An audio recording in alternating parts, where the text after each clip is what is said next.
Amazing how we're all over the world and we can communicate and everything.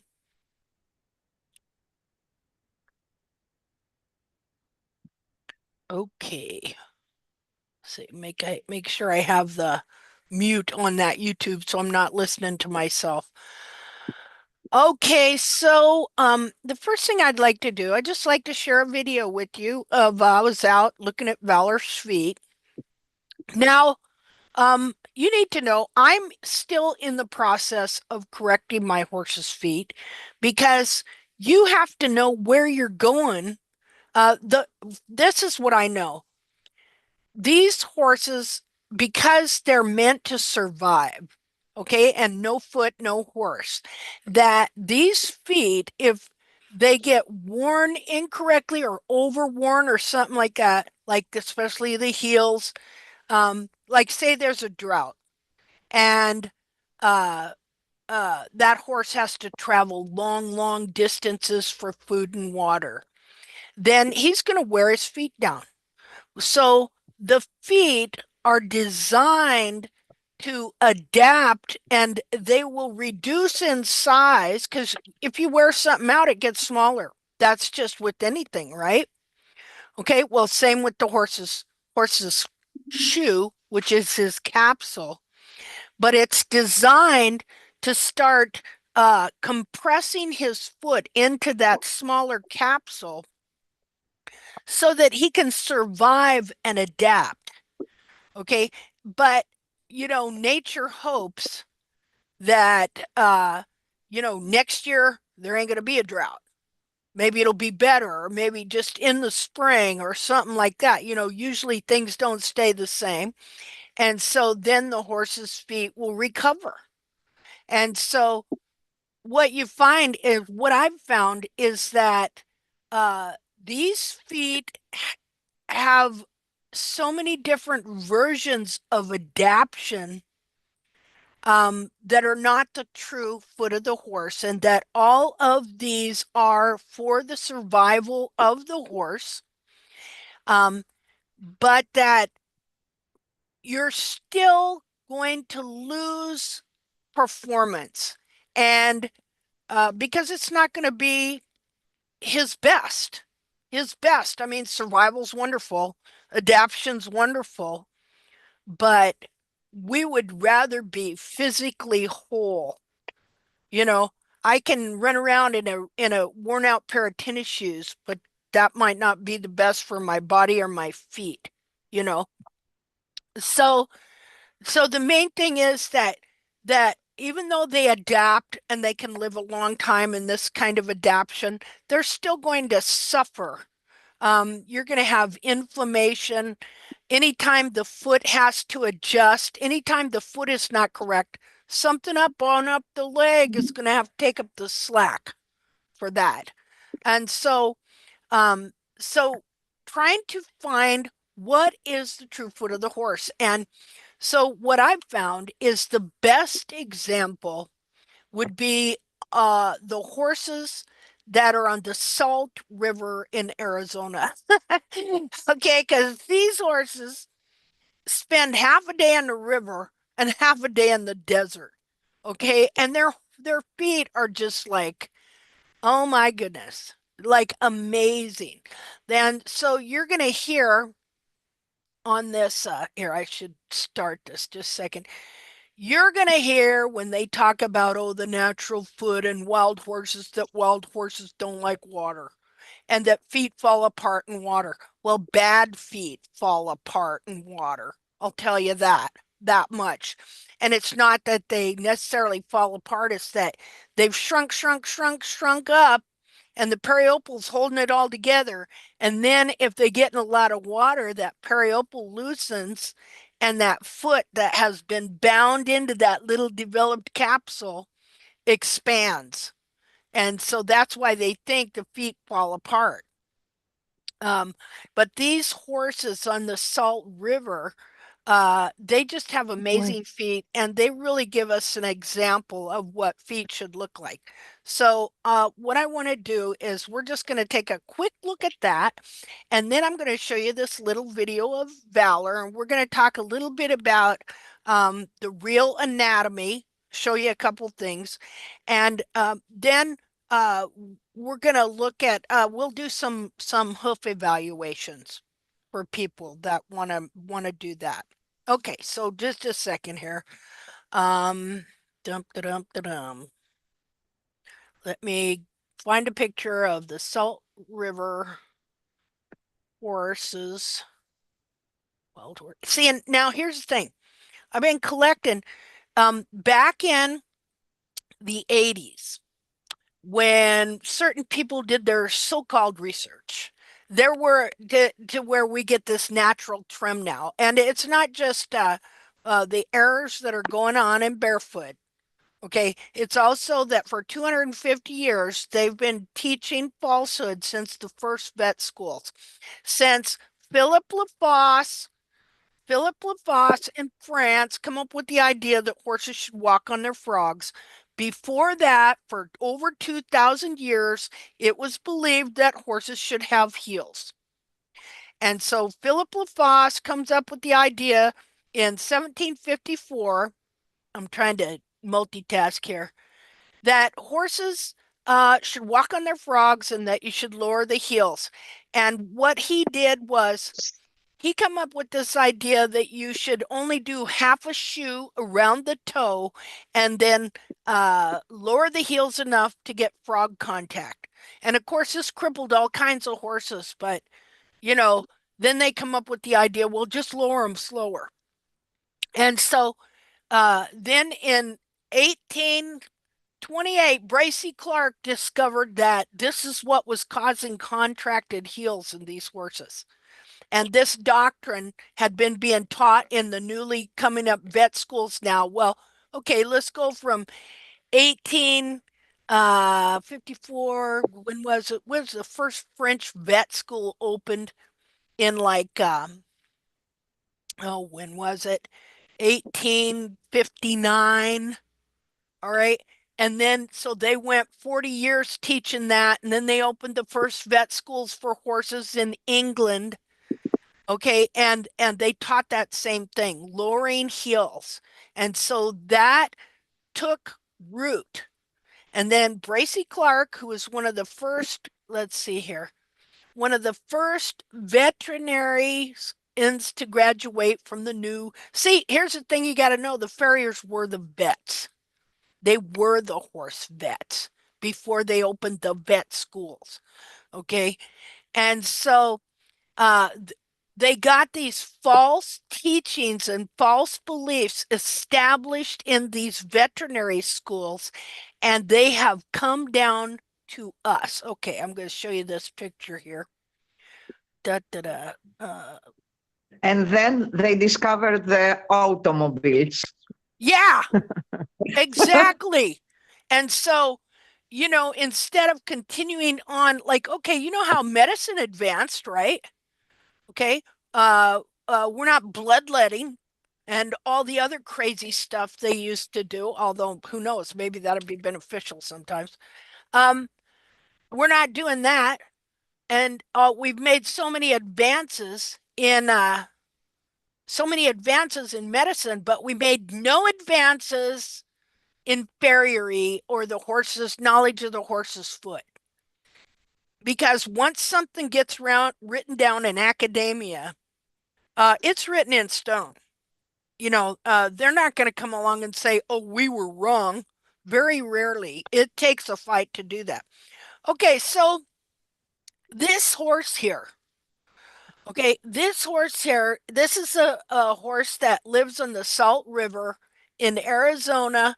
And so he spends half the day up there with the cactus, like at night, all during the night, they're up there in the desert in the cactus. And half the time in the daytime, they are standing in the river eating grass. Uh, like they stick their heads all the way under the water to get this river grass and eat it. So this is what their feet look like right here. Now, I'm going to draw on this. Okay, so I'm showing you this so that when I go to my horse and I tell you what I'm seeing and what I'm trying to do, you'll understand. Okay? Um, let's see. So this is a foot that is not distorted in any way, shape, or form. Um, hold on here. Okay, so this horse here. Okay, so what color I got? I got green. Okay, so I'm going to draw the frog out. The frog is high up here between the bulbs. Now, uh, he's going to have at least 2 inches of heel going down like that. The frog is going to be growing right in here and it's going to be attached to the heels here. That's the heel right here. And so high up between the bulbs in the back of the foot goes clear over here. Okay, now this is in the back of the foot right here. This is the what you would call the part up behind between the back of the foot and the this would be vertical. Vertical. Then it turns and goes horizontal under the foot right here. And so this frog is especially right here you're going to have a good 2 inches. 2 inches of frog here. And let's see, get another color. Okay, and the heel. The heel is a good 2 inches right here. Okay, here's the heel buttress. There's the bar right there. This is the heel buttress. And so the central sulcus, as they would call it, like, okay, whenever you see a drawing of a central sulcus, you see it down, you see it like this. See? Okay, well, that is on a foot that is deformed. That does that. I'll show you a picture of that in a minute because they don't really have a central sulcus, as I will show you here in a second. Let me undo this. Not in the way that that they show them. What they do have, let me back this up here, is this area right here. And it goes clear up behind their foot right here. Well, I'll have to show it to you in a different way than here. Okay, so let me stop this here. Okay, so here is the same kind of foot, except this horse's foot a little more dried out. If this might be like, I'm not even sure this is in the same area. Okay, so his foot is more dried out. But look here, he's got the same deal going on. Okay, where's the annotate? Oops, wait a minute. I mean, we've got to be able to look at these feet and tell what is correct so that we know when it's not correct, so that we can help our horses have the foot they were meant to have. Let's see here. Okay, let's do this. Okay, so here's the frog. The top of the frog is going to be high up here between the bulbs. Okay, this is frog here. This is up behind the foot. Behind the foot. Okay. And then it turns, and then underneath the foot, the frog is here. This frog is right from, I know from here to here is 2 inches. So from here where the coronary band is, down is probably an inch and 3/4 about.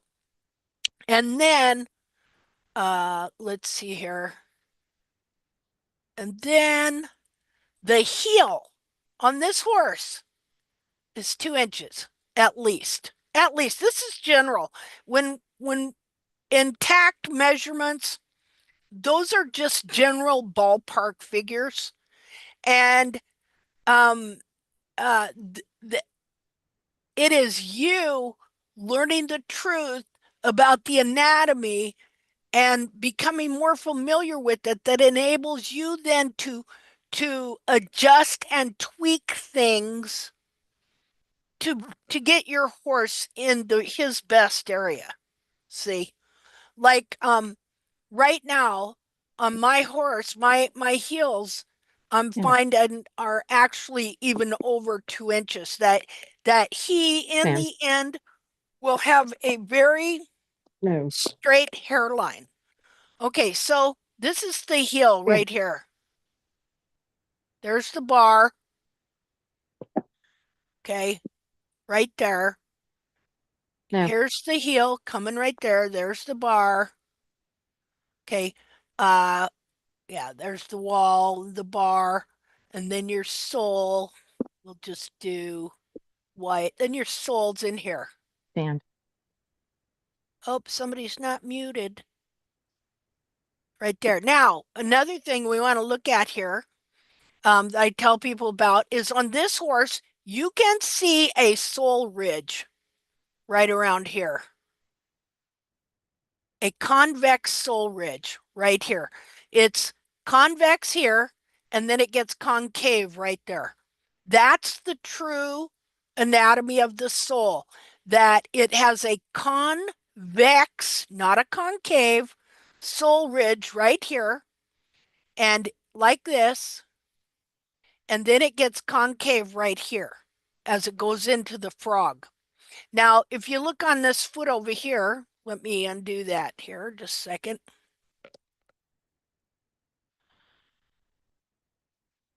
If you look at this foot over here, you're not going to see that convex sole ridge, but it's there. All right. If we were to start to rasp down this wall, see, sometimes they don't show because sometimes the sole attaches to the wall right here. Let me so you can explain. See, these feet can be so deceiving. Okay. Sometimes the sole right here, like here you can see a convex sole ridge, but because you can see a differentiation in here's the wall. Well, okay, the white line would be right here. Okay. And so in this case, the sole is not sticking directly to the wall. Um, Probably because it's drier. So you're going to see a differentiation between the sole here and the wall over here. To whereas here, because they get so much moisture, as the wall and sole grow, the wall still sticks to the sole. Say it this wall like this would only look like it was just concave. You don't see this convex sole ridge here, but it is there. It's just that in this little groove right here, the sole sticks to the wall and grows with it. So you're not seeing it, but it is there. And and so this is what has deceived them as well into thinking that the the sole is only concave. Like if you were to look at this foot, you would think, yeah, the sole is only concave. But if you look at the internal anatomy that grows the sole shows specifically that that sole is convex right here and then gets concave right here. But when the sole sticks to the white line and the wall and they grow together, it gives the appearance of only being concave. Now, because one of these yahoos way back when come up with the idea that it's only concave, well then whenever this sole ridge would show up, they started teaching the farriers to carve it out. And so then they started teaching that the sole was only concave and that the horse was not supposed to bear any weight on the sole at all. And so they would come up here and they would carve out the sole and they would put the shoe and attach it to the wall so that the horse was only bearing weight on the rim of the wall right here. And then they come up with the bright idea that actually nothing on the bottom of this foot is supposed to bear any weight, that you put your shoe and you attach it to the wall alone, making the sole, because the sole is concave in their head, and then you transfer the weight to the sides of the wall onto the sensitive lamina skin of the inner foot.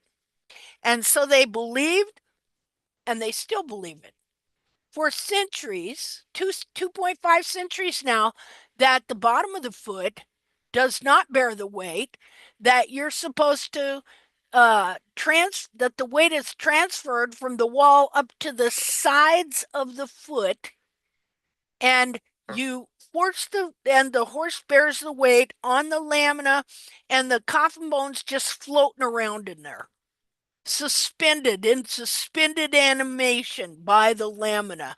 I mean, it's a crazy, insane, perverse belief. And of course, they could get away with that because, yeah, they're transferring all the weight to the sensitive lamina of the foot, but they're also putting an iron shoe on it with nails to hold it all together. And so, and of course, trimming the heels out too. I mean, really, what they devised was this insane way to torture a horse and to keep them in constant inflammation, like you're having your fingernails tore off 24/7. That's what they devised and developed by their crazy, insane beliefs. And okay, don't draw on the screen and distract me. Whoever did that, please. Okay, because I don't have much of a brain to begin with. And so if you start drawing on a screen, it's going to distract me and then I'm going to forget my train of thought. Thank you. Okay, anyway, okay, just a second here. Let me undo this. To do. Okay, so anyway, something I want you to see here, and then I'll go to, okay, oops. Okay, so, okay, so you see this foot. Now you can really see, this would be if we were holding foot in hand. Look at the frog. See, that's pretty good picture there. Just a second here. Annotate. I'm going to draw on that again. Okay, so here's the bar. Look at the direction of the heel. Okay, this one's a little harder to see, but it goes about like so. Okay, there's the wall.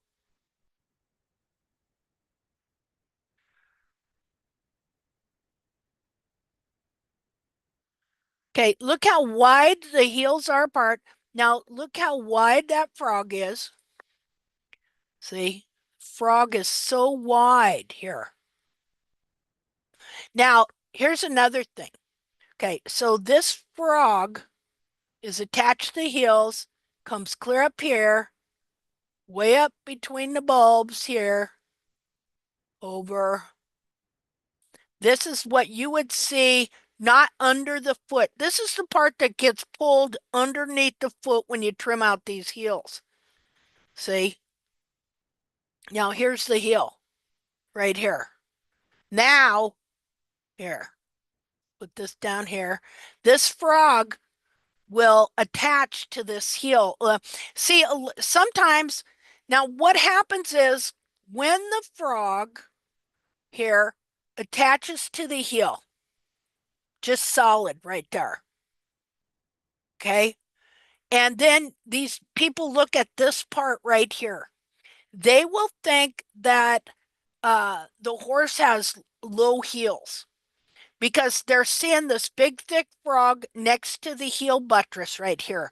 They're not seeing what's going on back here, and they don't realize that this horse actually has 2-inch thick frog and 2-inch heels.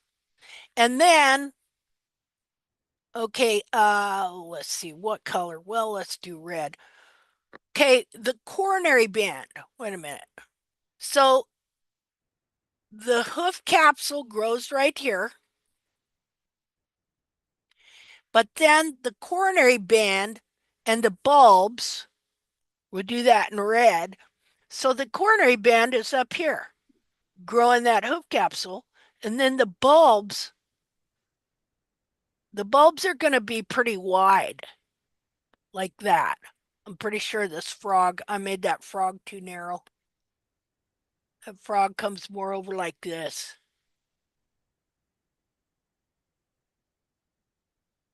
More like that. And so your bulbs are wide apart here. You got a big frog stay in the center. Your heels, these heels, when they over trim the heels, what happens is these heels curl in. They curl in like this. And the frog gets narrow. Well, the heels contract and you don't even know it. It can contract in such a way that it can look like a version of what you got going on here, but it would be false. And the heels, as the heels and the capsule gets smaller, they will contract in like this. Literally, they will contract in and push into the side of the frog here, and the capsule will get smaller. Okay, so anyway, stop that here. Okay, so all right, so now I'm going to show you, let's see here. Oh, I got to undo this annotate here. Okay, so now on my horse, because I trimmed his heels out for so long, they were very curled in. But all of this happens in such a way, like I said, these feet have multiple false versions of themselves. And what happens is when the foot is distorting and deforming, you're still trimming it like it's a normal foot. And so what'll happen is you actually carve kind of a normal looking foot into it when in reality it can be very deformed and distorted under that. Um, we'll have to go more into that, how that happens at a different time. But hold on here because I'm gonna show you another deal here. See, let's look at this. Uh, okay, I've lost the zoom. Hold on. Oh, there it is. Okay, so what we got to learn about is how detailed the back of this foot really is, and how everything has a specific spot and place, and how to recognize when our horse does not have that and why. So, just a minute here.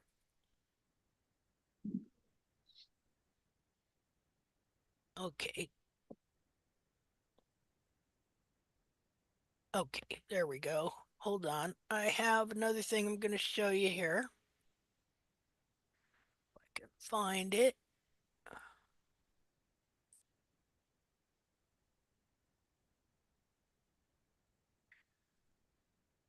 Okay, just a second.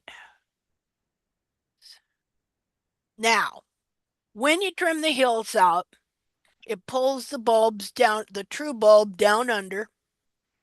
And as it's pulling the bulbs and the cartilage down, it is also taking that frog and forcing it under the foot and forward. So trying to find these pictures I have of them. Okay, here we go. Let's see.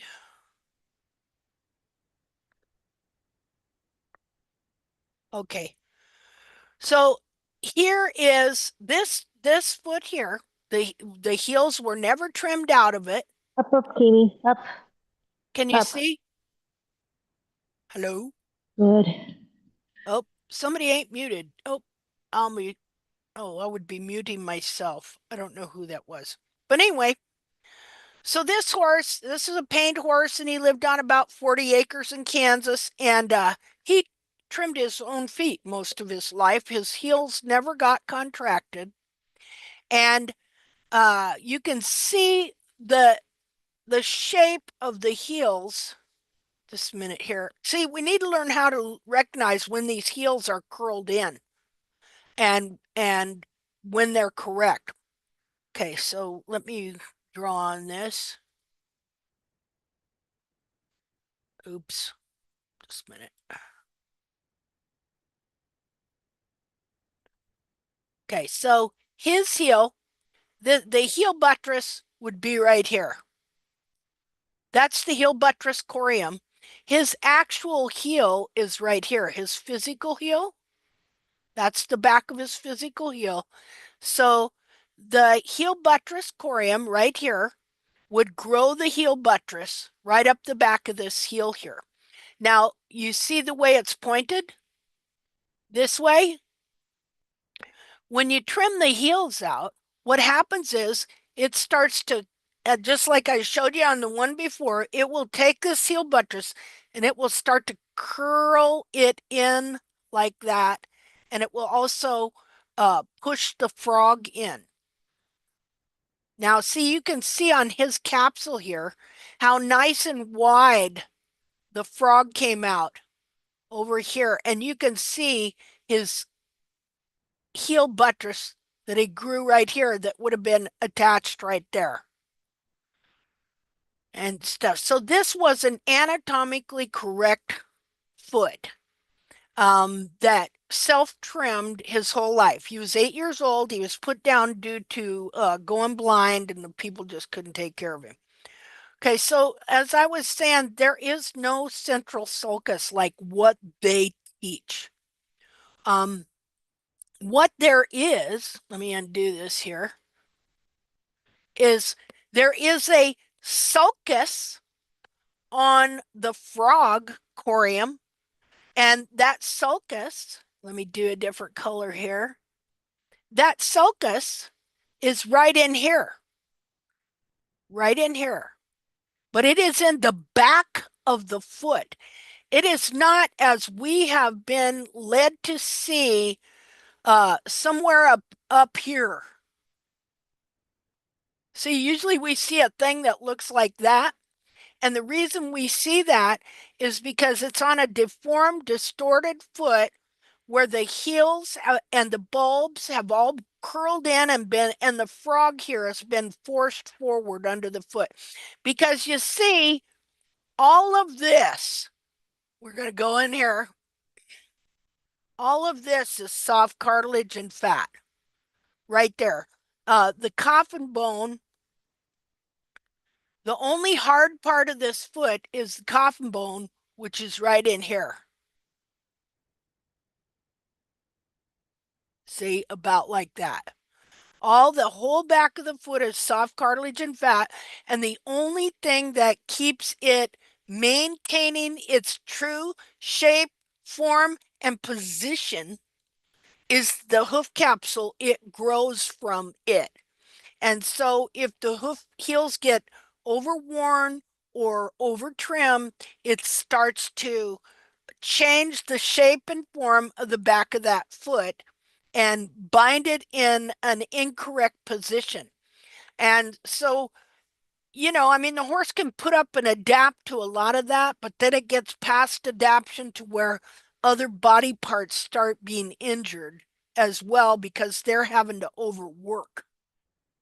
Okay, so let me undo this here. Okay, just a second here. Okay, so these are all, here's a foot of a foal, or well, a fetus. It wasn't even born yet. I want you to look at the back of the frog here, how it's just an open area. It's not something in the center of the frog, like what has been put in our head. So I showed you that on this inner foot right here. Okay, it's just it's high up between the bulbs and in the back of the foot, and right here, it's not something in the center of the frog. See, that's why they call it central sulcus, because they're looking at a deformed frog due to trimming the heels out, and this part's been shoved down into here. And then frog has grown up on it. And so they think it's something that's right here. We'll look at some pictures of that here in a second. Let's look at this fetus. Look here. This is your frog corium. Okay. It's this whole open area in the back of the foot. It's not up here in the center. Okay, let's look at this. Here's another foot that was not deformed. See, we have the advantage here of having 2 feet, this one here and this one here, that are not deformed and distorted, because see, when the heels are trimmed out and all this distortion happens, well, it will pull these heels and this frog, it'll pull that into the distortion, so that if you took the hoof capsule off and looked at it, you would see a deformed foot and you would think it was a normal foot. And you probably wouldn't notice this whole thing about the central sulcus not being in the center, but actually where the frog stay grows high up behind the back of the foot. See that? It's back here. That's all open. That's all open. And so this grows a frog that is supposed to support the back of the foot back here. Okay, and here, this was so interesting, this wild horse here. Like I said, the true soul is not concave. It is not concave. Look at this fetus. That is not a concave soul. Okay, part of it is concave, but part of it is convex. See, let's see here. Wait a minute here. And they don't know this. Okay, so this part here is convex, like that. Convex, not concave. But then right here, it gets concave. See? So the soul is, well, and I hope I'm right about this, but I heard the word crescentric, and I could be wrong though, but it partakes of both, being concave and convex. Like the moon, they say the moon is crescentric, okay? Like a crescent moon, that's a crescent moon, right? Well, this part is concave, going like this, but this part is convex, going like that. Okay, well, so the soul has the outer rim, like he grows his own shoe here. See there? Convex, but right here, going in towards the frog, it gets concave. See there? So it partakes of both shapes, the convex and the concave. And they only think it's concave. See? Because, and I can see why too, like, because for a long time I've been looking at this deal here about the frog stay that grows right here. And I've had also in my head, because of what they teach about the anatomy, this thing about a central sulcus that's right down in here. Well, when all of this gets shoved down into here and then the frog grows, it presents a thing that looks like that. Let's see here. Now, oh, just a second here. Okay, so hold on. So, okay, so this horse, this so amazing. I put here a rare glimpse of the true foot of the horse. Remember, I told you that depending on the environment and stuff, you don't always see that convex sole ridge, right? Well, this horse has developed one heck of a convex sole ridge on his foot. I thought it was absolutely amazing. And look at how wide his heels are apart, how wide his bulbs are apart, how wide his frog is. I mean, it's really just really astounding. Let's see here. Let's see. We'll do this.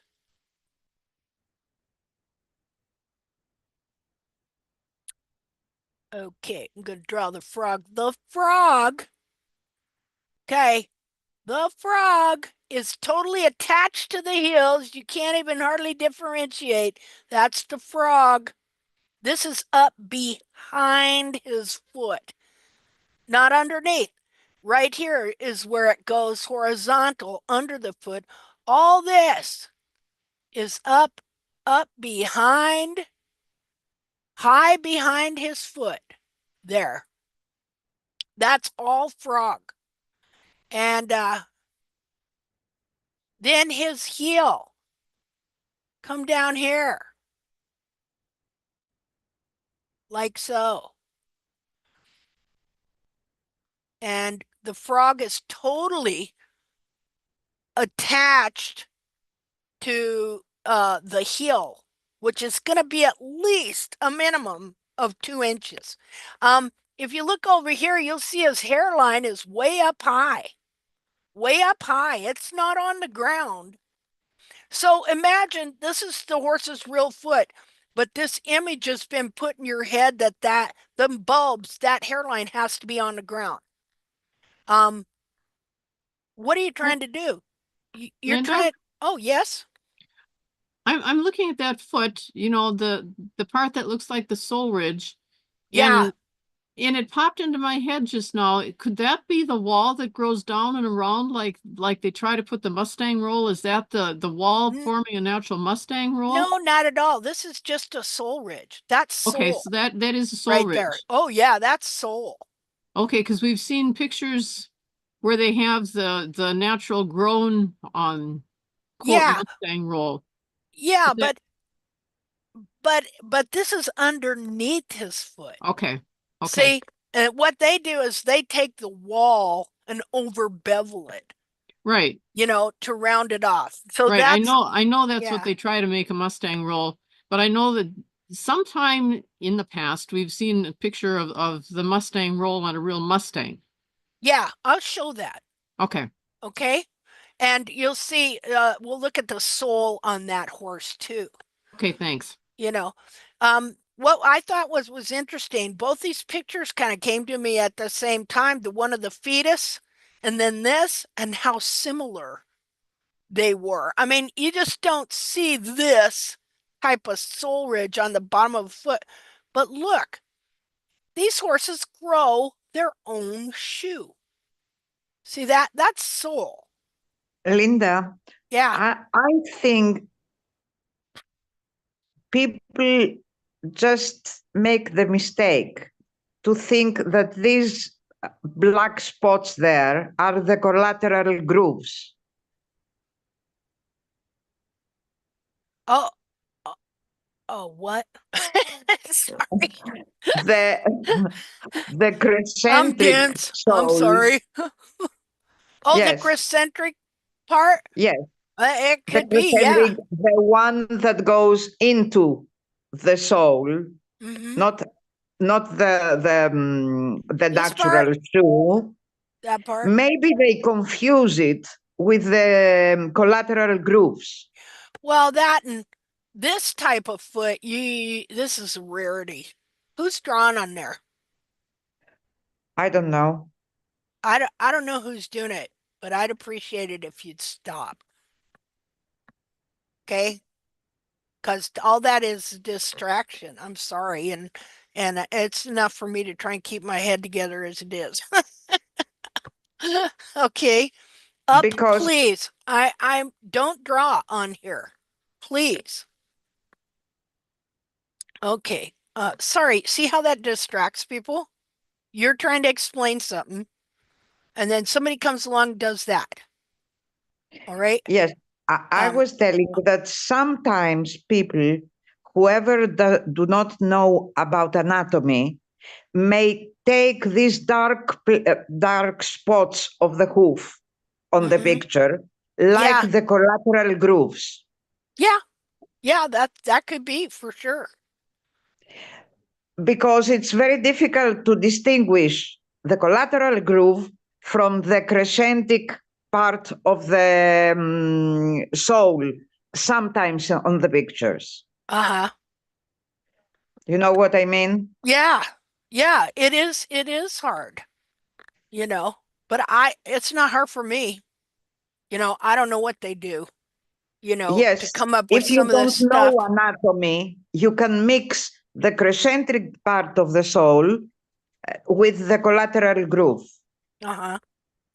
because they don't really know where every part is.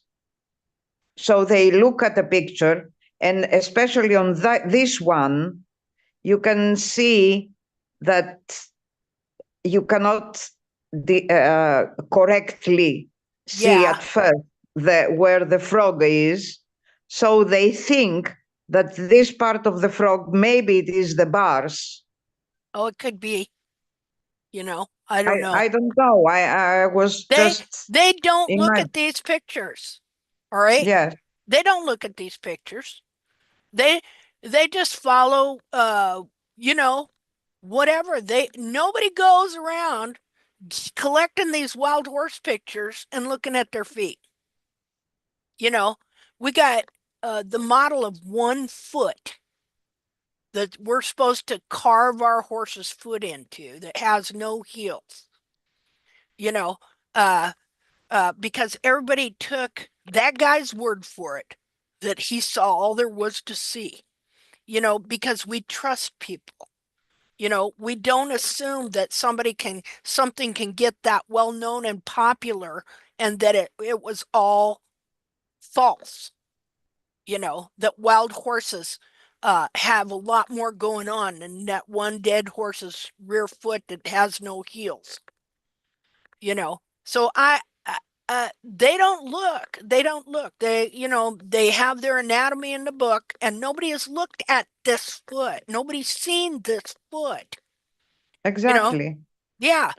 I mean, if you show these pictures to 100 persons, the 100 person, and you ask, how do you think this hoof is? They will tell you it's distorted. Probably, yeah. Oh yeah, for sure. They'd Mm, be wanting to trim his heels out or something, because that's the way we are as humans. Once you learn something the wrong way and you don't know what you're looking at, you know. So, okay, so anyway, um so this is an example. Now, I want to show you what they show as a central sulcus. Which I had a bunch of examples here somewhere, so I can kind of drive this home. Let's see here. A, B, C. Just a second. I had a whole bunch of examples. Oh, okay. They're right here in the. Here we go. Da, da, da, da, da. Share. Okay, here's an example. See the central sulcus right here? There's the frog. Even looks like a frog. Okay, maybe it got called a frog because they're looking at a deformed frog that looks like a frog. I have no idea how that thing became called a frog, but you do notice that it looks like a froggy do right there, right? Okay, so look at the central sulcus right here. Okay, so just a minute here. Annotate. Might as well do green. Okay, so this is this is what they call a central sulcus right here. Okay, this here, this part here is supposed to be clear back up behind the foot. See, these parts here, this part here is supposed to be clear back here. See, this whole frog corium has been pulled forward. Now, here's something interesting. See these heels? These are heels that are curled around actually and shouldn't be. So this is all a false version of their true foot. Let's see here. I got some other ones here. Hold on.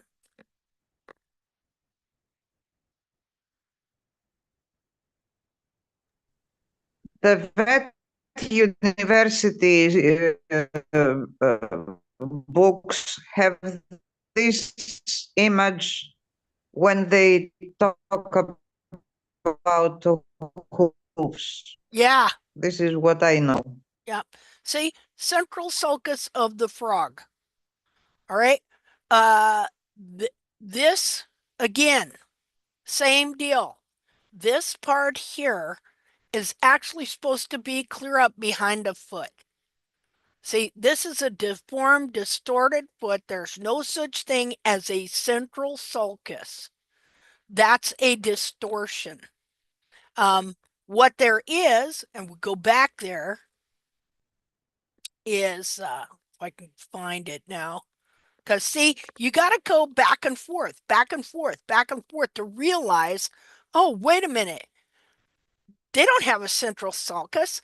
They have that cleft in the back of the frog where the frog stay is supposed to grow. And so what this is a deformation where that whole area has been shoved forward under the foot and presented this appearance. And you notice they're looking at the hoof capsule at the outside. See? Just a minute here. It's weird when you see drawings or even horses that are shod where the front half of the foot is wider than the back half. Yeah. Yeah. I'm like, you Yeah. can tell it's deformed just because of that. Yeah. No kidding. It's not supposed to look like a flipper. Let's see. Here's another one. Oh, where I just lost it. Just a second. Well, okay, let's look at the foot again. Share. Where do you see a central sulcus on that? Exactly. You don't. You see this, you have this back here. But what happens is all of this gets shoved forward and pulled under the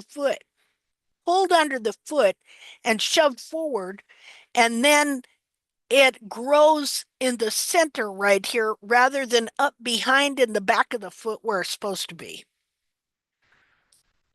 So since I found that out, and I mean, it's been right there staring me in the face for a long time, since I found and realized my horse's heels were so curled in and I didn't know it, and since I found out, oh, he doesn't have a central sulcus. His frog is supposed to be clear back here.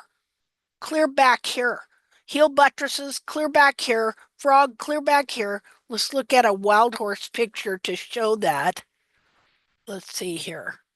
Yeah, you should find some more examples of false central sulcuses. Well, they're on every foot you look at. See, had it on my foot. Let's see. Let me go to the Wild horse picture, just a minute here. And then we wonder why the toe is shooting forward. Yeah, and that's why. You pull down the back of that foot and you lower those heels, and then all them horn tubules are at a lower angle pushing forward. You know? Let's see here. Okay, where am I at? Okay. See, you got to get so you unsee stuff. You see it, but you unsee it. Um, because when it's been put in your head in the wrong way, it takes a while. Okay, let's look at this.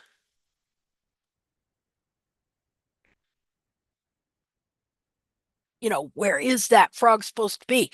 So, okay, look at these feet. Look at the frog. Look at the way the heels are aimed. Now, this is combined with if you took a side view, because you can have a false version of this very thing. Okay, but so this has to be combined with looking at the side of the foot to see full extension of the cartilages, which are up here. Up here. But now look at this frog. Okay, this frog, these heels are a good 2 inches. Same deal as I was showing you before. Okay, these heels here are a good 2 inches. They're going to go up like this to there. And this frog skin is so blends in, attaches to the heel and blends in the skin that you can't even see it hardly, except right here you see a little bit of a heel.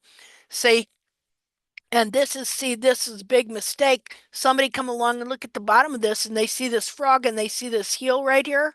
They'll think, oh yeah, look, he's got low heels. Because in their mind, they're not seeing that the hairline's clear up here, not down here. So he has not got low heels. And then that frog is clear up behind, between the bulbs and clear up here, clear up in here, and growing in the frog, between the bulbs. And look at the frog right here. Look at how this frog is behind the heels and supporting the back of the foot. Well, it won't be. I'm not saying they should be on the ground. We already know that's no, not really and stuff. So now look at these pictures over here. Okay, look how wide that frog is. This is behind, right here, behind the foot. That's this part here, right here. Okay, and this other part is underneath the foot, right here. And then, like I say, you've got your at least 2 inches of heels. And we know this on this horse as a fact, as a fact. So, Linda, yeah. the big picture on the right is a perfect shot of the sole ridge and the wall with the Mustang thing that I was looking at. It's perfect. Yeah. Yeah. This is a really good example. Yeah, I'm glad you brought that up so we could point that out too. Just a minute here. Clear all drawings. Yes, on this American Mustang. Just a minute here. Let's see, clear all drawings. Yeah, look at the front of this. Let's see, let me get the annotate out again.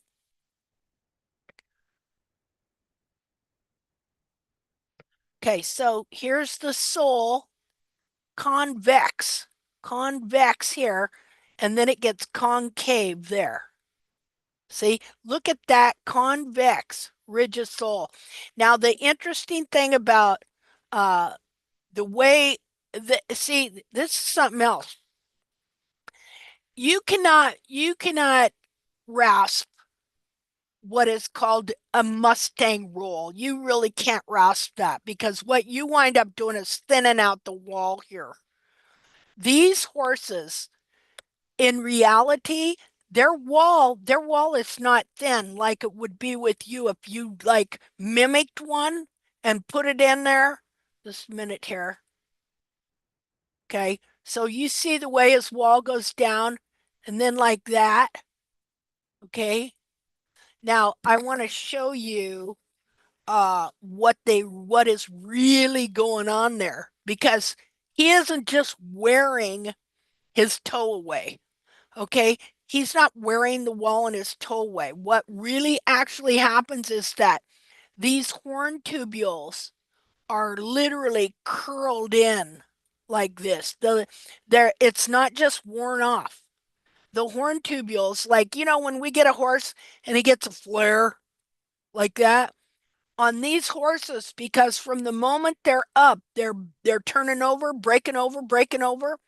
The horn tubules literally grow down and curl in like that. Curl in like that. I'll show you a picture. So you can't rasp that. That is something they forge. You know what forging is? Like you forge a knife or they forge a horseshoe or with a hammer. Okay. This is something they forge into their feet from that movement. That's not something we can just rasp in. And you go thinning out a horse's foot from here to here.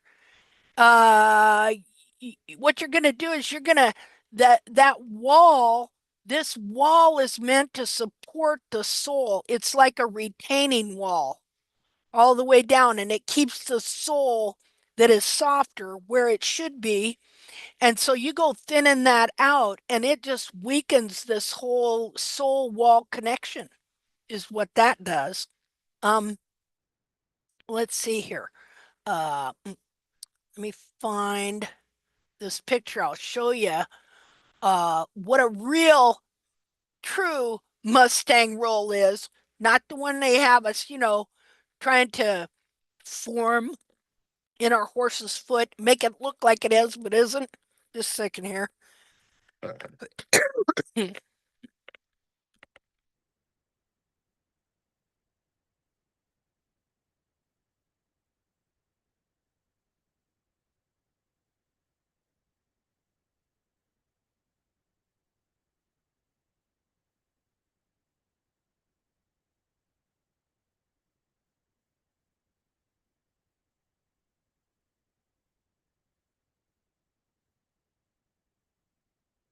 Are you muted, Linda?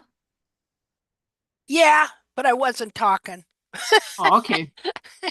So give me a second to find that Mustang roll. Here, let's look at this. Oh, I'm looking for that. Oops. And my computer's getting funky on me here. Just a second here. Well,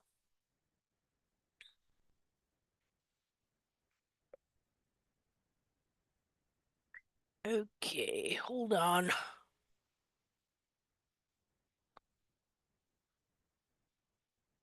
Um,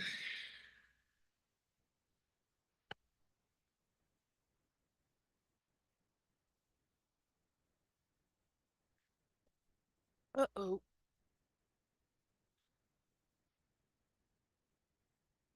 Okay.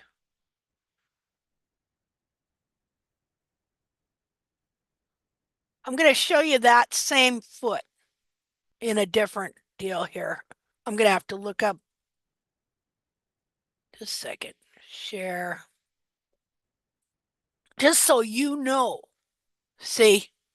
So remember I said up behind that frog, up behind the foot, you got 2 inches in that area where that frog is supposed to grow. See, here's your frogorium, that space, that cleft of the frog sulcus right up behind here. Well, that frog, look at this frog. It's 2 inches. 2 inches. We know for a fact it's 2 inches. Now this skin over here, that's frog skin. Up here you have periopal skin, where the bulb is. Down here is frog skin attached to the heel. Look how low the heel looks here, and the frog, okay? But there's 2 inches here, 2 inches. And then you have this big, thick frog stay growing up between here like that. And you can see it here in this side view. And another thing you can see the convex sole ridge here. Convex sole ridge right there. You can see the fact that the coffin bone is not ground parallel. That the coffin bone is, let me get a annotate here so I can do this.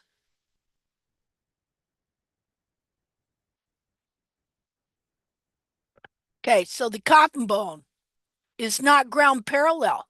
That's the coffin bone right there. You can see that, let's see here. This is the sole ridge, grows like this. And then it gets convex here. Or concave there, convex here.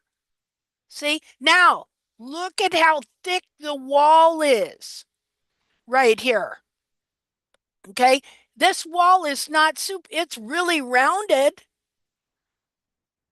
but it's not thinned down. What happens when we try and force a mustang roll into these feet is we wind up just thinning down the wall, like so. And that weakens, this wall is supposed to support this sole, see, because the sole is softer. So, and on this horse, he's got a good almost an inch of convex sole ridge around the whole perimeter of his foot. There. Then up here, look here, the frog back here, high up between the bulbs. The hairline's clear up here, not down here. Okay, and look at that frog, high up between the bulbs and behind the foot here. There's your frog. So these feet prove a lot that what they've been teaching us is not correct. They teach that the hairline should be low. See, it's up here, that it's clear down here, only on a horse that wore its heels out. And they teach that the coffin bone should be ground parallel. Well, if you trim the heels out and crush the heel, internal heel, you can force it to be ground parallel. And how do they get that? They take the bone out of the foot and throw it on a table to where it sets flat. And they say, see there, the coffin bone should set flat. That's what they call be ground parallel. Okay, see, it's just bad anatomy. Like I was saying, before we started the YouTube recording, is that over these years, I never set out to prove anybody wrong about anything. I just wanted to have good feet on my horse and to understand the anatomy. And I didn't even want to understand the anatomy. I thought they did. And so when I was doing their trim, and my horse that loved to run, because he is bred to run. He is a grandson of Mr. Master Bug, who was an All-American Futurity winner. That's the richest quarter horse race there is. He loved to run. And so, I start trimming him with their barefoot trim, and I did it right. I've got it all documented on YouTube. 18 years worth. Okay, I did their trim right. He stopped loving to run. And so I knew something is not right. And so I just wanted to understand and help my horse. That's all. That's all. Never meant to do any of this. Just started that YouTube channel as a lark. Oh, this is fun. Whoopee. Never, never, never meant to prove anybody wrong about nothing. See, but when my horse quit loving to run, I, well, we're fixers, right? Us gals, you know, we take these animals, we make them a part of the family. We got our heart horse and all that stuff. We come up with these sayings. Well, he was the colt of my old age, you know, the last colt I would ever have. And so then when he started not being sound, I'm wondering why, what's going on? And at one point, I had trimmed him into mechanical laminitis, which I realized clear back then from dressing down the hoof wall. Thinning, right, this hoof wall here is supposed to support and stabilize the sole. Okay, so you go dressing down the wall, well, then it can't support the sole anymore, and you're going to upset this laminar connection here. And so, yeah, I trimmed him into mechanical laminitis. And I realized that when I started studying the hoof wall, the thickness of the wall, the different layers, and then it dawned on me that if you start rasping all this down, it's going to have a detrimental effect. See? So that was like one of the first things that I realized that they do in farriery and in this barefoot trim I learned called trimming from the top from these gals. Uh, that did it too. See, that dressing down the hoof wall is a very bad, bad deal. Um, so that was one of the first things I ever learned or lay on my own came to realize they should not be doing this. Okay. And here's the thing. I have never been afraid to come up against authority and see where they're doing stuff that's wrong, you know. Uh so many years before that, I was seeing that in certain areas and in certain subjects. You have to take a stand for yourself. Uh, it's just like realizing that the mechanic you're dealing with is screwing up your car on purpose so he can work on it. Although they're not doing it on purpose, it's inherited error is what they've got. It's traditions passed down, inherited error, and they've all been taught to blame it on anything and everything but what they're doing. See? So let me clear that out. Linda, Yeah. is this the same foot? All the four pictures? Yes. Yeah. The Yeah. right, both the right two ones are such a great example of how the frog should be. Isn't And it? Isn't it awesome? yeah, yeah, that's really awesome. Who That the did the frog dissection stays. and photography of that foot? What? Who did the dissection and photography? Pete Ramey. But he doesn't trim like that. I know. That's crazy, isn't it? Yeah. So he has, oh, there aren't very many wild horse dissections. Okay. So he goes in 2006, he went to California to look at wild horses. But see, he'd had the image of what Jamie Jackson does put in his head already. And he says in one of his books, according to David Landerville, that you should take that foot of Jamie Jackson's and burn it into your brain. Okay. Now I can tell you because I have a notebook right here that has that wild horse's foot on it with no heels. That I put that on the front of my notebook when I started doing this 18 years ago. And for 11 years, I kept trying to get that foot on my horse. Now I looked at these feet and you see it, but you don't see it. See, when this contradictory image has been put in your brain, it blinds you. If the first image put in your head was incorrect, then you may be looking at something totally different and you can't see it. See, I didn't see it for years. That's how important your first education is. You know, if you're taught something ain't right as truth, then even when the truth confronts you face to face, a lot of times you won't see it. You're blinded by it. So uh so he had this foot and he had another foot given to him by Cheryl Henderson of a wild horse from Oregon. And that horse had massive heels. That horse had massive heels. And so these pictures staring me right in the face also, just like him.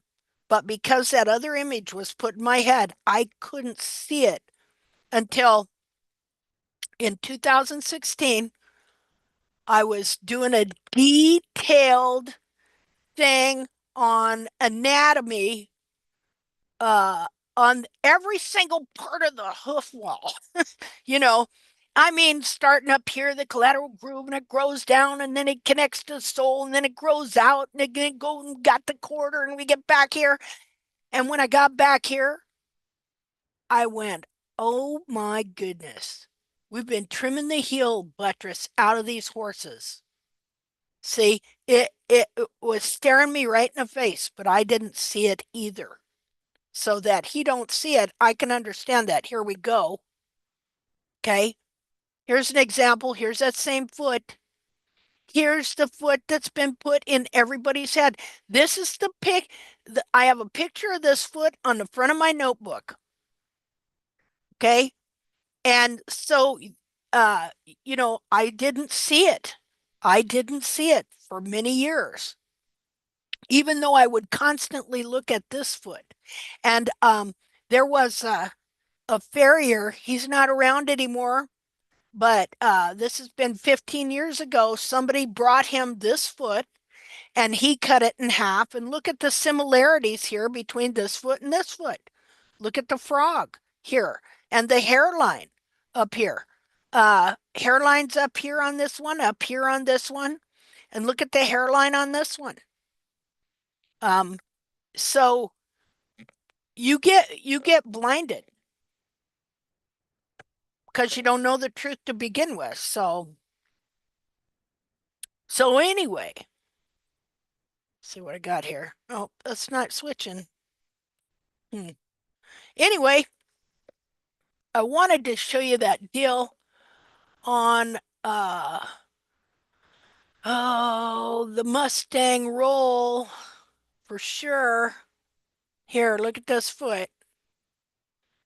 My computer's wanting to be a putz and not work. Just a minute.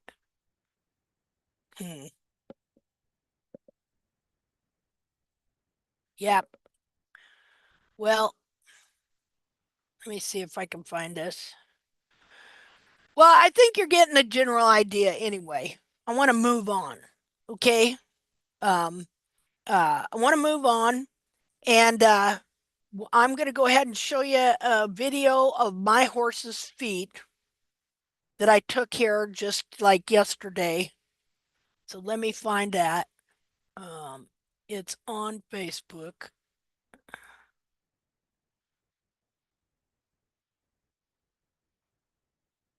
Let's see. Oh, oop. Hold on. Share.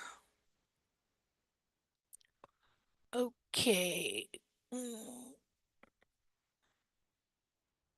Now's a good time to say that in addition to all the research and studying you've done on the hoof, that you've also researched and studied how to do all this technology. Nah, just lucky on that. Believe me. Okay, I can't even program my phone. Okay. Okay, so here is a video I took yesterday. Just a minute here. Okay, I got a video I'm gonna do to show you Valor's feet as he eats his alfalfa. Okay? So, nice thing about tact is you don't have to starve your horse to death, thinking that it's all about what he's eating that's screwing the feet up instead of how you've been taught to trim, or how your trimmer's been taught to trim, or your farrier, right? To trim the heels out, which leads to every kind of hoof deformation and disease under the sun that we got. All right, so there's his pretty feet. As you can see, he's got excellent quality hoof wall. Yes. Even on the backs, no cracks. Didn't mean to rhyme. I'm a poet that didn't know it.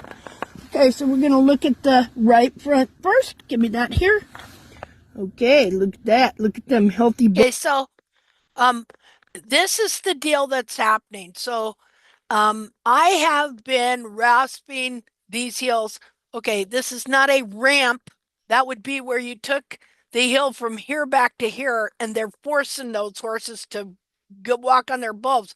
But because the heels were curled in, okay, and actually pushing the frog together, I have been here, which I'll show more later, rasping out some of the curl in the heel.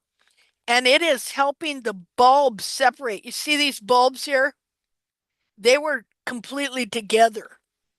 And they are starting to pull apart and widen up. And what you're seeing here is that frog that I told you had been pulled under the foot. It's starting to come back between the bulbs and back. So I'm really happy about that.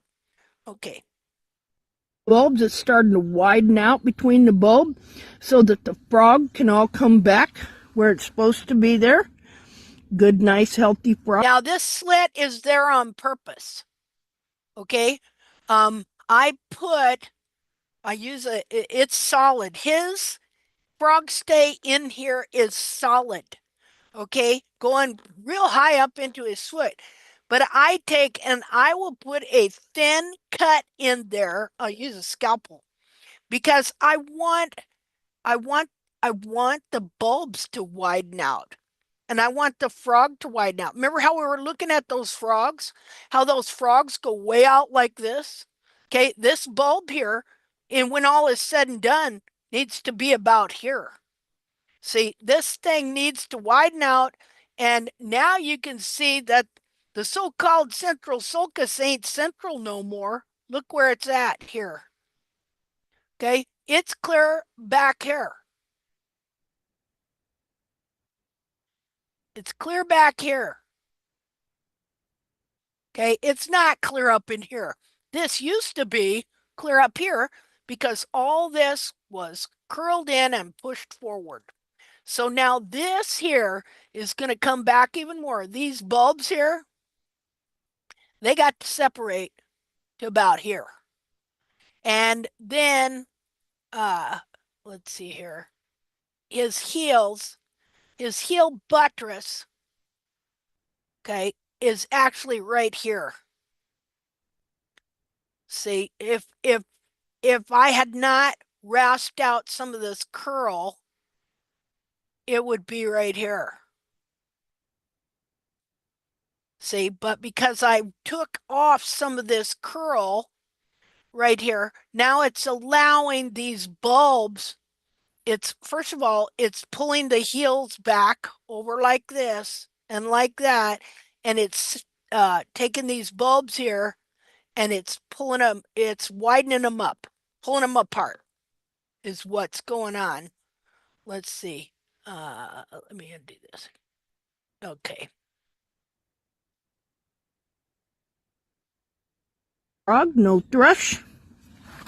Okay. Now, let's take a look at this back foot. See, it's so nice. The snow makes them so clean and pretty.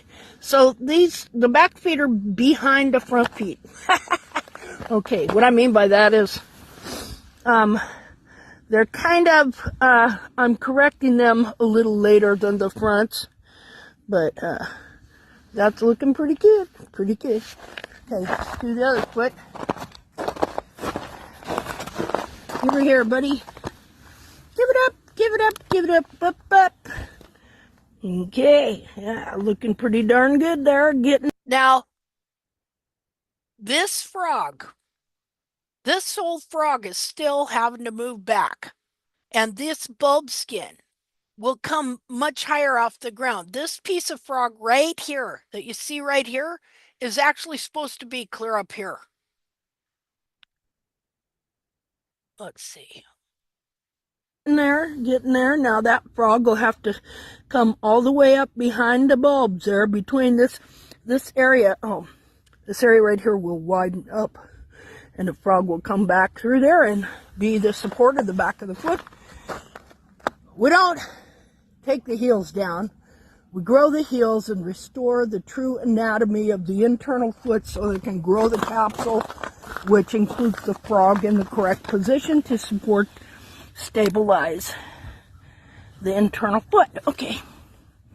Yes, let's get some of the grass off this here. Yeah, a minute.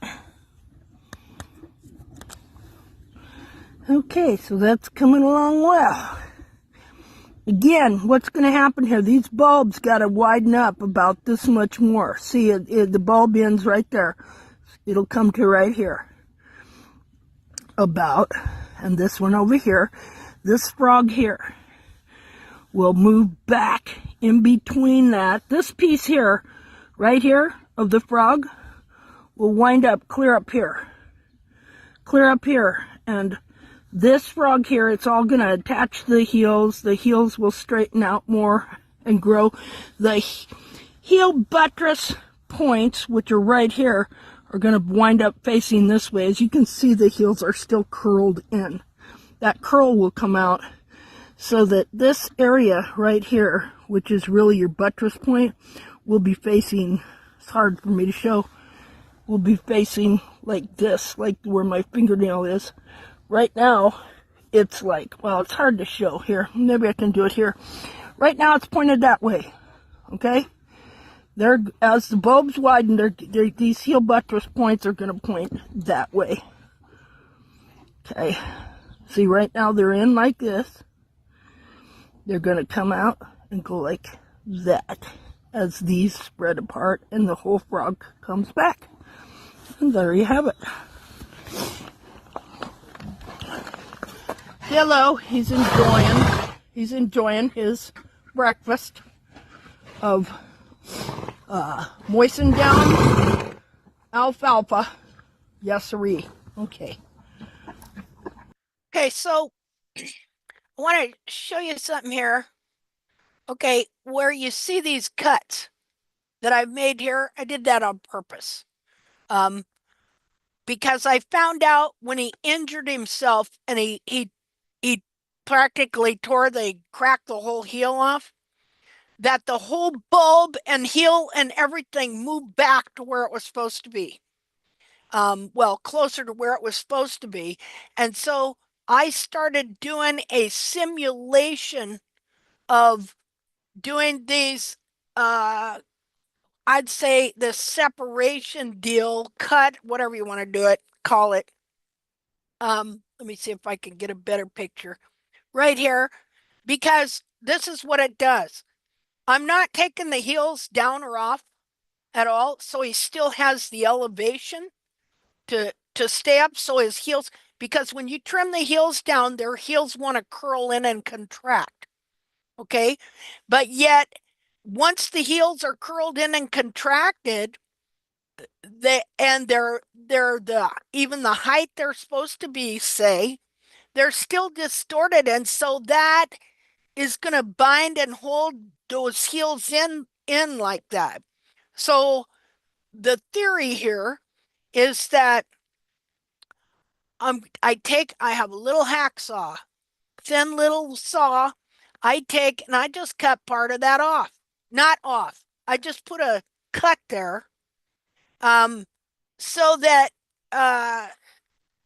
it it keeps the elevation, but it allows this part of the foot to move. To, like I said, I'm trying to uncurl these, right? Now, this part right here, where, see, this is not supposed to curl in and go that way. Just a minute. Let me draw on it. Okay, so you see this here. This is the heel. It goes like that. And so it was grown up here like this.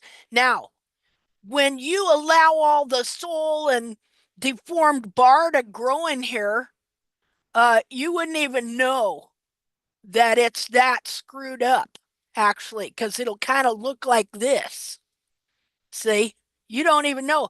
And for some reason, you start looking, anyway, it's just very deceptive. So it was actually even further in over here, and it was pushing the frog in on both sides. You see how this frog goes like that? It's not supposed to go like that. It goes like that because these heel buttresses are curled in like this, pushing the frog in. The frog lips and the bulbs right here are pulled into here.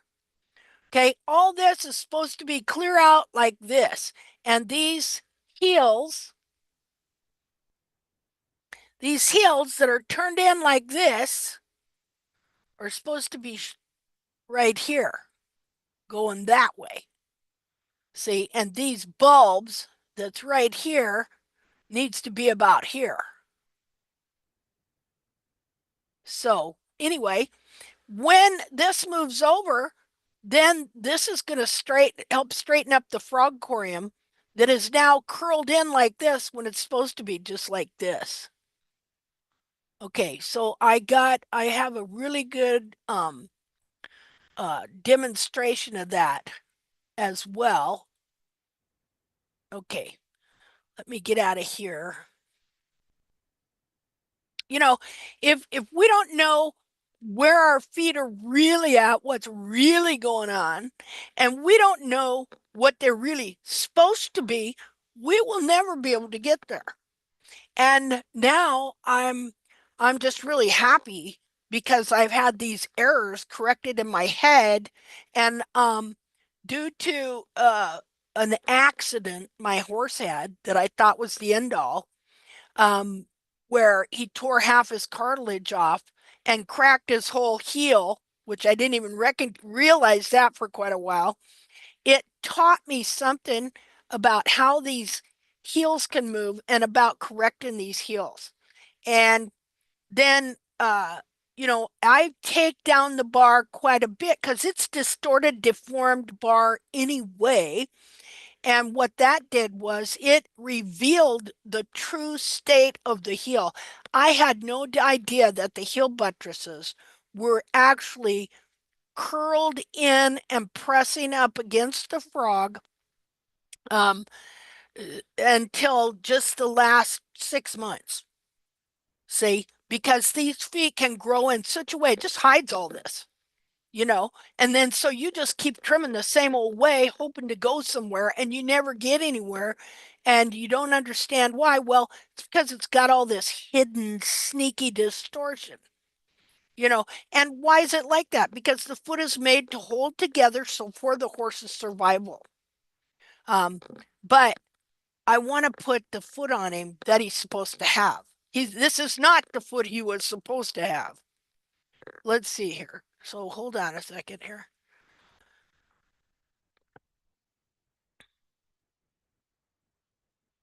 Oh.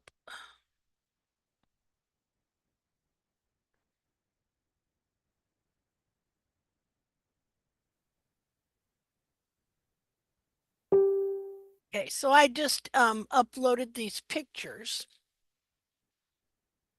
Okay, let's see.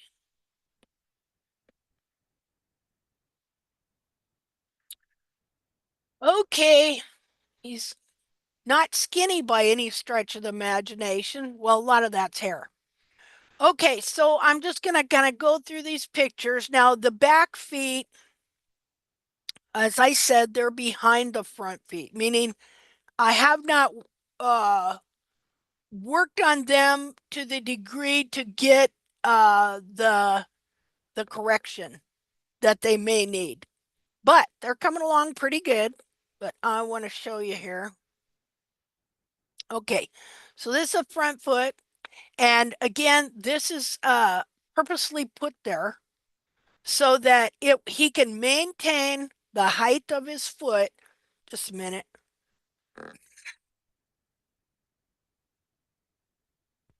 And that's not very deep. And what that does is it weakens the heel just enough to where it still stays strong and it maintains his height, but this heel can also uncurl. Uncurl.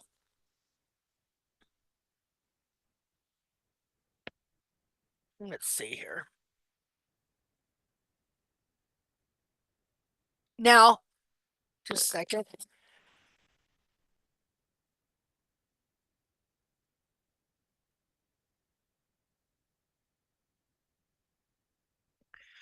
Okay, let's see here. Okay, I want to get to these one pictures. Hold on. To show you what's going on with these frogs and explain this.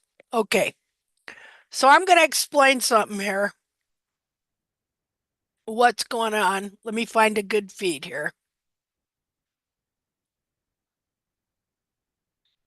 Okay, so here is a correct, anatomically correct inner foot. Okay, you see, here's the heel right here. You see the way it's aimed? See, it's not curled in, going this way. Now look at the frog corium, the shape of the frog corium. Just a minute here. Look at the shape of the frog corium. Okay, these are what I call the frog corium. They're little lips here. See?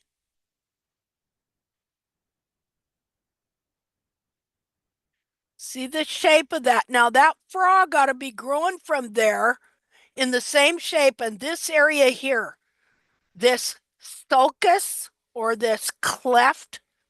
See, here's your bulb. This is a cleft up behind the foot and between the bulbs. And so this fills in with frog right here and grows behind the heels. Your heels are right here. Here's the heel. Okay, the heel has a depth. Okay, that's the depth of the heel right there. And then here's your collateral groove right in here. And then your heel buttress, let's see here. Your heel buttress grows from right here and attaches to the back of the heel here.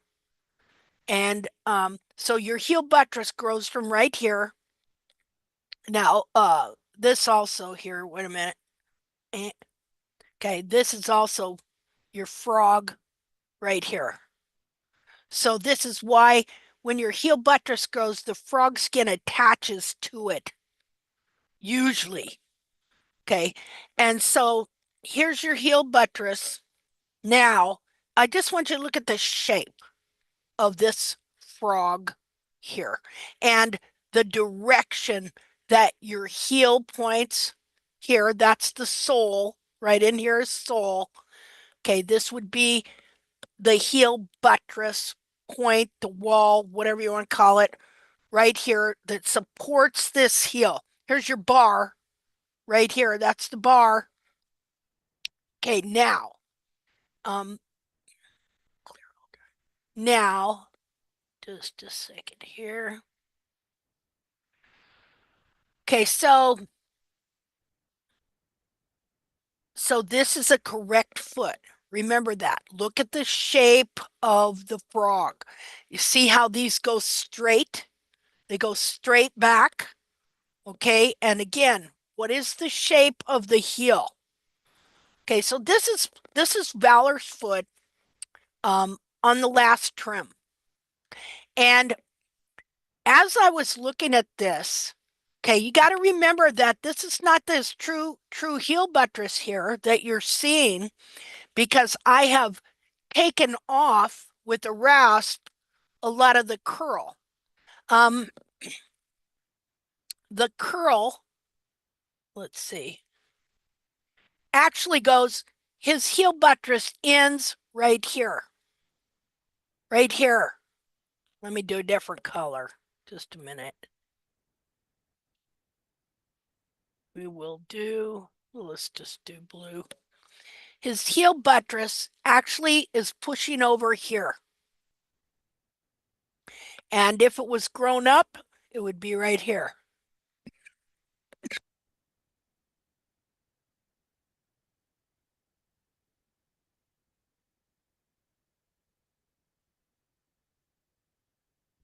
Okay, this is the same one. See this right here?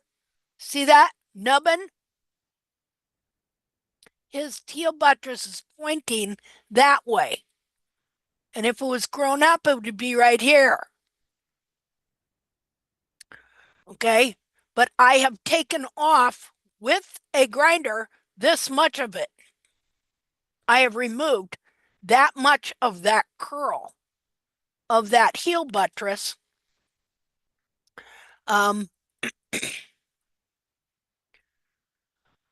But the very end of the true, where the true heel buttress starts, like you might look at this here, okay, and think that's a heel. No, the real heel is pressed up here against the frog, pressing in against the frog. So now they have curled in. They have curled in and together. And so since all this anatomy is connected, what has that done? That's curled the bulbs in as well. And just a second.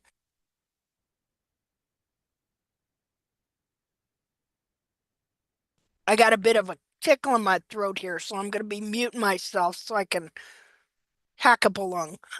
So, okay, so what does that do when you take those heels and you curl them in? You curl them in like they should be back here.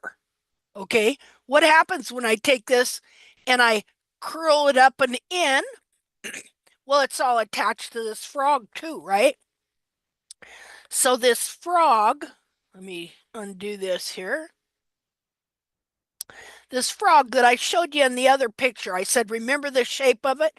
Remember, it's supposed to be shaped like this, right?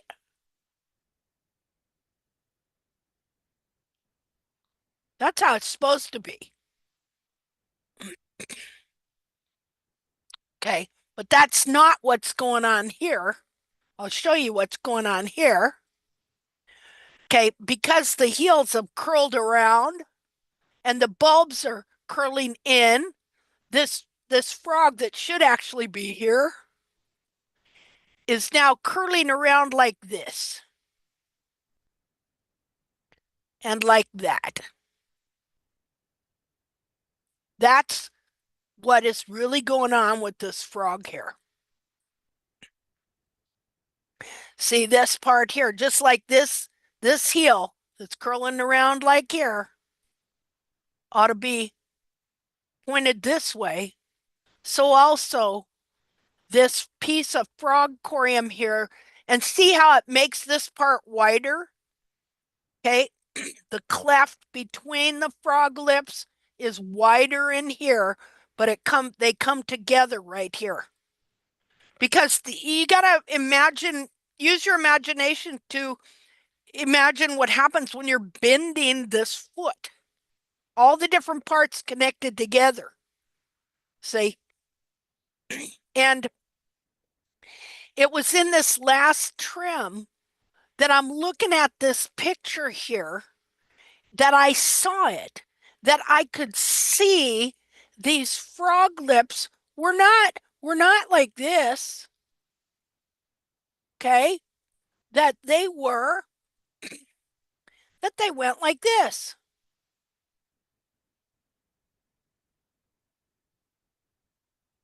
Like that.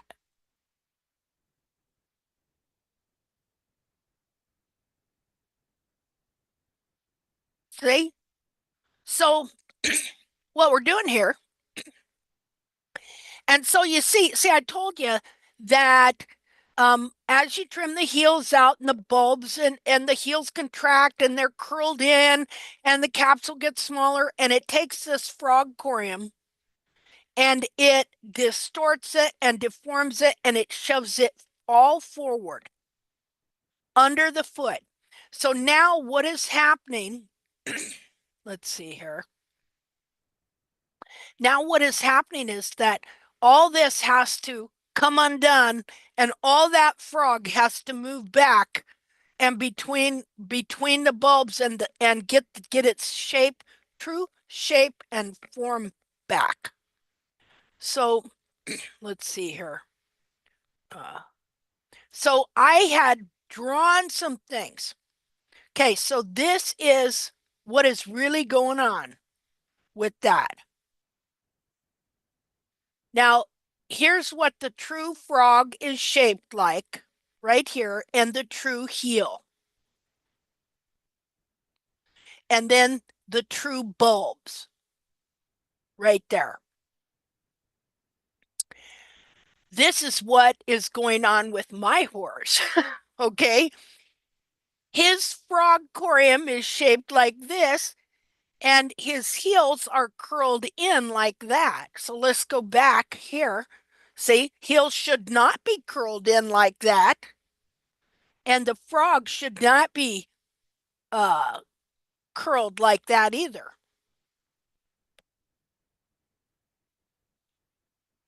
Okay, so this is his foot.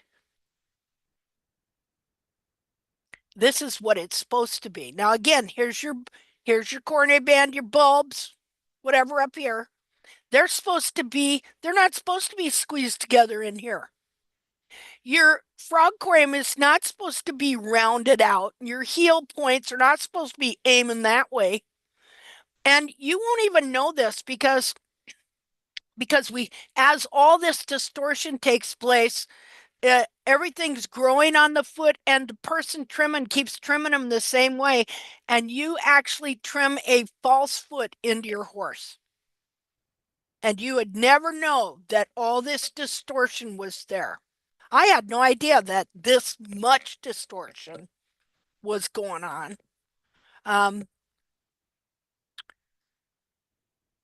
Okay, so this is my deformed horse's foot. This is, again, this is what it's supposed to be. This is the way the frog is supposed to be. But mine is going like that. See there? Anyway,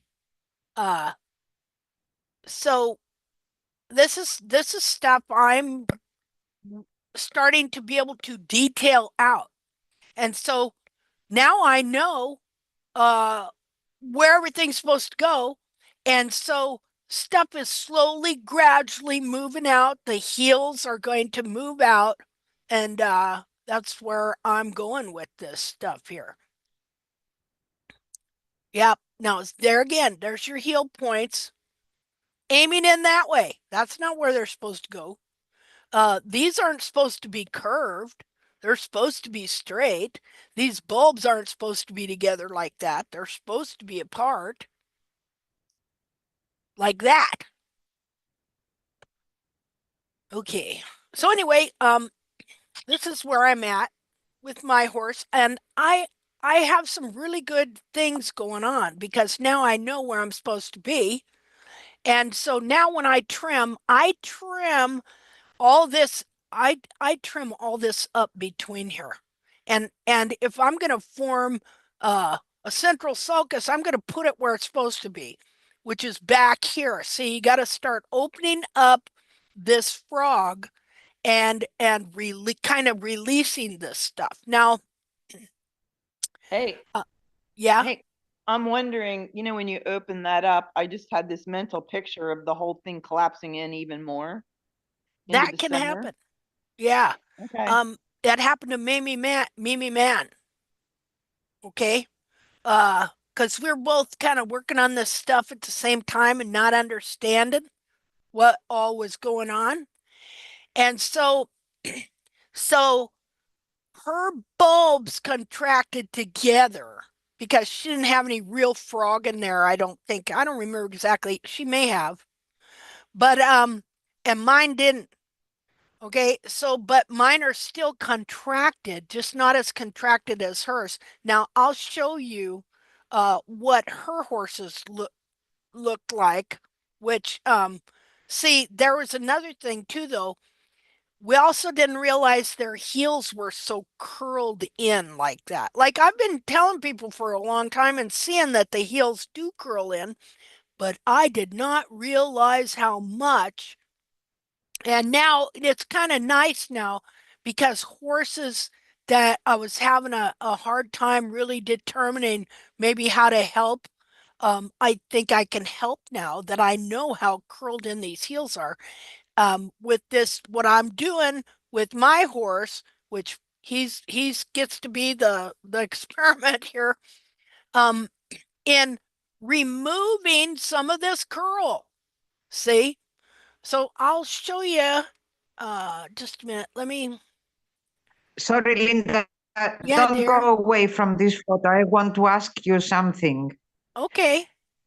Could you could you please show me where your periopal is on this Oh, photo? okay. Let me save the image and turn it around. That's a bad thing about these. Because the periopal we cannot trim. Just a minute here. Share. Okay. So I'm going to flip this around. Okay. Yes, Now yes, this is exactly. frog. This is frog Yes, showing through right here. And this is a new development. See, it's so cool when you realize what the true anatomy is, and then, your brain kind of figures out ways you might be able to get that. And so I've started really cleaning out between these bulbs. Now this is periopal right here. Okay. exactly, Yeah. exactly. Yeah. But right here, this is frog. See the difference? Yes, See yes, the yes, I can see the difference. see the smooth. See, here's the So thing. you you can Oh, go as far as you find the frog corium, the frog material. yeah. And what I've been finding out too is that the periopal is much narrower than what we ever thought. Okay. That the Yeah. bulb back here is much narrower than it is no wider than the coronary band. Once all is said and done, this bulb skin will be very narrow and only around the back of the foot here. Never big wide bulbs or anything like that. I mean, you can really tell the difference. See, this is frog. That is Yes, frog. I can see it. See, and So here you just can trim all these if you draw a V, well, and you want to a make V sure shape. yeah, and you want to make sure you have some heel. Like for people who have no heels at all, I was just you gonna don't say want that to. you can't do this without heels. Yeah, you cannot do this without heels. You Yes. need to grow in heel first because you have to grow in something for your horse's foot to be in. You know, No, if I was talking only trimming the frog and the periopal, not touching the. we missed a lot of that because you were really cutting out. But trying to tell the difference between frog and periopal, like see how this, you can see how this turns in, right? That's not Yes. supposed to be like that. This here is supposed to be about here. So if you would soak this, do you think we could tell the difference? The periopal would still turn white and that center where the rope used to be would stay dark? Um, just a minute.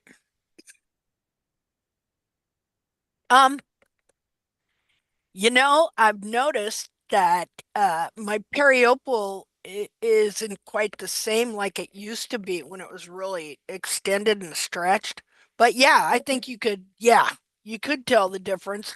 I've really seen it go through some interesting changes, you know, uh, like let me find you this one picture from a month or so ago. Just a second here. Where would that be at? Linda, it's Elena. I just wanted to ask also with respect to this picture, periopal, when you really enlarge the picture, did you notice where the periopal has the lines, like the tubule lines or whatever you call them? Like the lines, are they go down or are they, or they're like Oh skin? yeah, yeah, okay. Because You that's what mean, I'm aiming at. You see, if you really go in, do you see any, like the surface of periopal, does it differ in terms of texture to the frog? I mean, yes, regardless the color. yeah, yeah, the texture is different.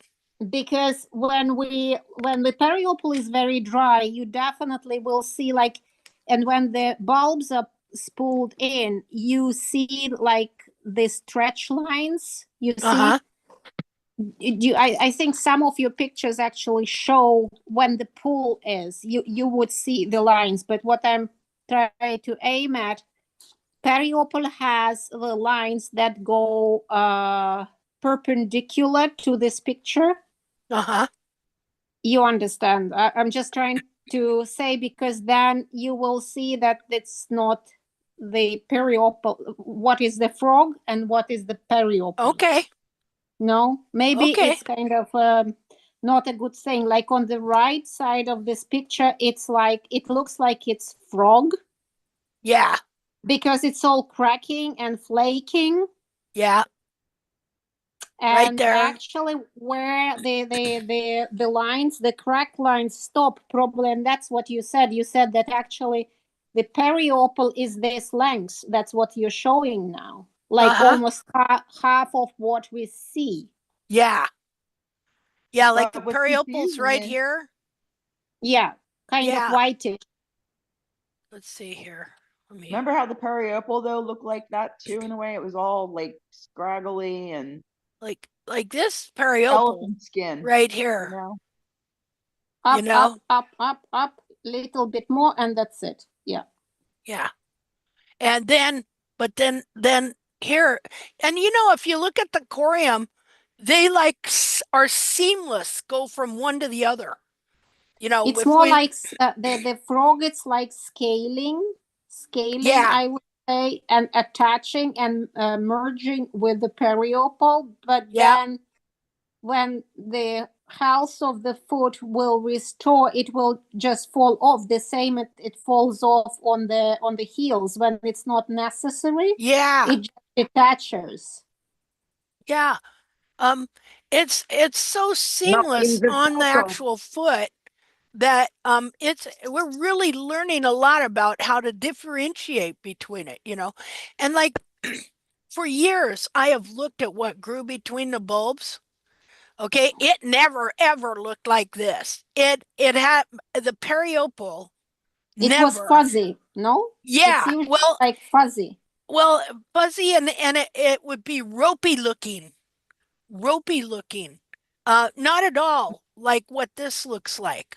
Um, you know, I mean, I have, you know, pictures upon pictures, and I would look and look and look, you know, and so now I know when I'm looking at it that what I got going here is totally different So than you would keep this material. this here. Yeah. Well, no, I'll keep some of it Yeah. Okay. Some of it, yes, and some of it, no. In that, Until the bulbs are at the point when they release enough, then you will stop trimming it out, I presume. I don't know. I don't Well, know. But that makes sense when you look at the photo of the wild Oh, I see fruit what that you're saying. looking. Yeah, yeah, exactly. So when everything is in place, we leave it alone because it will Right. provide the stability. And at the moment, we're still destabilizing food in the controlled manner to achieve Yeah. to bring the food to its size. Yeah, I it see what you're should saying. be. Yeah, exactly. Yeah. Yeah, right. Mhm. Okay. so if you dug in there, let's just say you went in there and dug it out like it's periopal, I bet you would hit frog program pretty quick. Mm, I Maybe don't hit a know. little blood. I don't know. You know, if Well, it's frog, if I've it's been frog taking it growing, out. I've been taking it out. I'll show you. I got a picture. Well, this, Well, okay, this is the most recent, so this is grown in. So I'll show you what it looked like when I trimmed it. Let me see here. I, How, who try many things, can tell you that when you hit periopal, it bleeds. oh yeah, When you yeah. hit, yes. It's thinner. So It's that's thinner, yeah. it's thinner, it's more soft leather. Frog is different. It's harder, it's flaky, and it's the texture is stronger. You know, Uh, there's way more frog in here than what you think. See, you can actually go pretty deep in there, and there's a lot like this frog. It's clear up in under the hairline. Um, just a minute here. I gotta go back there. Where am I? Okay, this frog is very thick and it's clear up into here. I can feel it when I put my thumb here. That I can feel that lump of frog stay clear up in here, you know. Um, like if I was to come and trim this right now, I would clean all this out here and there'd still be plenty of frog. Um, I'll show you what it looked like on Chester. Just a second here. Linda, I just want to say thank you so much for this hoof chat. This is Lee, and I have the Hi. 18 hand horse that has extremely compact. It's so hard to get in there and you said did you say you took like a I mean I can't get it with a regular hoof knife sharpened um and you're not using the grinder in there, but I will say Yeah, when I I am. try, oh, you are. Yeah. Okay. When I get in there and try to, the difference for me is they're real sensitive if I get near the periopal and they'll pull away. Yeah. Frog, no problem. So people can I kind of gauge, are you going to be tender there before I start to splice and then I actually can grab it. Almost will need a tool like the way you grab a mat for a horse's stall with a tool and pull it out. And now I can stick my finger, into that sulcus that is not a central sulcus, but it's a bulb sulcus. I can actually stick my finger and kind of get my horse used to having something, but it's like if someone sticks something between my toes, I hate Yeah. it. Yeah. I really don't like that feeling. I can't wear thongs. Same for them. They're real sensitive at first, so people Uh-huh. may think their horse is pulling away. It's just a weird feeling, I think, for them. Yeah, and we kind of have to overcome learning curves on what's back there. Yeah. Like here's Chester and he hadn't been trimmed in like 6, 7 months, which was bad of me, but It was a set of circumstances. You know, he was my neighbor's horse, and then Sharon Reynolds brought him, and she was moving here uh, up into Kansas. And then I just couldn't get over to trim him, so I went quite a while. And then they took him up to her, and then it was another month before I could get up there. And it's interesting what happened. But see, this is the first time I trimmed a horse like this, where I took, you see that right there? Like now Chester's a wild horse, and he was wild till he was 2. And then he belonged to my neighbor. It just so happens they have the only farrier in the country doesn't trim the heels out of stuff. Go figure. And so he was able to keep a relatively decent foot. And so I could not trim him for a long time. Now I'll show you what his foot looked like, what it looked like in there. See all that?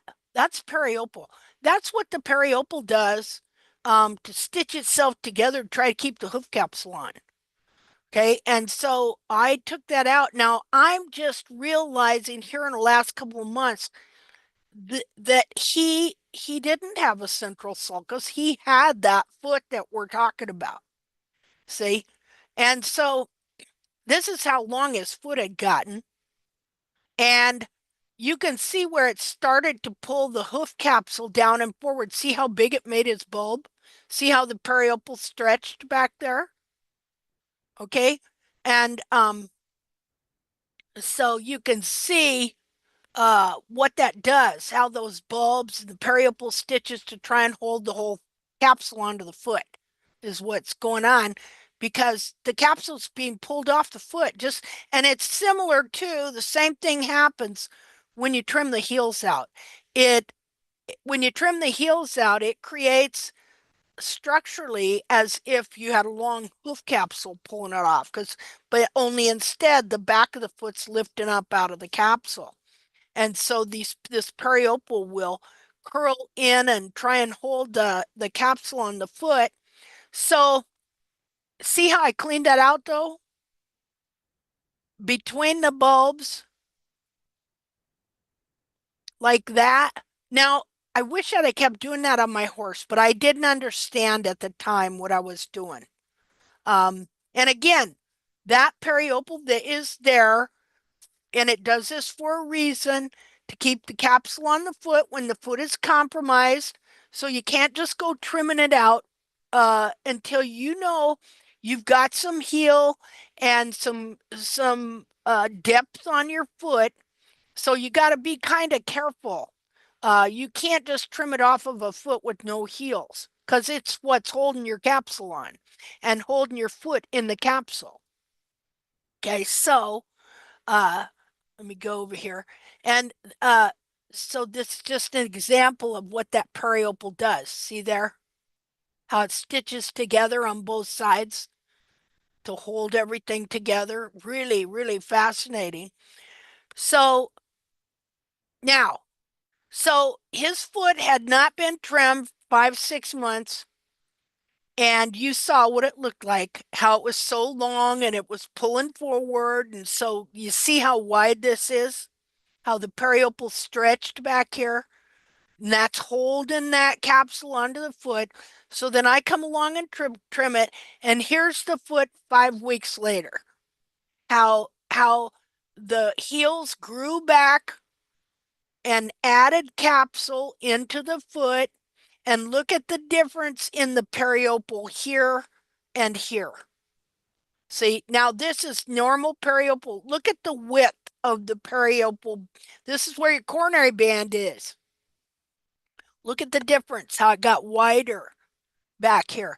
Like, and so what happens, a lot of times you trim the heels totally out, you get these big bulbs and stuff. That's a distortion, because in reality, these bulbs are really no wider than the coronary band. Okay, this is just extra skin that's attached to the heel here. So I thought that was really fascinating, the way that happened there, and what it showed. Now, this was his foot when I first met him. And like I said, that guy, he doesn't trim the heels out. So his foot still wasn't bad by any means at all, but it's definitely different than that. I mean, you get same horse, three different kinds of feet here. Three different kinds of distortion types. You know, they do trim a little bit of the heel out and leave a little more toe, I guess. But it didn't take long at all for to to correct his feet because he had such good building blocks, you know. Here this shows you. So that was 327.22 and this is 5.5.22. Shows you how the foot corrected itself. So there's just the three different types of feet. When I first met him, just, you know, from letting the foot go, then that happened and stuff, but it just real interesting. Okay, so all right, so I wanted to show you the back of Valor's foot. Let's see here. Had some really interesting things. This was couple months ago. Okay. See, because I started this is by that time I had learned that there is no central sulcus, that it's all about between the bulbs and the back of the foot. Okay. So I just want to share with you this. You know, you're talking about the color of the periopal skin. If it was real wet, well, his became a real interesting color once I started taking all this out again. Um, after realizing, hey, there is no central sulcus, so I'm going to start forming this and where it's supposed to be. And so look at the interesting way the bulbs started being. And now look at what's between that right there. Now, this, I never saw anything like that before. And so I just showed you how the skin here and the skin here, when the hoof capsule is being pulled off, it stitches itself together, and these bulbs will grow over this part, and that periopal will grow over that whole frog to hold that hoof capsule on when the foot is being compromised. But the color to me was so interesting, you know? And that is the real color it was. Before it'd be like totally white. So this was like a whole new deal. This was when was this?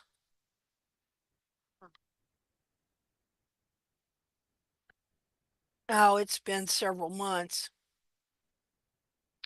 This says 11/6, but it was a little before that. Hadn't been that long though.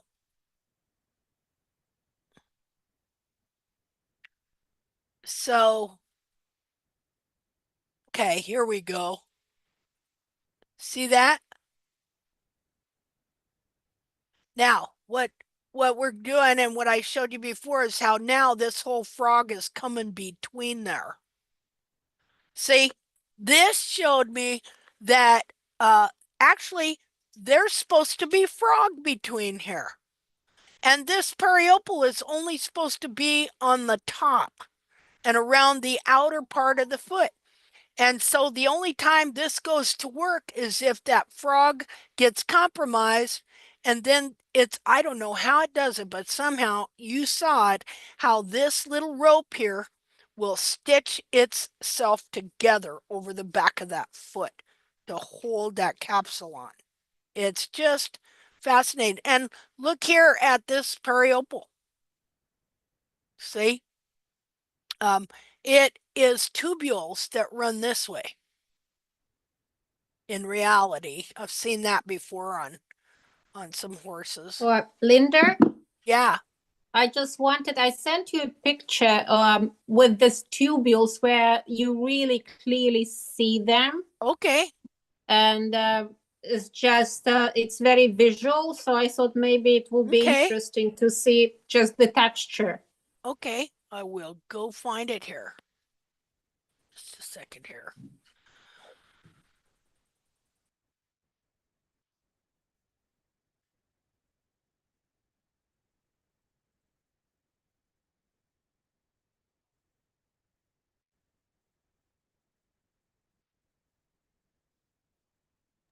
I have to Let tell me you something funny.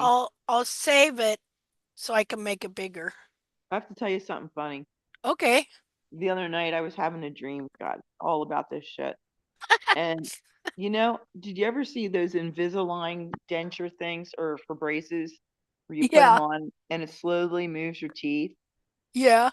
I had this vision that we created something for the heels and it slowly pushed them apart. Wow. Maybe we will. It was like I was just like, okay. What a But it, dream. Oh my goodness. I know. That's But it was awesome. but it was so funny. I was like, it's like the Invisalign where it just slowly moves your teeth, which you think can't move, Uh-huh. but they can. Ha. But it just takes slow, steady, pressure and change. And I'm like, wouldn't it be cool if we could do something like that on a hoof? Wouldn't it? If they Invisalign. could wear or something that like it would just slowly push it apart. Yeah, it would be great, wouldn't it? It was just a dream. It was weird. Well, that's all right. It's interesting though. Goes to show what you've been thinking about. That's scary. Okay, let's see here. Uh, share. Okay, there we go. Oh yeah, see there? You can really see the tubules. And even look at them, they look like little hairs right there. Because they are just like hairs. Everything on here is tubules. That's a really good picture of that, showing that. Look at that. Wow. So that just is thin covering the back there. Now look there, I can see that is frog. That is not periopal right between there. See? That's awesome. But to help him to, you see, the hairline is, that's what I'm battling now. The hairline is not straight. Mm-hmm. And probably, we don't have enough moisture because even in the winter, it's like rock hard sand. But Yeah. we don't have moisture. It's cold. It's like -10 now. Uh-huh. But we don't have the wet. Yeah. And I tried to dig. You see, I dug in between the bulbs, but I don't really know what else I can do apart keeping, the regular stuff in check. Yeah. Do you have a soul view picture that I could look at? Okay. They are not perfect, but I will try to find. Maybe I took. This is the foot that I rotated and then disrotating now, but I'm quite, it's getting better. So wait a second, I think it's not the best picture, but I will send to you. Right. Okay. Or maybe it's, yeah, that's this one.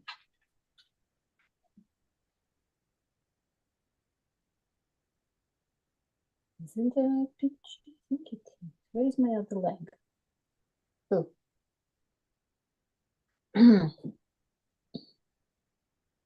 Oh, okay.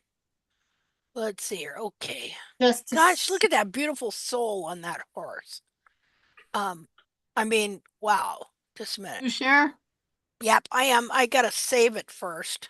listen, Okay. I So I think can. I sent you, this is the right front, but I think I sent you the left. Yeah, I think, or maybe I didn't. I'm confused. Let's see.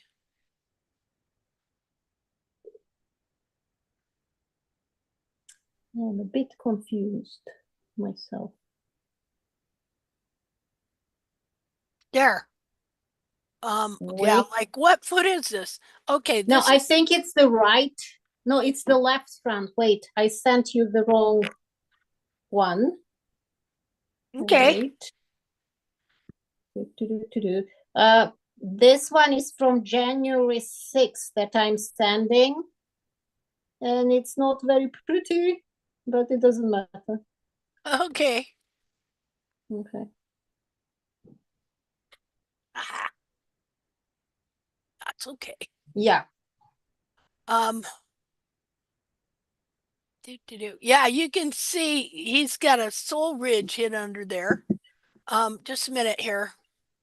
Let me save it and then I'll put it on the screen. Da, da, da, da, da.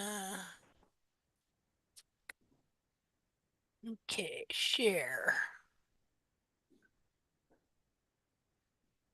Okay. Okay.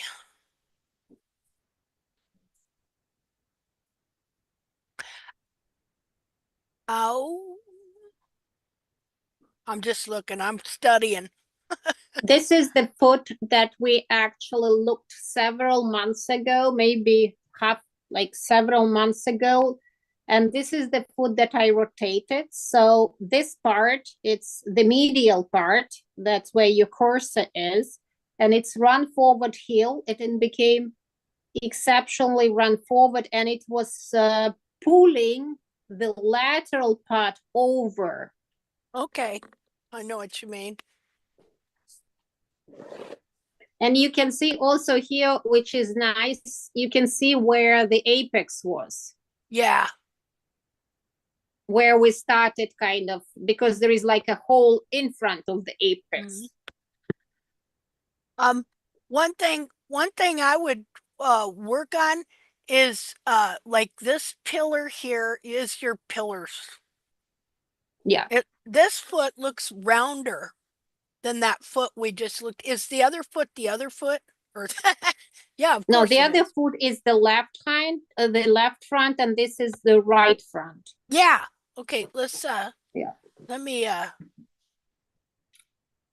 okay. I was just trying to. And they're not on the same date.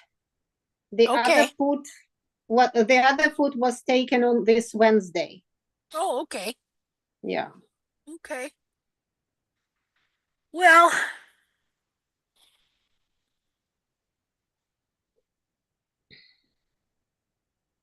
I'm just looking. No, because this foot, it gave me so much tears and headache. And now I see that it's changing, and yeah, I see it as a very positive, because I was really like, I didn't know what to do with it, to be honest. And then I started to I choose one direction, and I just said, okay, I'll just do that and I will see. And then I progressed and I saw the hairline is changing, so I just didn't have time. I want to put it all together. Okay. So maybe somebody could find it useful, like where the blue heel, I actually opened it up like you did. Oh, good. Okay. After our chat, I don't know which one, and I just opened. I just took my knife and I opened it up. Good. You can't even tell that heel was actually in minus. It was like -3 degrees at one point. So going under the foot to the medial part, basically. Okay. So it's not bad. Of course, it could be better. But for me, the struggle is on the medial side, where on the right side of the picture, it's like I had the sole missing. And I always tried, and I just, because you need to take one that is more the sole on the left side of this picture was always more compacted. But and I always tried to play with it because it's very hard when on one side there is no sole because it's more run forward, right? Yeah. And the sole kind of thinner and missing there, and on the other side it's really very high and compacted, but you need to take it down Yeah. or compact it, and you need to shave off the like what it is a live sole, but it's like really compacted. Yeah. Yeah. So I it's know, like I know a what sole, you but mean. the structure is very different to the other side. Mm-hmm. And I always had a conflict in me about it. Yeah. You know, what will happen? Yeah, I know what you mean, because I've been there with the same exact thing. You know, Yeah. the And the one other side. thing that I was also battling with is, I think how it happened, I just left the medial, the right side of this picture, the medial side toe quarters too long. Oh, That's okay. what happened. Yeah. So, and even if when I tried to correct it, my understanding was that I need to keep the whole part of that, the hoof of that side longer. But then it's only the heel part. It's not the, you need to read the tubules on the lateral side, right? Yeah. And decide. Yeah. And like what I started doing is I know that those toes have more spade shape. So I purposely like, you know, when I was just looking at your sole view, because see, your You will pillars will shape affect, them. yeah. Yeah. Like, okay, so when we were looking at the sole view, just a minute here, right here, am I on there? Okay. Yeah. uh, Okay. Remember, I said this part to me looked high. Too round.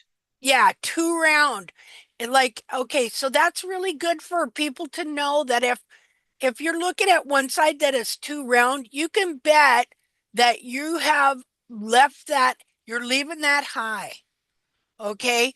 And so it's good to start taking it down, because if you were to start rasping this down, it would, the roundness would go away and it would be more spade shaped like this side here. But you see, in this case, I doubt that because it's still pulled over to the Yeah. side. Well, but So look here. you know, Look, it's not see it there? Can you see it now? Yeah, I could have How taken on the how left it's side a high? bit more. Yeah. You can Okay. even mark here. Yeah. Yeah, even if it's pulled over, like, okay, so I went through this too with where the sole was real compact on the narrow side and thinner on the other side. And so finally, what I did too was I went ahead and thinned out the compact side so that stuff could move, you Yeah. know, and that helped. And uh and when I look at the feet, like I'll look at my own pictures, and if I see that it's like this, I will go ahead, like I would come in there and go ahead and take that down. You see, Mm-hmm. to where it was like, let me draw on it here. But you see, when I look at the dorsal aspect, then I see that the wall there is kind of shorter than the one on the run forward side. Yeah. Yeah. Uh, So it's you really have to just sit and think deeply about oh that God, stuff. I know, and it can drive you crazy. It's like a Yeah. Chinese puzzle, you know. Well, if I Because take sometimes this, you have to make completely opposite to yeah, what actually your mind tells you because yeah, it works in a different way, kind of. yeah. Oh yeah, yeah. I know what you're saying. You know, and I always question myself. You know, because sometimes too, you'll do something one time and it works well, but you do the same thing at another time and it may not work so well. You know, because there may be something that changed that you didn't even see. You know. Yeah. and stuff. So, but we're getting it figured out, and like with people like you, and the thinking you put behind it, and because your mind, you're an artist and stuff, and your mind is very really into structure and stuff, and trying to figure out what moves where and when, you know. So, together we'll get her figured out. Yeah, Sorry, guys. okay. Sorry, guys. Sorry. But I have to tell you something on this Go hoof. on. Yeah. It's a very nice hoof when you look at it. But to me, it's very narrow on the backside. Yes. Yeah. It's still very narrow. Yep. So, if I was you, I would take the bars lower so they Even can. lower. Yes. And I would try to bring the hairline straight back. I don't understand that one. What You do see you mean that by the V shape your hairline has. yes, but It that's goes what I'm saying. up, What do you mean? up and down and up again. Yes. Yes, This. I understand. That's what I'm asking, This how should I be- can change it. Well, Yes. did So if we want to take things to another position, we thin the parts that keep the hoof together. Yes. If you see the sole view, your bars are high and they retain the whole hoof that's together. Well, what they're how saying. low there should be then?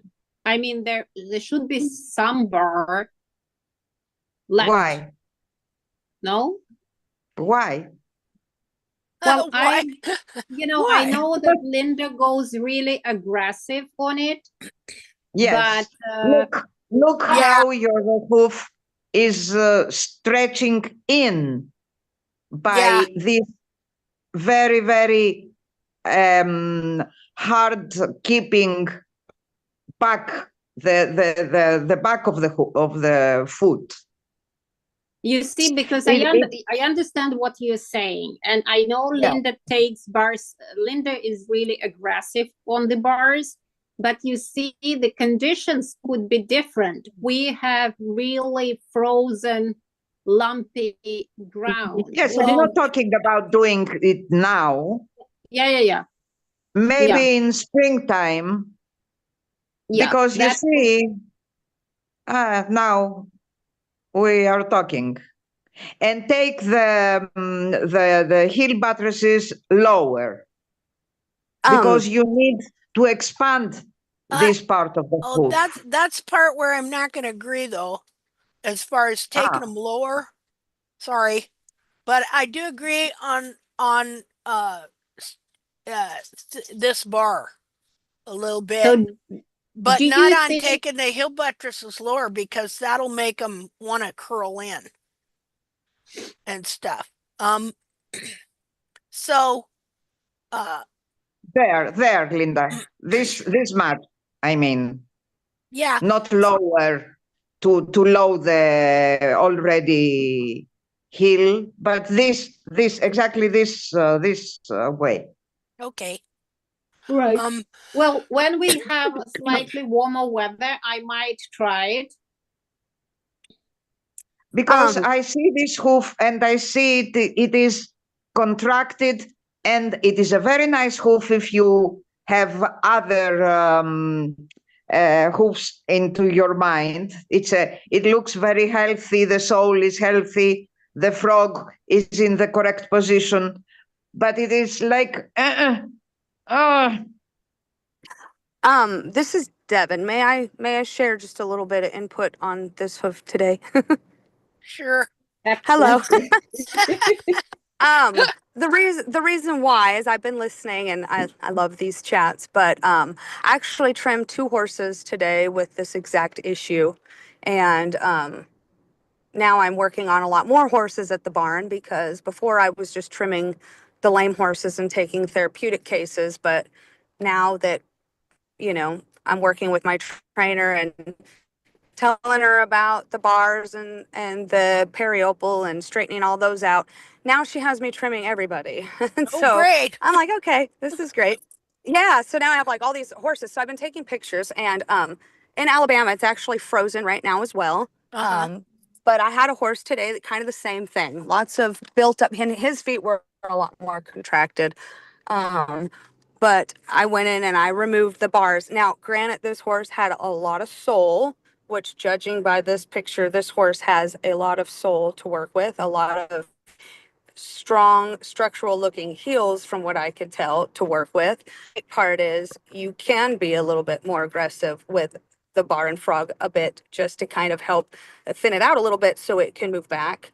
But also same with the toe. So like the way I like to deal with the toe is, if you're siding down the hoof, one, you don't want that toe to be built up above your heels, but you also want to sight down the hoof and kind of try to make it somewhat even with your side wall. So if you have toe poking up above that, I like to think of taking like them cheese graters that have like the long wire, and just kind of lining it up level with your wall, and almost imagining going straight down with it and just taking off that little. Now obviously you would do this with a rasp, but I like try to imagine that coming like straight off, so that you have your toe and your sidewall all balanced. Now you wouldn't do that with every horse, but this horse has tons of soul. You can see how deep that apex is where that frog used to be, and how far it's come back. So you have lots of soul there where you can bring that toe down. And then, of course, you still have lots of bar in there. So I see what Angelique is saying as far as maybe lowering them just a little bit, leaving your buttress so you definitely have the height. But then, even thinning them out a little bit from the inside and bringing it straight back to take that krill out just a little bit. And then where you see where the periopal is in this picture, you can see where the heel buttresses are, where they would actually, if you can envision that heel point growing down towards the hairline, you have the frog. I'm not saying much touch the bar, but the frog, where you can see some of that and even some of the periopal growing up your buttress. So if you can imagine just trying to kind of cut that off your buttress and just cleaning out the lateral groove from the apex straight back out the back of the hoof to where your heel and the periopal is somewhat separated.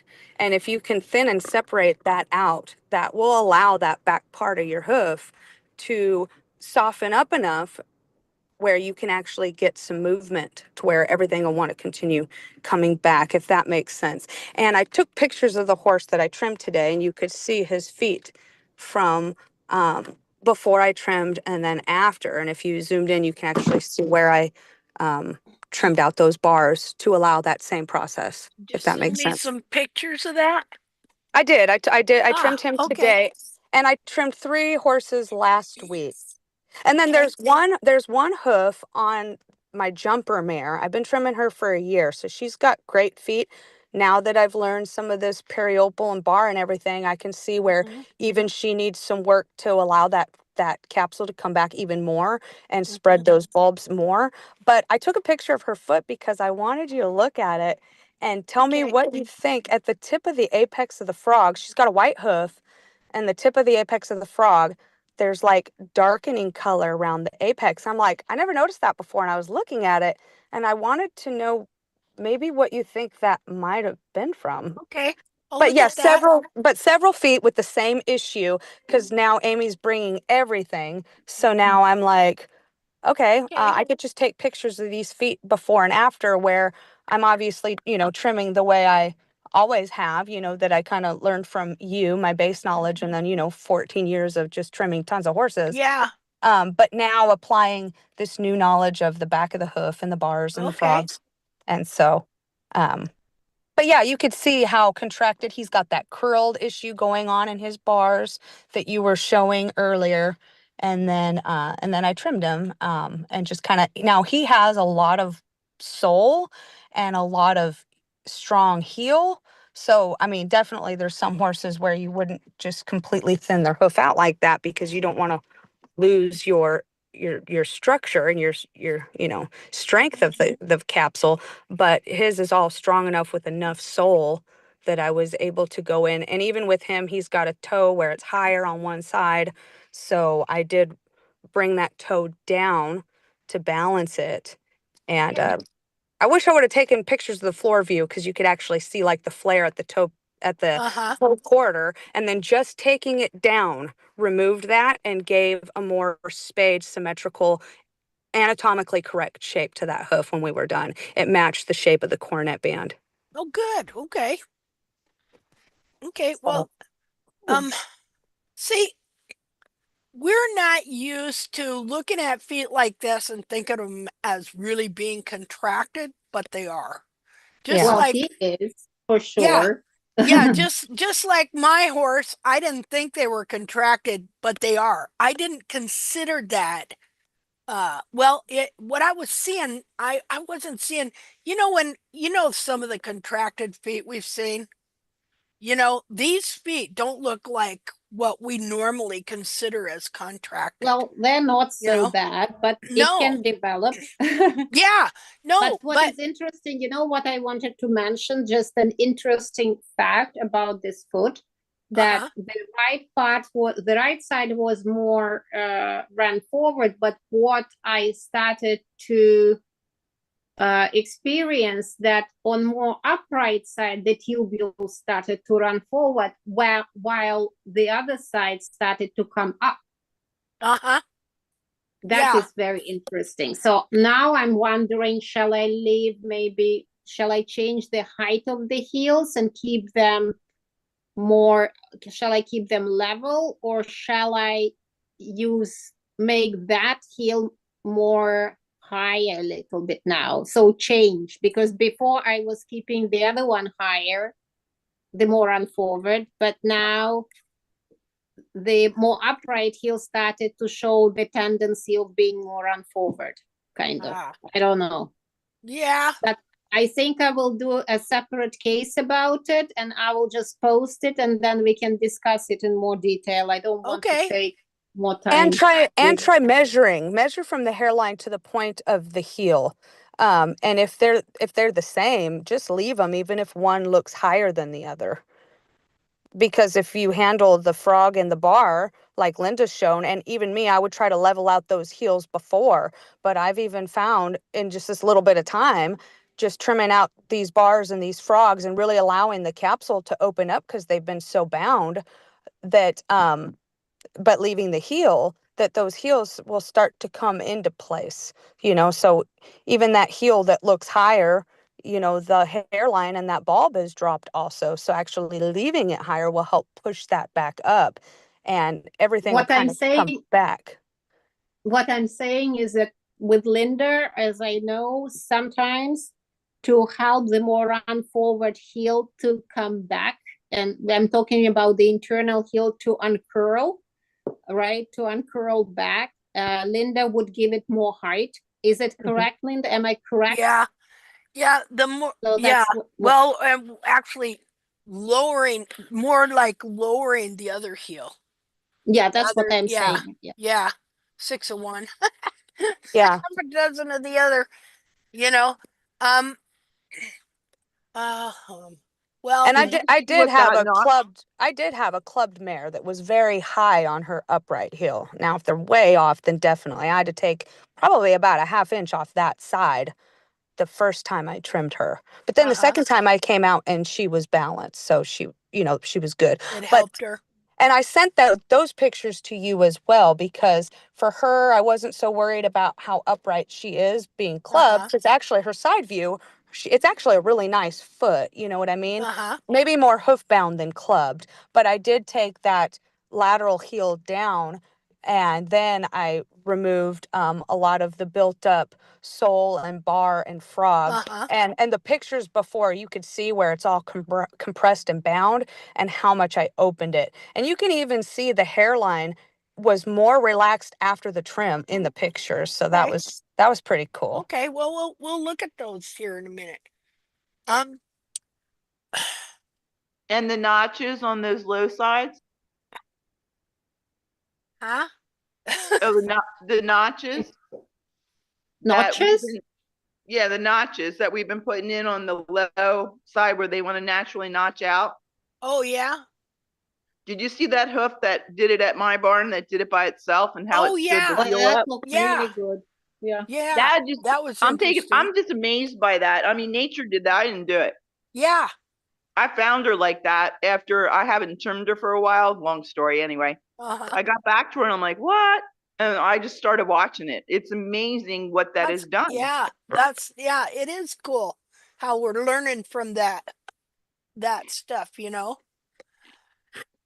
stuff. Well, one thing, Elena, that I would say that I've been doing on mine since I want the bulbs to part is but I don't want to totally trim out the central sulcus either, you know, is I've just been taking and making a slit. Do you understand what I'm saying? Like I Yeah, have with the scalpel. With the huh? scalpel. With the scalpel. Yeah, with a scalpel. And not Yeah. that deep, like because I mean you can feel that in there that there's, a lot of frog, probably pretty deep in there and stuff, but geez, these dogs are going crazy. But it's really been helping him widen up. Like I think I showed you where I can show you like when I God blessed him, these dogs are going nuts. Just a minute.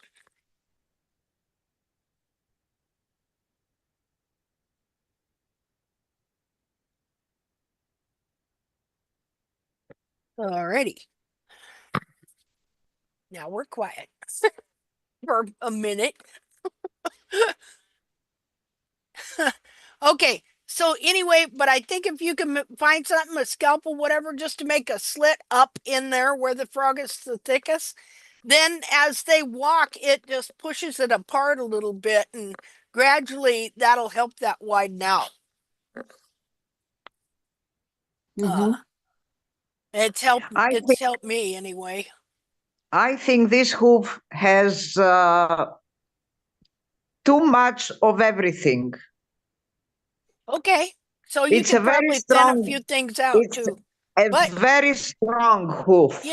But she's also saying it's winter, so she, when it's hard and stuff, she doesn't really want to, over thin something out when it's too hard frozen ground to walk on, right?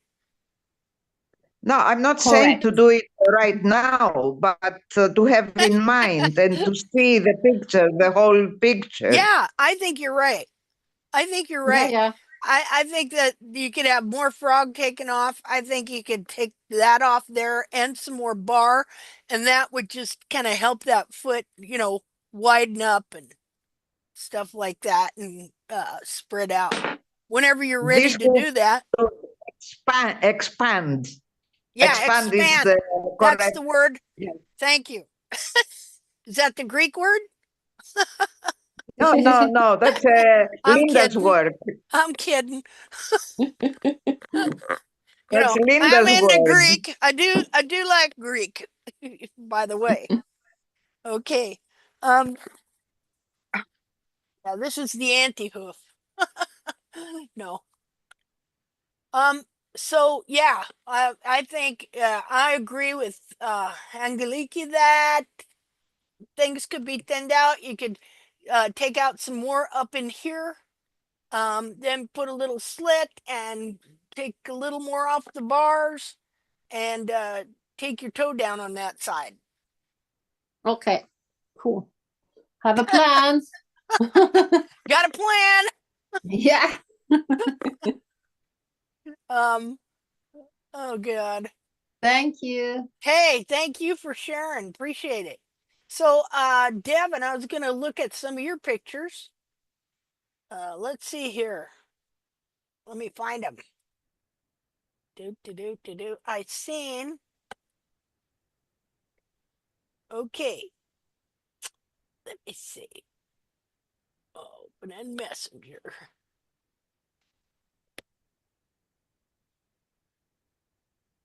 Wow, you got a book. You sent me a bunch of good pictures.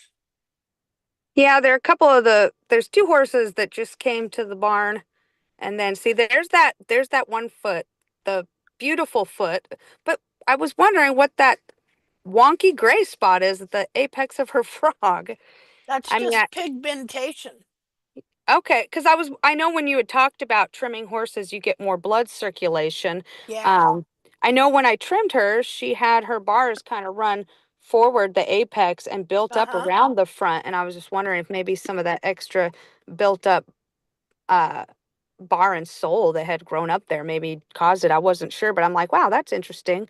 No, that's just pigment, I you hadn't know. trimmed her hoof wall yet. I'd just done the frog and the bars, Mm-hmm. but It's got that's an interesting color though. Interesting pigmentation and pattern. I was just there. kind of like, I got to get a Yeah. picture of that. Yeah. And so her heels are also curled in hmm and her frog is pulled under her foot and stuff. So as all this gets opened up and you're then it looks good, then in this down, it's all gonna move back and up behind the foot where it's supposed to be. hmm Let's see. Is this her foot too? That's her back foot. I don't have any other feet of hers. Okay. So And this is a periopal rope. So this horse, like all of that's them. not the same horse. That Oh, that it's is not? one of my horses. So those I sent you a couple weeks ago. Okay. If you go in the other direction, you'll find the horses that I've been Okay. trimming in the last week and this week. So there you go. Hey, That is hey, the this club looks hoof. good. What you're doing here, cleaning And all look at that the out. difference. Look at the difference in the hairline. And that's literally the same day before and after trim. Yeah, already. You see how that frog, this is what I talk about frog bound. See how the frog can bind, like you could be growing heels and everything, but if you're not taking that frog off, that frog is going to bind that down. That's a great picture. I bet Yeah. that horse felt better. And there is there a side? No, one of the other ones. I have a picture of her on the floor. I'm getting better. I'm starting to notice when we show these, dang, what else I should have taken a picture of is their Oh, side right. view of them standing. Yeah. See now, this one too. Same deal. Look at that. You trimmed all that up and look at the difference in the hairline. And this mare, there's actually a picture of her. Jeez. There's a picture of her full body, Uh-huh. and she is a world time champion jumper that was retired because she was crippling lame. Uh-huh. And my trainer, this one of her horses, actually drove her to Kentucky to have Dr. Morris, who trimmed her and shot her herself with his Morrison shoe. And within a Uh-huh. week, that mare was so crippled she could barely walk. Yeah. So Amy pulled the shoes. She's like, I'm done. She retired her, started just filing on her feet here and there herself, put her out to pasture and bred her. So she's fat and pregnant right now. And I've trimmed her 3 times. Now she's sound. And then I went into last week and really focused on because I've been doing a good job, I think, keeping the hoof wall where it needs to be, but sometimes Uh-huh. my toes will get away from me, and that's Yeah. why I'm trimming more frequently. And it makes sense, like these bars and frogs, and the bound sole and everything needs to come out to allow it to Yeah. expand. And so now my hoofs are starting to expand out the back instead of shoving the toe That's great. wonky. So, Yeah. but yeah, so she's doing better. So that's one of them. Even Dr. Morris and his shoes couldn't fix her. What horse is this? Well, That look is at the that is the cartilage. pregnant mare I was just talking about. Wow. And those pictures of her red wonky foot where you're like there was a huge difference in the hairline, that's that foot. Okay. Now, I'll bet you anything when this mare is said and done, Mhm. she'll have even more cartilage and almost a straight hairline and very steep toes. Yeah. I'll just bet you. Uh, See, we're finding that those hairlines are way steeper than what we thought, and they have way more heel than even what we thought a lot of times. hmm Um, yeah. I wish Wow. I had pictures of her back left when I first trimmed her. She was severely windswept where her whole hoof grew to the inside and crushed the outside. Uh-huh. And like she was severely lame on it. She's pretty straight now though. just going in and balancing the hoof, but she'll get even better. But that right there is the hoof I trimmed today. Okay. Well, I'd be interested in seeing what that looks like on the next trim. Yeah. Look at Yeah. that. That's good. The way you're thinning it down and everything, that's good. And that toe, you can see on the one side where it was long, if you sight down the hoof, he was actually higher on the inside all the way down that toe quarter. And so I didn't back his toes up any, but all I did Just took it down. was rest them straight down, Good. and sighted Yeah, it straight that's down good. so it would be nice and balanced. That's And you good. can see even after the trim, he has plenty of hoof walls still to stand on. Heck yeah. And then just removing all the internal parts that were so compressed and bound.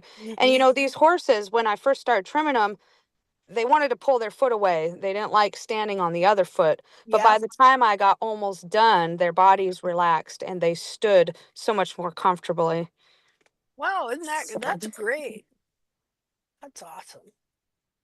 But if you zoom in that picture right there, you could see how much I thinned out the bars.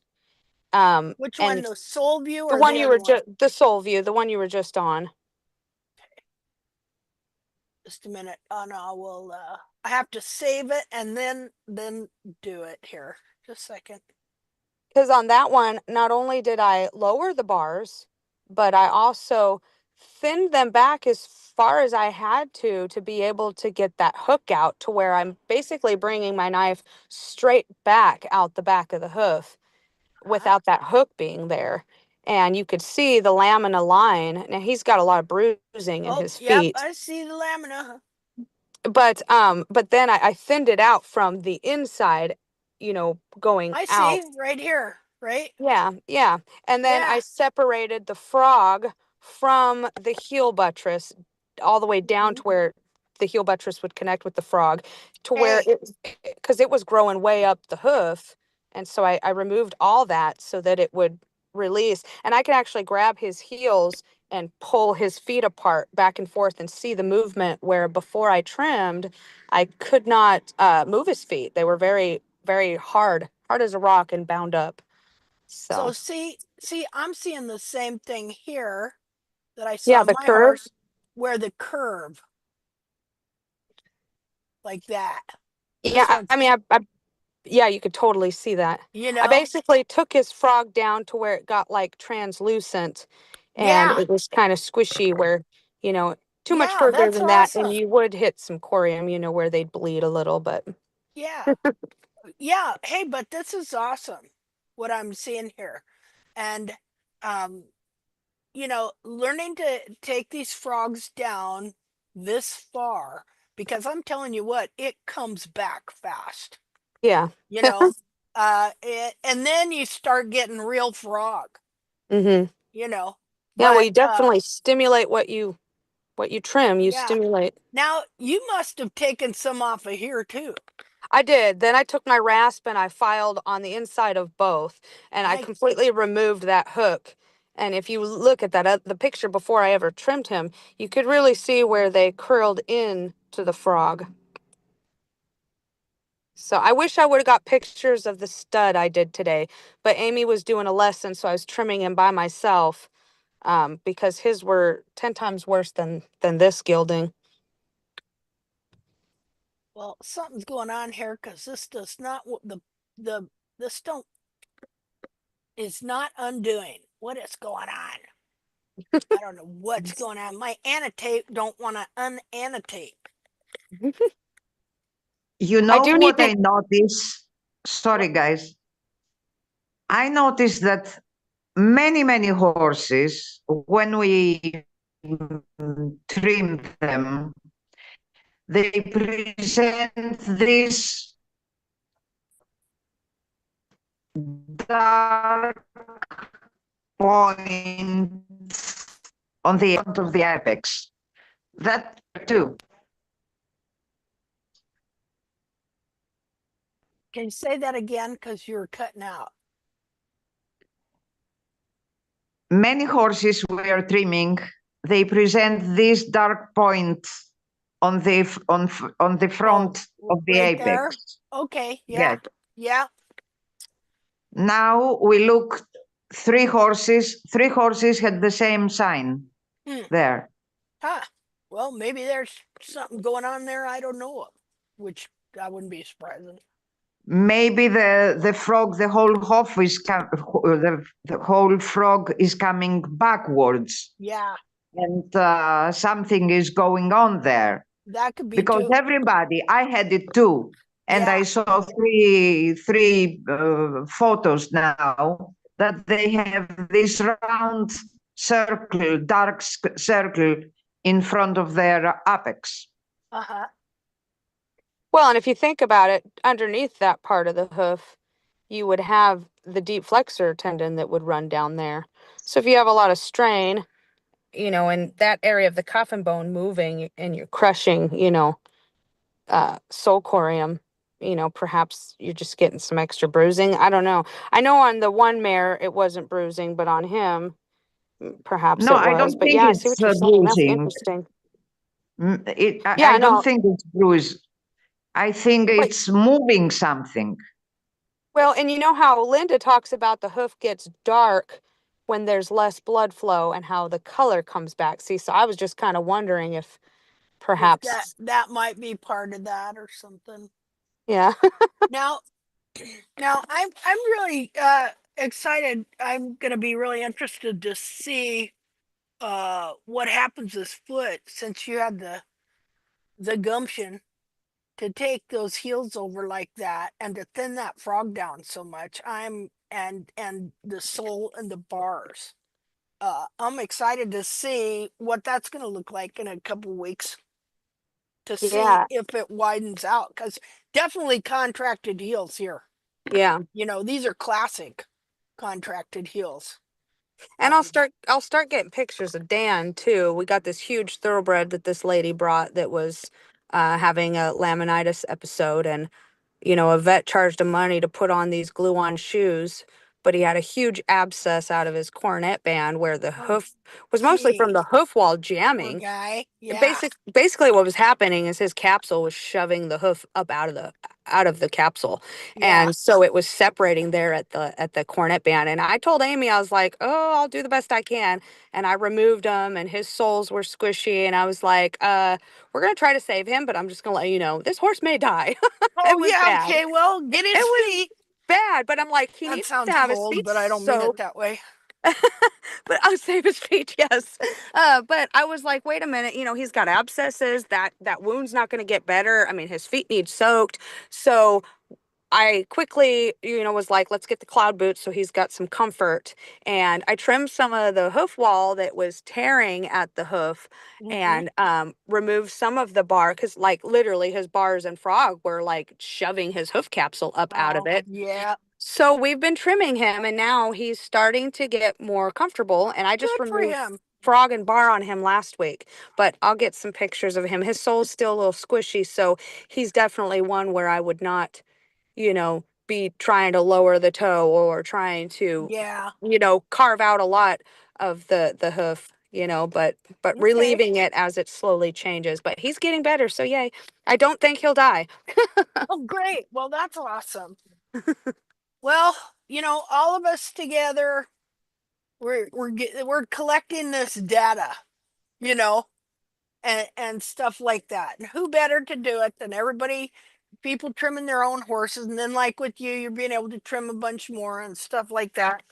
So we're gonna see if we can see some patterns here in all Yeah. this. Yeah, I'm Um, excited to be a part of the research. yeah, well, yeah, we're glad to have you for sure. Yeah, I I just like need a what you did proxon. here. What'd you say? I just need a proxon. Oh, hey. My Yeah. hands are sore after today, I'll tell you, digging all that Yeah, out. no kidding. Well, it's really great how you were able to thin down this frog here. Um, Yeah. yeah, and you can see, look where he had this high hoof well here, how it bruised his toe Mm-hmm. on the side there. Yeah. So, and he's probably got still some, because see, I had this happen to my horse because eventually we have to get, so we're trimming down all these layers of these bars because that inner layer, you can tell the difference here between sole and the wider layer of bar that has grown over and extended itself beyond where it should. That's for sure. Yeah, because you can even see the tubules of the lamina, like after I remove the top layer and I'm thinning it out, where Mm-hmm. you can see it still on the sole and actually watch it carve down. You know what I mean? Yeah. And some of it'll almost be a yellow color, and it'll start to straighten up, and you can follow that lamina line and watch that bar get shorter and shorter next to the sole. Well, So, and then it's easy to allow that to happen. Like even though knowing this happens, I found out that I had allowed it on several on Valor's feet before. So like right here, that looks like, because see the difference? my screen's black. I don't know if Oh, it is for everybody else. nope, nope. Yep, black screen. Oh, really? Yep. What is going on? Actually, dark gray. Try that. Um, Did that work? yep, I Stop could see it. share. Oh, okay. Let me redo it here. While you're redoing it, I just had a thought as I looked out at in my pasture at my mini donkey. Uh-huh. And have you ever noticed, I don't know if you've trimmed a donkey or mules, but have you noticed that they tend to have big frogs in the back of the hoof, and the whole hoof Yeah. naturally seems to kind of be more forward, the frog, than the Yeah. horses? Because they have bigger heel buttresses and bigger frogs. In reality, I got a couple of pictures of a cadaver dissection, Oh, and cool. they have humongous heel buttresses and big frogs. Yeah, behind like that. Yeah, I always So, notice they kind of have a more forward hoof anyways, like yeah, anatomy wise. I mean, that's just, they're different. They grow a little different than the yeah, horses they do. are. Now look down here. You see that? Okay, Yeah. this is all funky bars or other types of material that have grown. That is pigmented sole right there. That is covered over. Because see the frog? See how that pigmentation is on that side of the frog? Yeah. Okay. So these feet, um, the corium it goes from one to the other, and so just like okay, uh, you can have black dots in the hairline, and then you'll see black stripes in the hoof. Uh-huh. Okay, so you got black hair, but you got partially striped hooves too. You see what I'm saying? Uh-huh. So on something like this, because I've been seeing this on mine, I allowed some of this stuff to grow over the sole. And then as I started cleaning it up, I would find pigmented sole underneath it. It was white over the top of it, but pigmented sole underneath it. You see what I'm saying? That this freaking bar material, okay, just like you have layers of it, right? Look at the layer of the hoof wall. Look at this white layer here. Okay. Hmm. You got the same thing on the bars. All Yeah. right. And so it can just gradually start growing over the whole sole. Yeah, and his were big and grown up and Mm-hmm. big, huge, like just chunks of bar up underneath the sole, and they were Yeah. laying over and curling, and yeah, and I literally had to carve them out, and they grew all the way around the apex of the frog, so I had to cut and bring all that Yeah. down. Yeah. You can see that really clear here. Now Yeah. here it looks like sole. You can see Yeah. little pock marks, but all up in here looks like that inner bar wall that just smooshed over everything. Mm-hmm. Yeah, and see, I always trim that a bit, but like it comes back like crazy, and it, Yeah. it makes sense if you've got all this impacted bar, right? And Yeah. so I even found on Dan that one thoroughbred now granted, everything forward the widest part of the hoof and his toe area is soft, but the Mhm. back area is all compressed frog and bar, which is what's like compressed his capsule and is shoving his coffin bone up out the top of his hoof. So I actually have a lot back there to work with. So Yeah. behind that part of the hoof, I've removed the bar, removed the frog, go back a week later, because normally I would trim some of it out, but I wouldn't like go quite as aggressive as I have Yeah. been. But I went back a week later and look at his feet, and I'm like, wow, it still looks beautiful. Like everything hasn't just jumped right back because Yeah. I removed it all. Yeah. Well, and like I said, I wound up letting the stuff smoosh over the sole and not realizing it, you know. And so I've been removing it on my horse as well. Because a place for everything and everything in its place, folks. You know, the inner foot and the coriums, there's boundaries. And so that's what we're learning to do is learning to maintain boundaries. But then when we're doing corrective trimming, you're going beyond the boundary so that you can release the foot because the the hoof capsule grows on the deformed foot and then it binds it all there. And so now we're having to go beyond those boundaries and thin things down that you wouldn't if the foot was correct. So that you can get the inner, because the inner foot has to move and grow the hoof capsule from a new position, is what happens. Yeah. So, okay. Okay. So, well, thanks for sharing that, Devin. You're welcome. I think we're going to take a break because I need to go see the little girl's room. And so why don't we take a break? It is 2:58. Why don't we meet back here at 3:10? Can we do that? Sure. Take a 10-minute break? Yep. Okay, ladies. I'll put a picture up to stare at if you want it. Thank Here. you, Linda. Hey, thank you. Thank you, everybody, for all you share. I appreciate it. Let's see here. Do. Where am I doing? Let's make it 3:15. Let's splurge. Here, we'll just put this picture up here.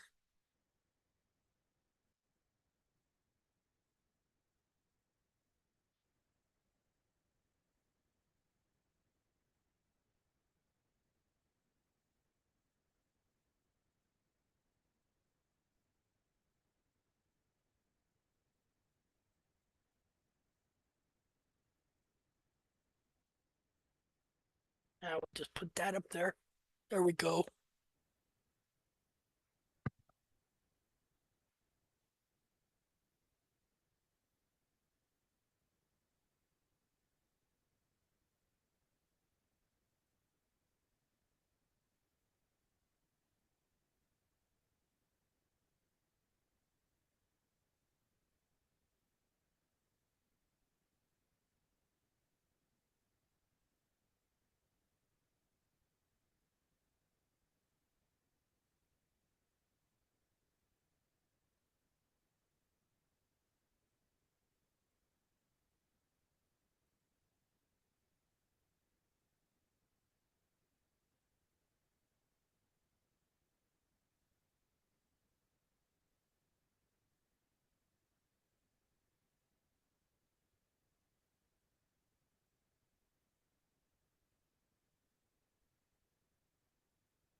Okay, well, I'm back. I managed to cram a sandwich down.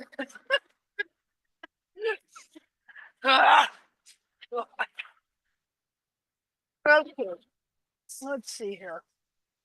All right, well, let's see. Oops. Figure out where I'm at and what am I doing? Can you hear me? Anybody Yep. back? Oh, okay. Oh man, I needed that. I needed that. The beauty of being a listener is that we can snack lunch along the way. Oh yeah, there you go. Get some popcorn and go at it. Oh, I come in here prepared. I got a sandwich, I got fruit, I got milk ready to pull out of the refrigerator, I've got my water, I've got snacks. I'm all set. You're in for the long haul. I know how they go. You know how they go. Oh my goodness sakes. So one of the things I wanted to talk about and what we started to talk about before I started the YouTube was how how wrong they are about the anatomy. And so I was going to show some things on that and how I never set out to prove anybody wrong about anything. I just wanted to help my horse and started seeing and trying to understand about the anatomy to try and help my horse because here's the fortunate thing. Okay, never ever would I have ever had the finances to have a vet do much of anything. I'd have had to put my horse down. Um, so not having the finances to hire a professional, I had to try and figure it out myself. You know what I mean? And so, and here's the thing.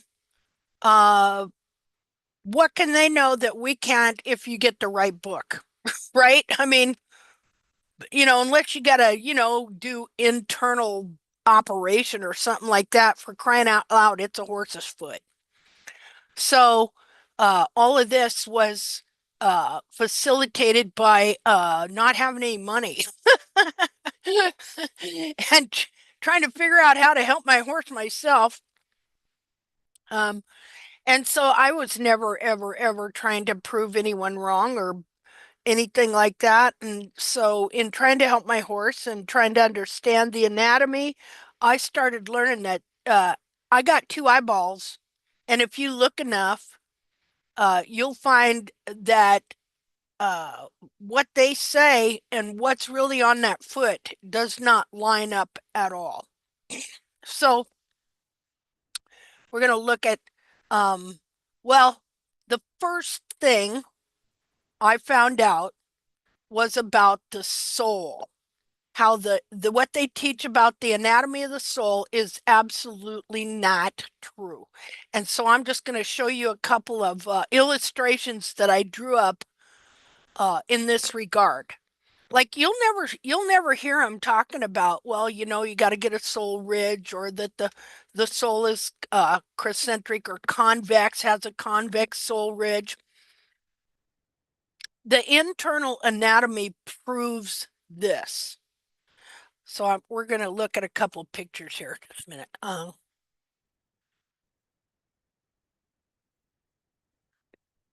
As I eat my caramel, let's see.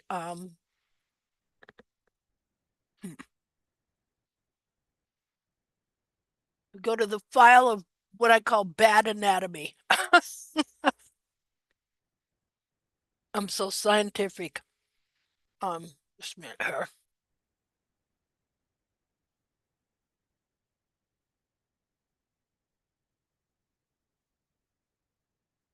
Or maybe I should go to the soul. Just the soul. We'll go to the soul first. Oh, great.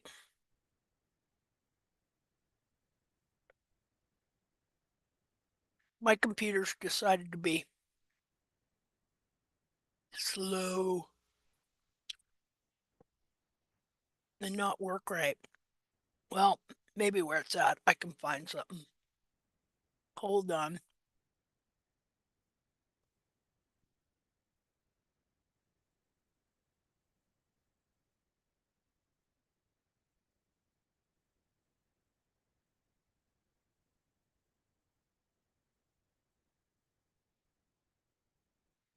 My computer keeps freezing up, so this might take a couple seconds.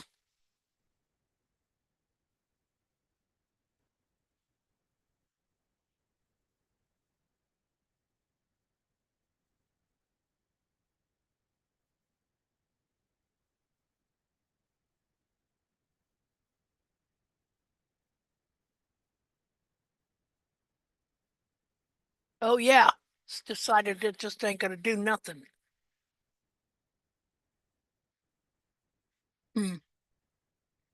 Stupid thing. Your screen sharing is paused.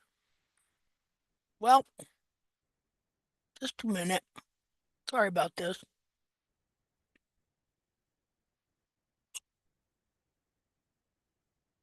Hmm.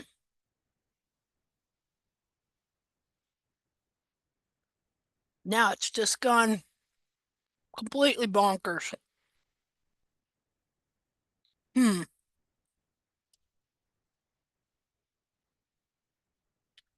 This might not be good.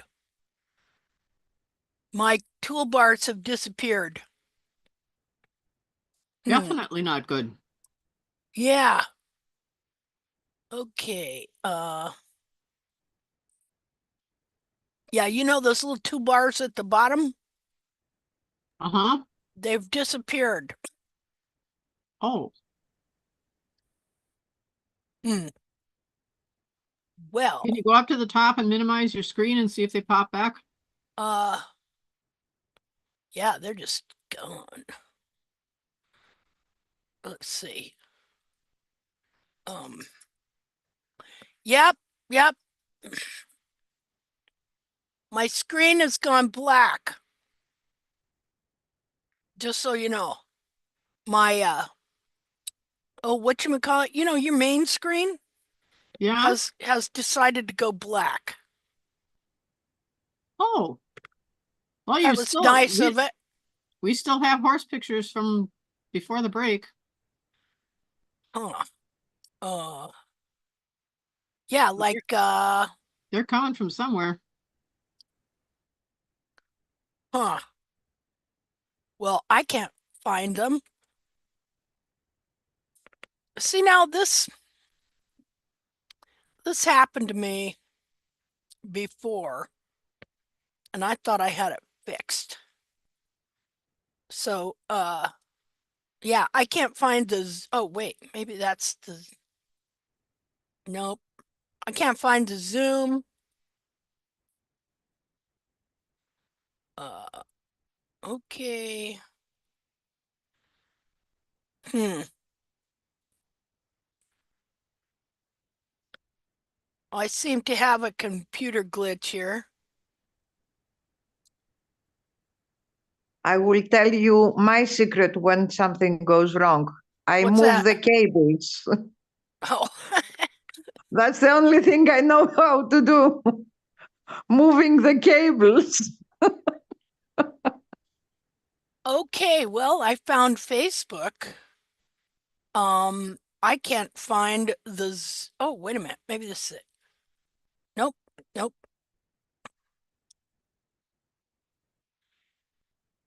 Okay, I might have to uh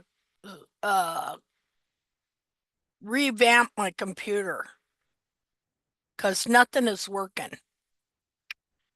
So, okay. Well, I'm sorry, folks, but my computer seems to be so I'm gonna leave the meeting and I will be back.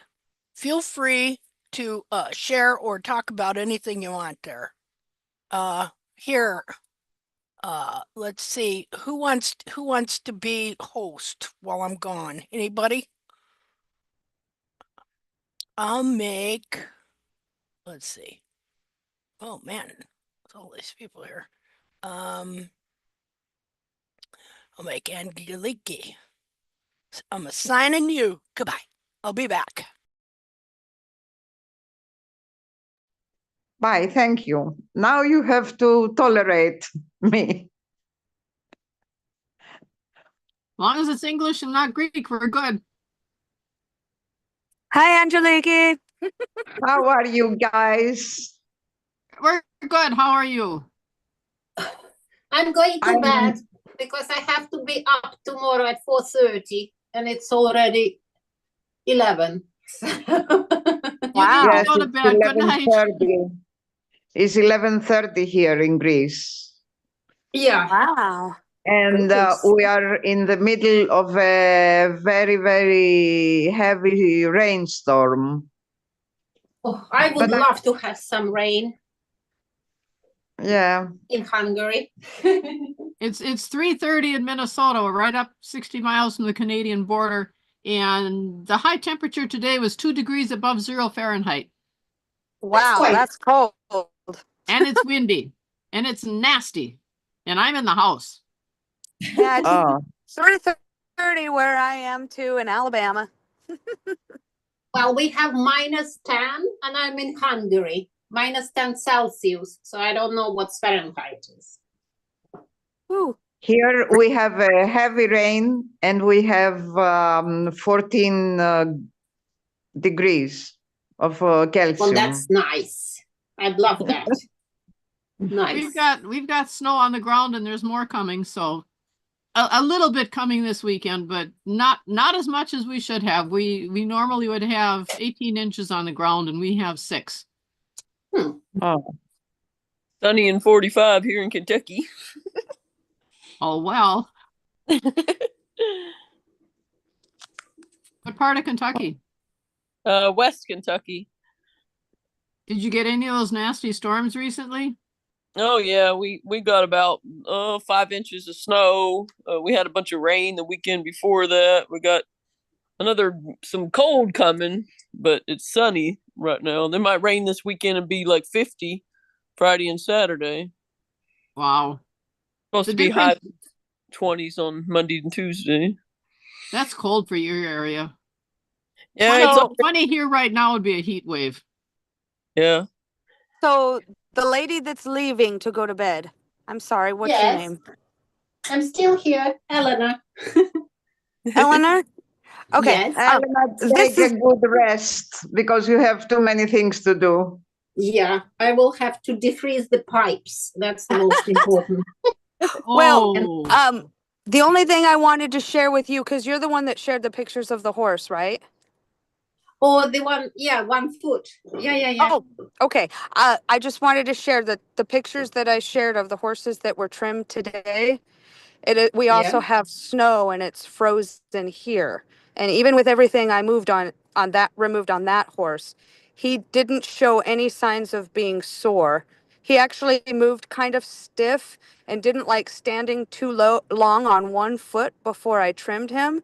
But after I trimmed him, he stood comfortably and walked down the driveway back to his frozen pasture, moving around the pasture, and he didn't seem sore at all. So just want to share Wonderful. that with you. That's good Just- news. Yeah. Devin, where in Alabama are you?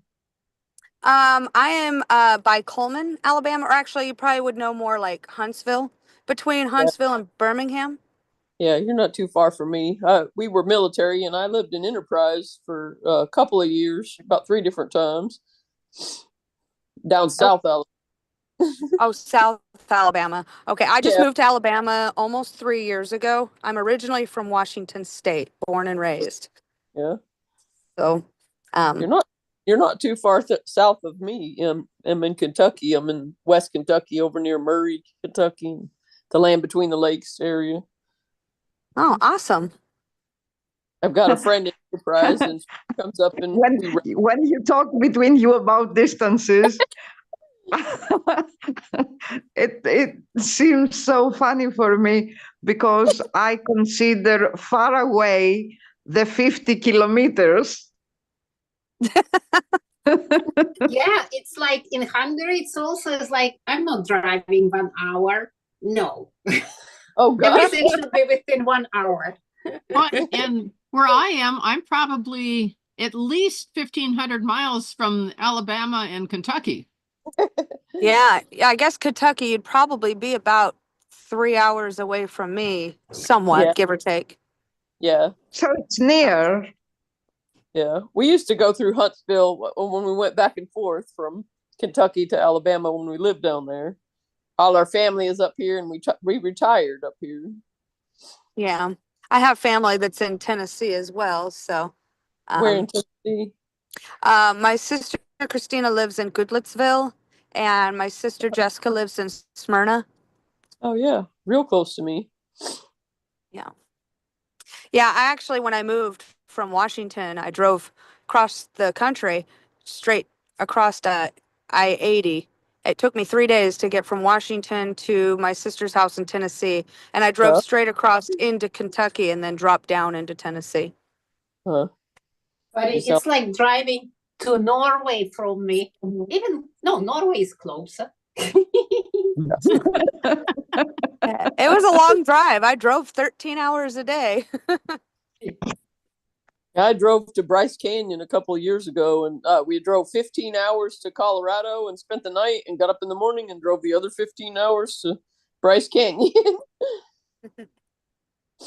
I don't That's like a to lot of fly. driving. Yeah. We lived in Hawaii for 3.5 years back in like '94, and I had to fly then, and I got a little traumatized my last trip and haven't flown since. That would do it. I'm like, if You I know, can't, I I'm not going. when I was young, I was a student in Italy, but I love to drive. So every weekend I went to Germany to some friends of mine. And when I wanted to come back to Greece, I went through Yugoslavia just for the pleasure to drive. Wow. Yes, it was nice at that time. But to do it in normal life, now, no. That's a lot of So mountains, long. isn't it? And I wanted to ask Antionette Calabrese, are you here? No, she's not. Who? Which one? Antoinette. Who are you? Calabrese, Antoinette, Antionette. Antoinette. Okay, Linda, I I see. have to switch off because I need to wake up tomorrow. Otherwise, I Oh. won't be. I Okay, won't be well, able to do my chores, and I okay, will well, catch up in the recording. Thank you, everybody. hey, thank you for being here. Okay. Thank you. Good night. Bye, guys. Kisses, Elena. Hello. Are you back Hello. now? Yeah, I think so. Yes, We I were am. we were I am back. we were Um, just all chatting about where we were from and what our weather was like. Yeah, well, that's okay. You know, it's pretty cool that we can chat like this, ain't it? Mm-hmm. I All mean, over the world. from all over the We're world, talking yeah. to people from around the world. This is just crazy. Isn't that something? As they say, it's a small world after Remember all. Dick Tracy and the wrist radio and we thought that Yes, was absolutely incredible? Well, look at us now. yes, And I have to confess, you all, that through tact, I feel that we are a family. oh, Oh, absolutely. we are, absolutely. Yeah. Oh, Who else would understand the craziness? Some people probably think we're a cult. Oh gosh, you know what? We're not the cult. The barefooters are. Yeah, they're the cult. Anytime they don't like you, that's where they come up with that stuff. Well, You know? Yeah, if anybody's a cult, it's a veterinary industry and the farriers, You you tell know, me. ma'am. They even act the same way as in a religion, you know. And I'm religious, all right? I believe in God, you know. I believe in a whole route, all right? But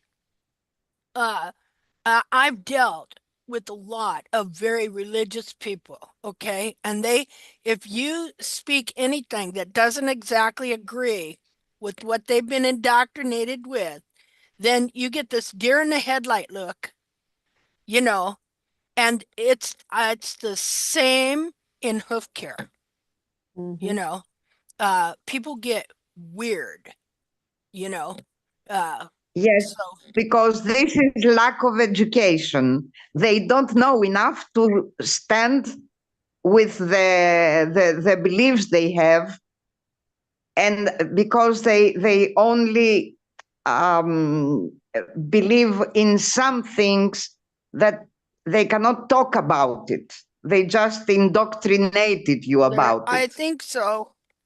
I just know people it's like talking to somebody, that's way over churchified, you know, or or something like that, you can't say anything, they'll hate you, things like that. Mm, It's just weird. bad for So, them. yeah, So, and do it's you no have different in a politics, computer same now? way. Politics can be the same. It can be any belief. You know, when you come up against people who have a real strong belief in anything and you say something different, or you insinuate that maybe what they're thinking might not be quite right, people you know, they get owly. It's just human condition, I think. Okay. Uh, and I'm probably the same way on certain subjects. Like, oh, no way. And then you find out, oh, yeah, that was right. You know, it's good to always question yourself, I think. I've learned that. Okay, so, uh, okay, dogs, knock it off over there playing. Dump, da dump, da dump. So, let me see if I can look up this picture without my computer going haywire. As long as I don't go into excess storage, I think I'll be okay. Let's see here. The soul. That's what I wanted to look at, was the soul. That's all. OPQRS.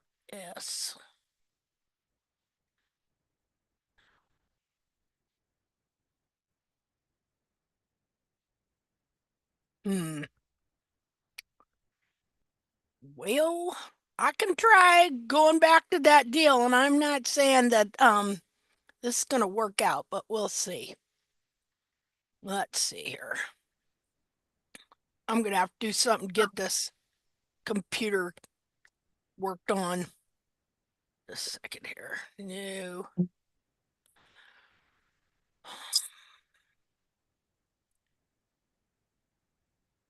Okay. All right. It's a working. QRS. Soul. HIJKLMNO. Soul. Okay. Hold on here.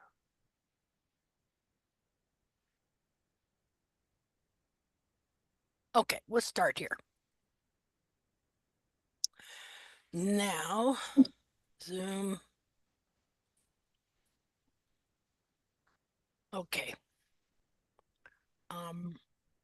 Now, this is just a smidgen that I put together, um, because the evidence is outstanding.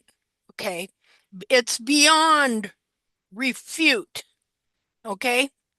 Now, again, they teach that the soul is only concave. Now, what I want you to see here is how they will draw pictures so that it agrees with their version of anatomy. Okay? You would think these books, like you see this book here, it's called Adam and Stashik's Lameness in Horses. This is like the Farrier Bible. Okay? Like highly, highly thought of, everything like that. Well, this is the picture they have in there. Okay? And you see how you see this is the lamina that the hoof wall grows down to right here to the very, very, very end of the lamina. And then they have the sole. They have here solar corium only on the very, very, very bottom of the foot. And they show the very, very bottom of the foot being concave. Okay. And then if you look at the hoof capsule, you'll see that the wall grows all the way, way, way, way, way down, and that they have the sole only being concave, right? Okay. But, and okay, not just that book, this book here. This is the Merrick Vet Manual. Okay. Again, what do we have here? It's kind of blurry. We'll enlarge it, but it shows here's the coronary band. Here's the wall grows down the lamina to the very, very, very, very, very end. And then it shows the sole corium and the concave foot, right? Okay. Now, what's interesting though is this one, they actually drew some of the sole ridge into, but it's because they don't know what they're looking at to begin with. But let's look at the reality of what is on the foot. Now, this is a foot I dissected. And the lamina does not go down all the way to the end of the foot. The lamina stops about 1/4 of an inch before it gets to the bottom, and then the sole corium starts. The sole corium lips up over the outer edge. So like if we were to straighten this one out here to see, wait a minute. If we were to straighten, oh, correct this foot here, the lamina would grow down to right here, right there, not all the way to the bottom. And then, oh, I should have made that a different color. Oh, we'll just use purple. And then the sole corium starts here. And the sole corium would lip up over the outer edge. They ain't even got this right. Look, they ain't even got this right here. They haven't got the part of the coronary band that grows the heel buttress because the heels were trimmed out on this horse. It's so common that they don't even know it's there. Okay, so this sole corium starts here. And because it starts on the upper outer edge and then goes underneath here, okay, then it grows a convex ridge of sole that goes like this. See that? And so this here, wow, this is just totally wrong. This hoof capsule they got here, because the sole would be like this, not just starting at the very, very edge down here. So let me undo that here. Okay, so just a second here. Let me move this. Get rid of this. Okay, so same thing here on this one right here. If we were now, the interesting was they kind of drew it on the solar view. Okay. And so let's see here. Okay. Okay, so the lamina, this time I'm going to use blue. Or, well, we'll use red. The lamina starts here, goes down to here. It should stop about there. Okay? To be anatomically correct. And then the sole corium starts about here. And there's a lip of it around the outer edge. Look, this one doesn't have on, I'll have to show that to you. Okay. and it would lip around on the bottom like this. Look, they kind of show the one on the bottom.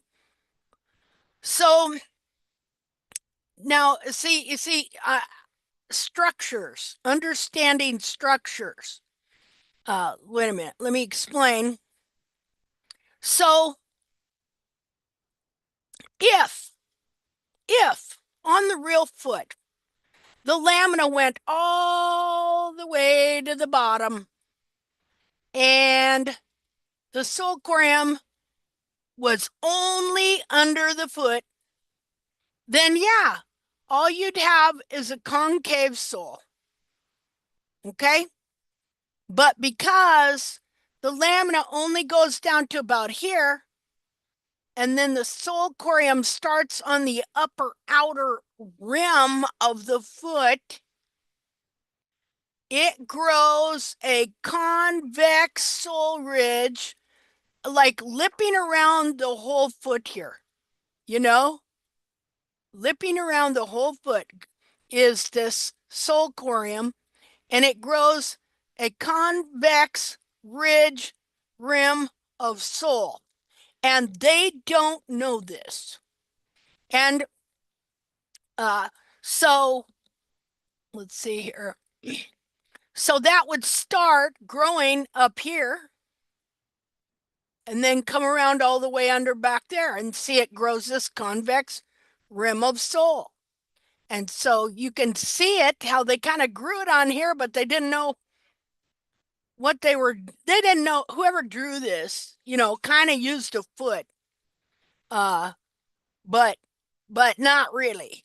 Yes and no. Didn't know what they were looking at.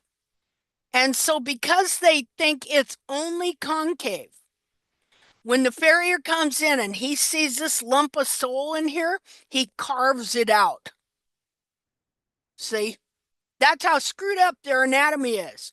And these are two of the biggest books they got. Well, Merrick, whatever you call it, vet manual, and what's his names lameness in horses.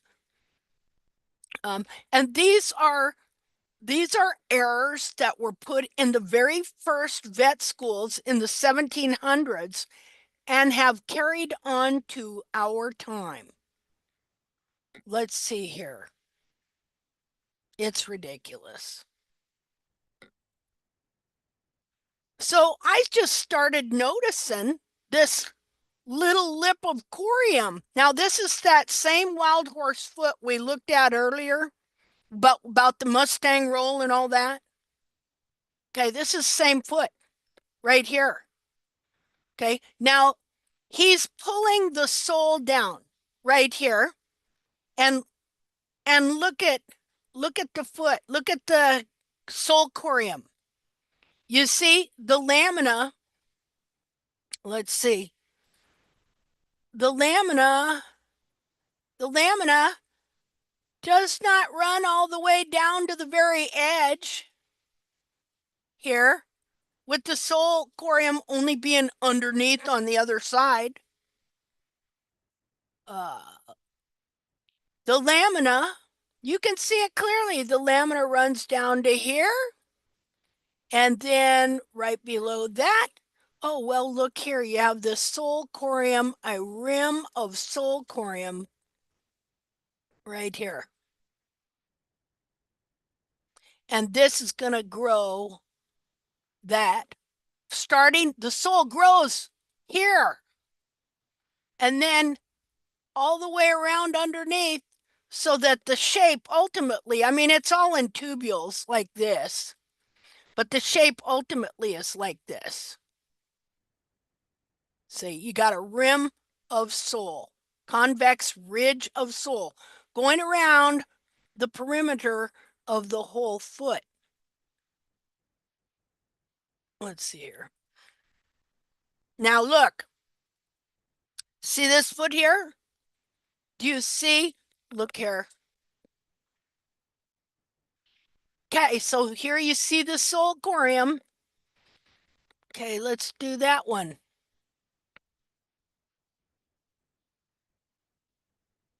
The sulcurium, yeah, it's underneath there. See, but it lips up over the outside. So crescentric. So you got the convex rim here, and then once it gets in here, it goes convex to concave.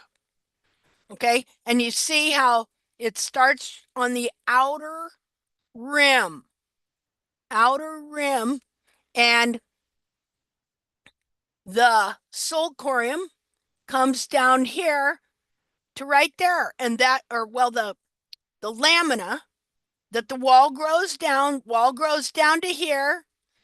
It joins with the sole right here, and then they grow down to the ground together. And let's see here. And so so this was the first real thing I saw in how they are screwed up in their understanding of the anatomy. Now you're talking Linda, about what? Yeah. Linda, sorry, can you tell us about the white line too, where it comes from? Okay. And then okay, the white line, which is really yellow. Now I want you to notice something here, that on the inside of the hoof capsule, okay, on the outer part of the foot, you have the lamina. Okay, the lamina right here, these lamina leaves. Okay, and then on the hoof capsule, you have what's called the insensitive lamina leaves, and there is, it's on the hoof capsule. Okay, and it attaches to that of the foot, the lamina of the foot here. And so oops, that's wrong. Wait a minute. So in between there is the lamina of the hoof capsule and the lamina of the foot, and they're connected together. These are called lamina leaves. Okay. Now, when they get down to here, there's no more lamina on the foot for the wall to connect to. Okay. And you know, they're separated. They're little leaves. You see in the inside of a hoof capsule what it looks like. Okay, so then right in here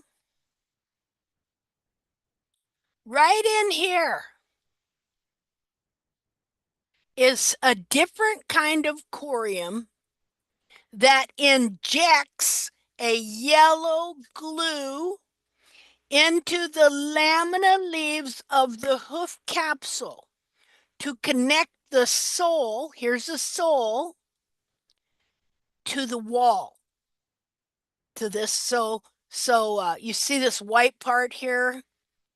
Okay, let's say that's the, just a minute here. So that's the lamina of the wall, connects right here to, it has glue injected into it right here. And that's what they call your white line. Right there. That is what connects the sole to the wall. Right there. And so they don't even know that. Okay.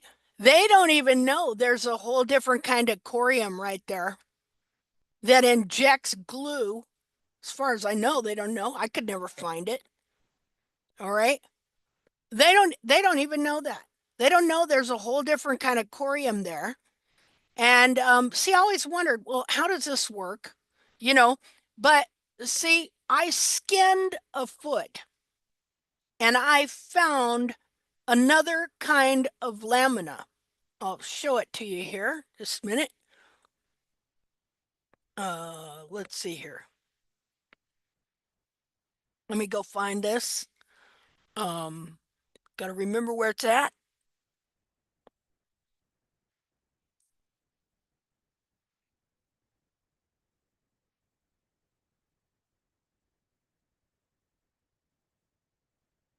Let's see.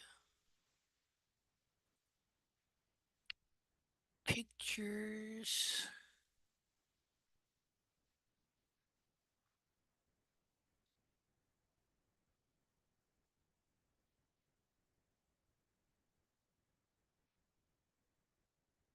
Okay, hopefully I got it here. Just a second.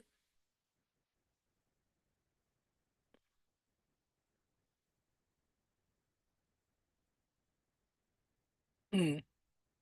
May not have it. Just a second. Okay, where are you? And this is on every foot. You're going to find every single foot is the same way. That sole corium lips up around the rim of that foot. And when you think about it, it makes sense because then that sole grows in a convex rim all around the perimeter rim of the foot. It protects the rim of the coffin bone because the rim of the coffin bone is then, well, here, let's look at this here. Just a minute here. The rim of the coffin bone has this protective rim of sole growing around it. So that it, because coffin bones demineralize pretty easy. They're a soft bone, but when everything is just right and that wall is grown down just right and that sole is growing just right, that convex sole ridge protecting and cushioning the rim of the foot of the coffin bone. Just a second here.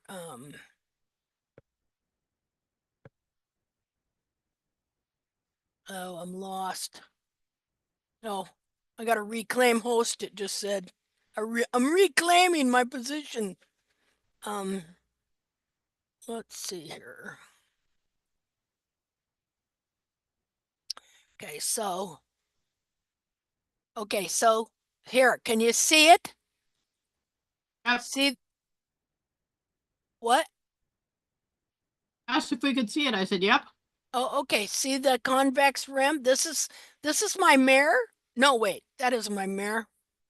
Nope, that's fancy. That's the foot this horse had. I mean, she had some distortion in the capsule, but a little bit, not much, but no distortion in her foot or heels or nothing, just in her pillars.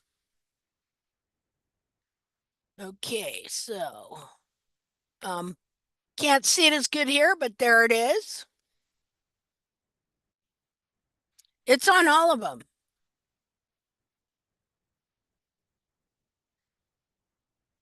See if that thing's here somewhere. Oh, well, here you can see it too. Sulcorium starts right there. That was my mare's foot.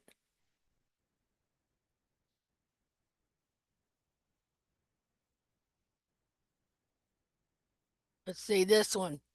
It's on all of them. Here we go. See it there? Lamina goes to right there. And right here, it's that convex rim of sole corium. That was my mare's foot. And Okay. this forms the natural shoe of the horse on the sole. Yeah, that convex rim of sole. Like, okay, here's that wild foot again. Remember, I just showed you a picture where he had the sole separated, and you couldn't really see the sole corium. So that what you're seeing there is that this grows a convex rim of sole, a form-fitted rim of sole around the rim of the foot. See, structurally, that just totally makes sense, you know? Even on this really distorted foot, you can see it right there. And so bad anatomy. Okay, so here's typical of what happens is here where the nubbin, the coronary band nubbin, just a minute here. Okay, so here's the coronary band. Okay, now you see this is curled down around because it's curled in. Okay, well, this is supposed to go like this, like this. That should be the coronary band there. And then it should grow a heel buttress here, like this. See? But what happens when you trim the heels out? It trims out the heel buttress wall and wraps this nubbin here that it grows from around behind and back of the foot. Okay, so that's a distortion. So now if we were to go back, let's see here, we're to go back and look at this other deal here.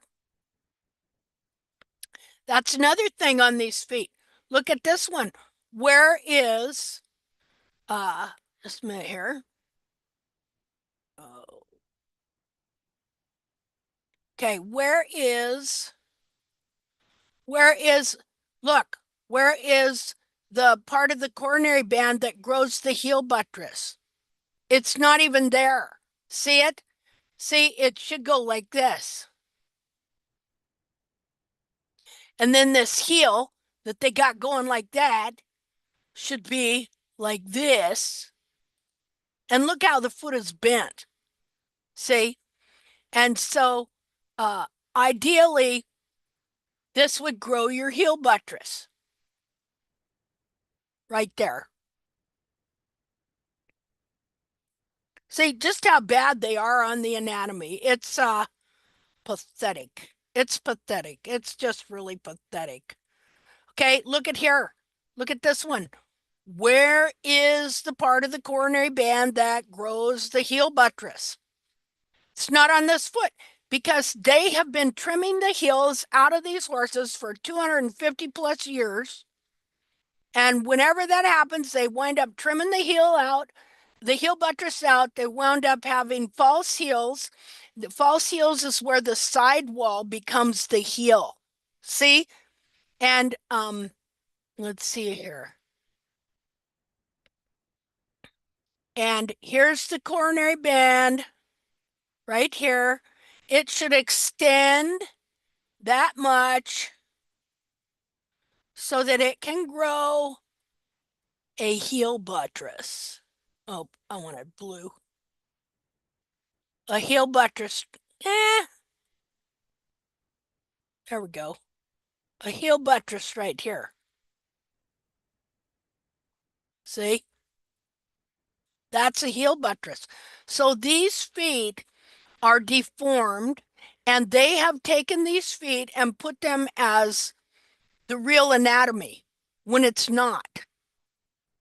And they all do the same thing. They do not know the true anatomy of these feet. So I've shown you two things off of this where they are screwed up. Now, if these experts don't even know the real, and I've showed you the real foot, okay?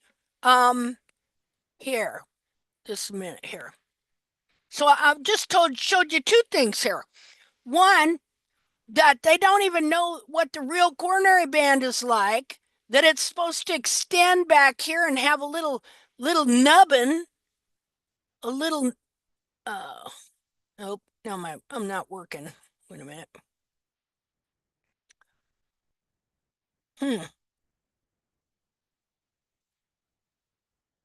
There we go. Supposed to have a little nubbin, like so, where that part of the wall called the heel buttress grows from. Right there. I mean, the whole wall grows from here, you know. But then when you get back here, this heel buttress is supposed to attach to this heel here, and there's supposed to be a nubbin here that sticks out. Here, I'll show you one. Let's see.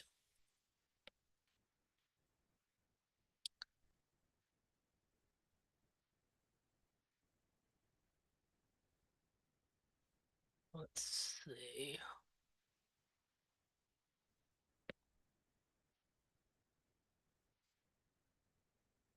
Okay, here's an example right here. Now, this is just the way this photo is. Why, same foot, just the way the photo is, you can't really see it, but it was there. Okay, this horse had a really good foot because he was never hardly trimmed by man. And so you see this little area here. Let's see. So this is what grows the heel buttress. This thing, and it grows down connected to your heel here. And it supports the back of the foot. It grows down from this right here and supports the whole back of the foot. Okay, so what are they showing? They're showing feet that are pretty much like this as a normal foot. They cut off all this. Why? What happened to this? It all got curled around behind the foot when they were trimming the heels out, trying to force frog pressure, which is a very old doctrine. See, this is another thing, how phony barefoot trimming is and all the baloney that goes with it. You got certain academics who act like they invented the whole idea of frog pressure. And that was a doctrine that's been in veterinary science for 250 years. See, it's all a bunch of big baloney. Their anatomy, their understanding of anatomy is atrocious, absolutely atrocious. So the whole thing needs to be tore down and re-established on the truth. And anyway, it's ridiculous. I mean, I didn't even graduate. I got a GED. Okay? And I figured it out, not because I'm smart, but because I have two eyeballs and I just wanted to help my horse. That's all. Okay? I got two eyeballs and I'm a little bit good with structures, you know. So when you're desperate, trying to help something you love, wondering what's going on, and you start seeing this stuff. They've been wrong for 250 years in everything they're doing to these horses' feet. So that's just two things. And earlier, we looked at that thing they call a central sulcus. See, that's why I have no respect for academics. None.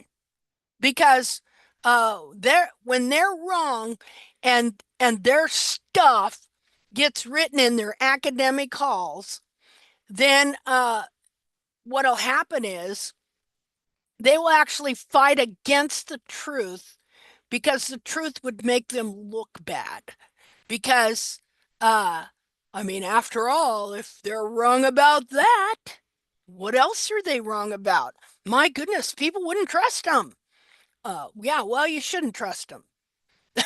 You know, you need to check stuff out. Who knows if man can't even get a horse's foot right? My gosh, what else are they jacking us around on? You know what I mean? So you really have to advocate for your horse and for yourself. Don't just trust the doctor. You know, do try and do some research. Try and find some different opinions about things. Your car, same thing with the mechanic. You know, uh, yeah, there's safety. There's a Bible verse says there's safety in a multitude of counselors, meaning you get more than one opinion. You look around, you research, and you find out more than just from one person. You know what I mean? Okay. Let's see here. All right. Well, anyway, that's just a couple things. Now, do you see what I'm talking about? at all? Anybody? Yeah.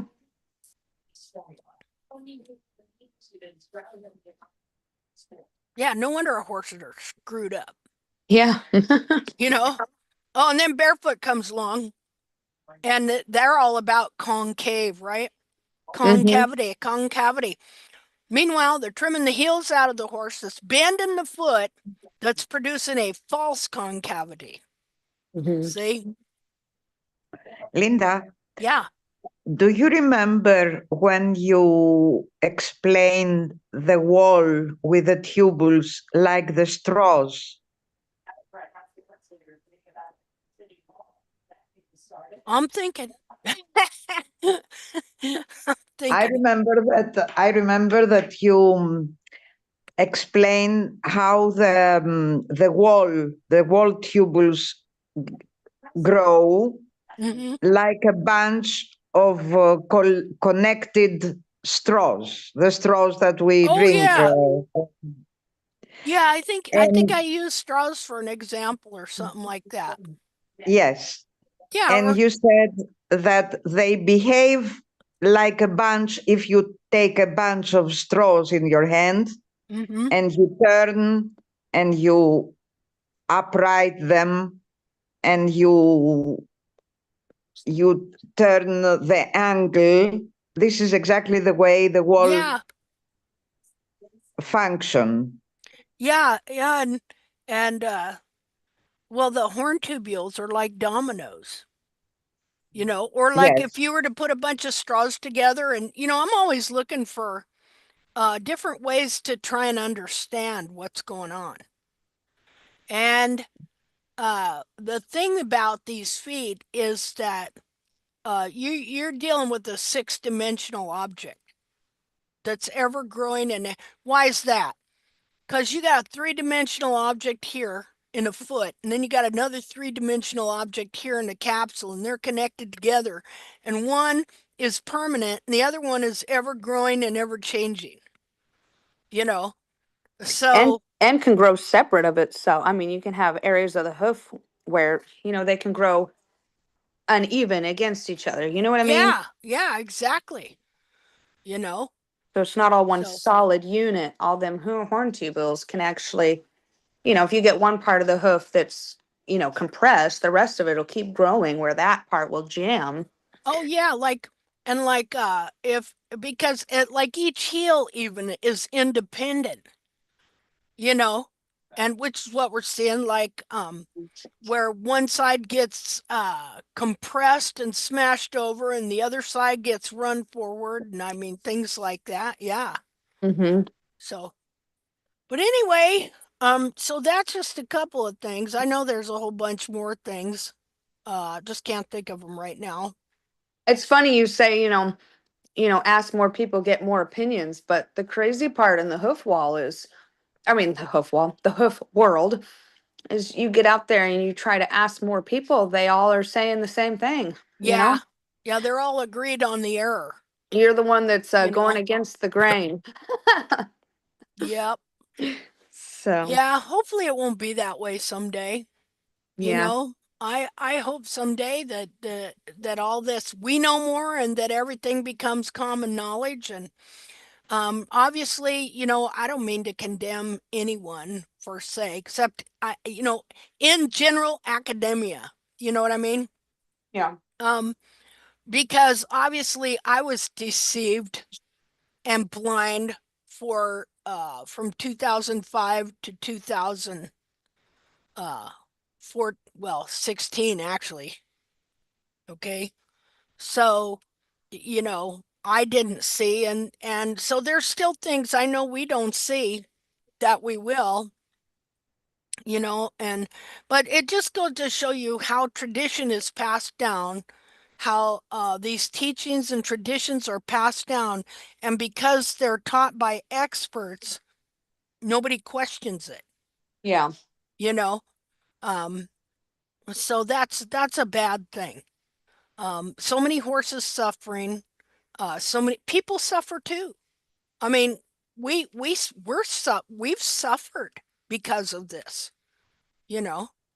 Mm-hmm. Um, And I know many horses have been put down, all because of this false teachings in veterinary science and farriery.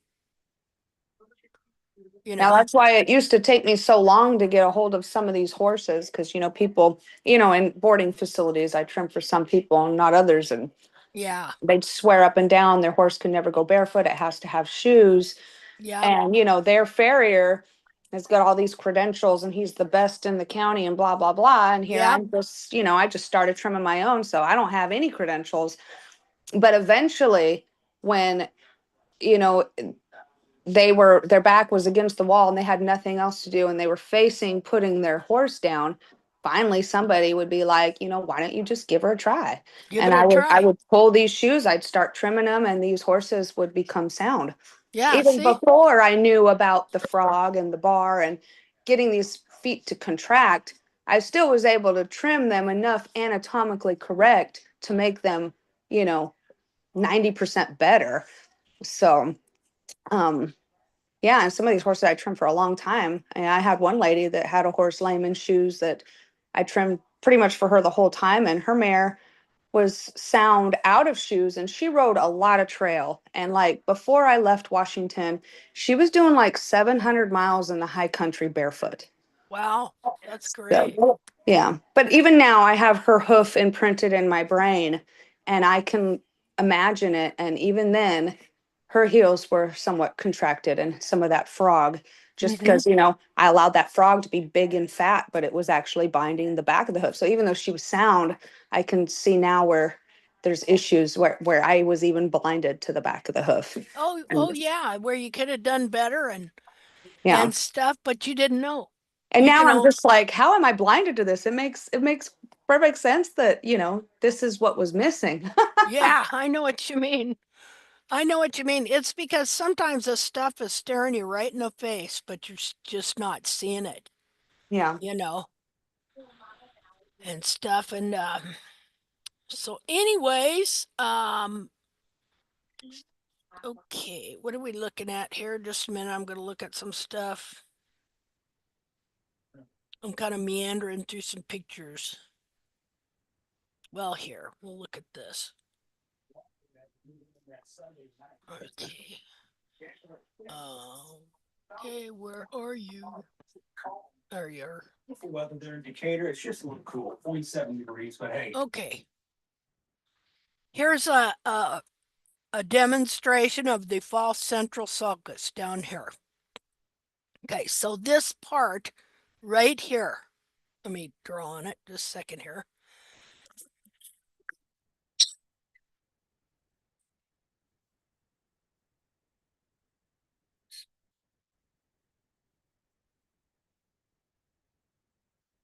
Just to kind of drive this home. All right, so this little part right here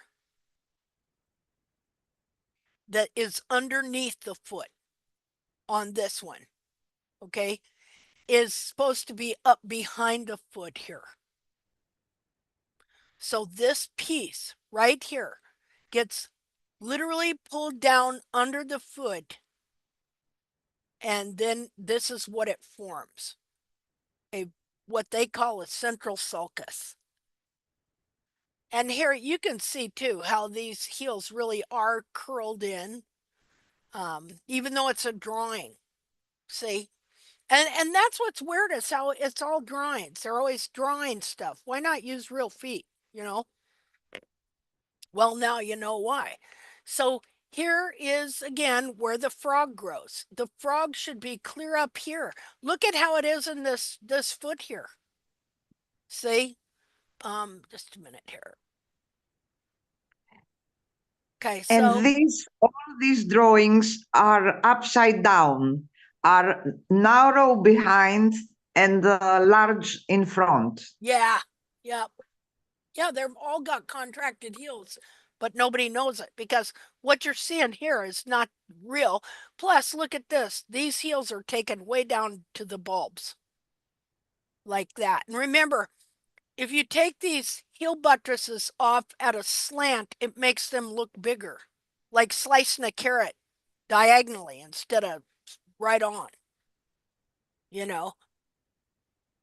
And So, this is the image we have in our mind, in our brain, yeah, when we see a hoof. yep, But this is on the contrary. yeah, yeah.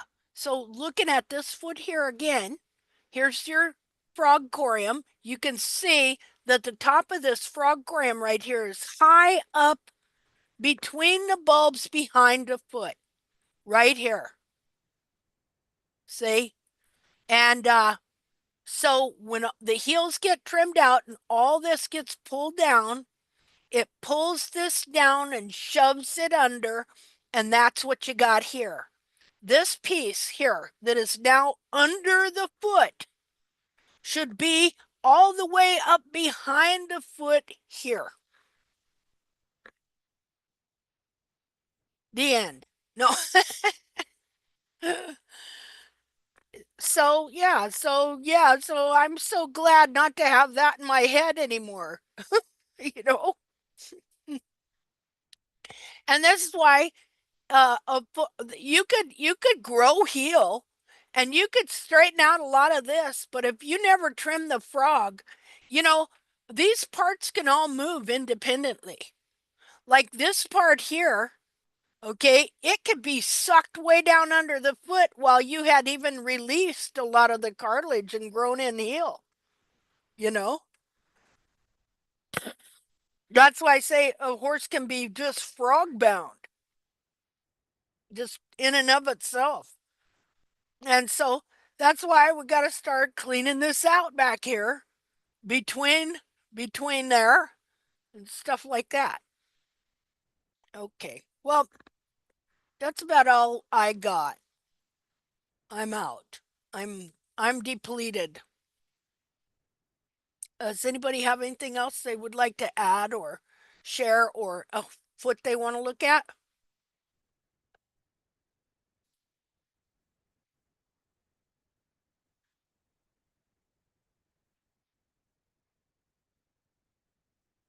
Hello?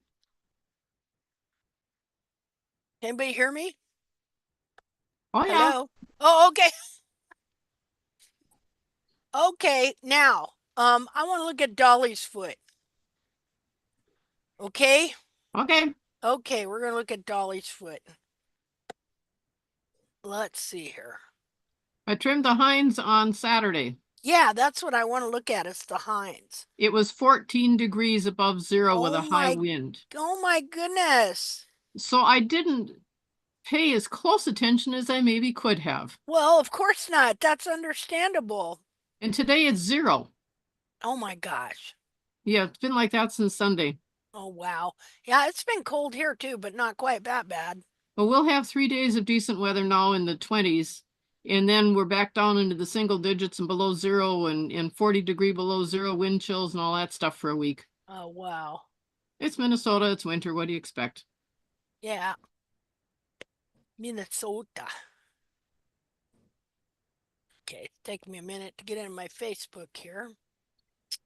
I was looking at some of the pictures when you're talking about Valor's feet and showing the video with the back of his foot and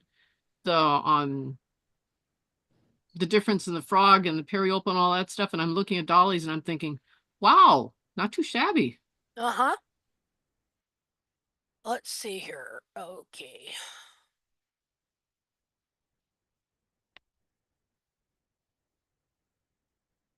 Okay. Let's see. Let's share. Where is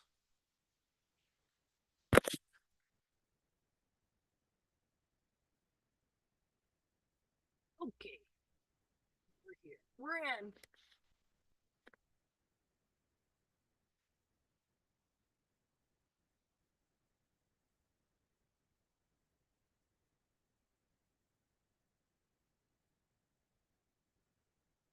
So, have you started using you haven't started using the Proxon yet, have you?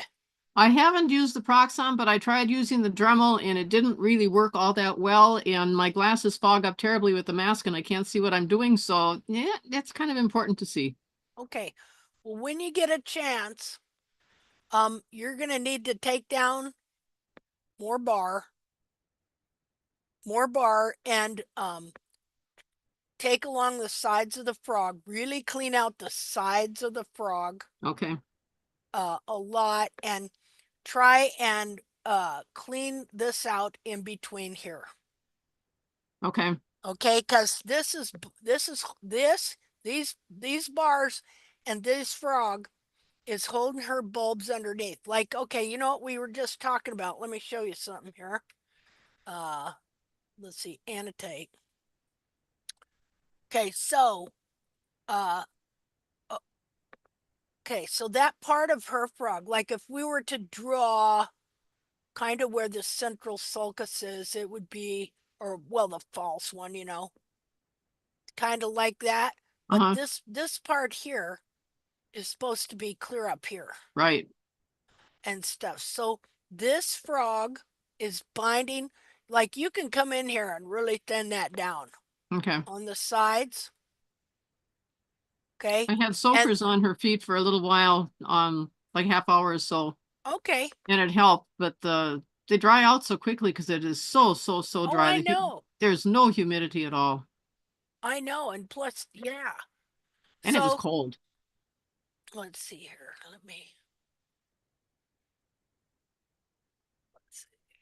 Clear that out.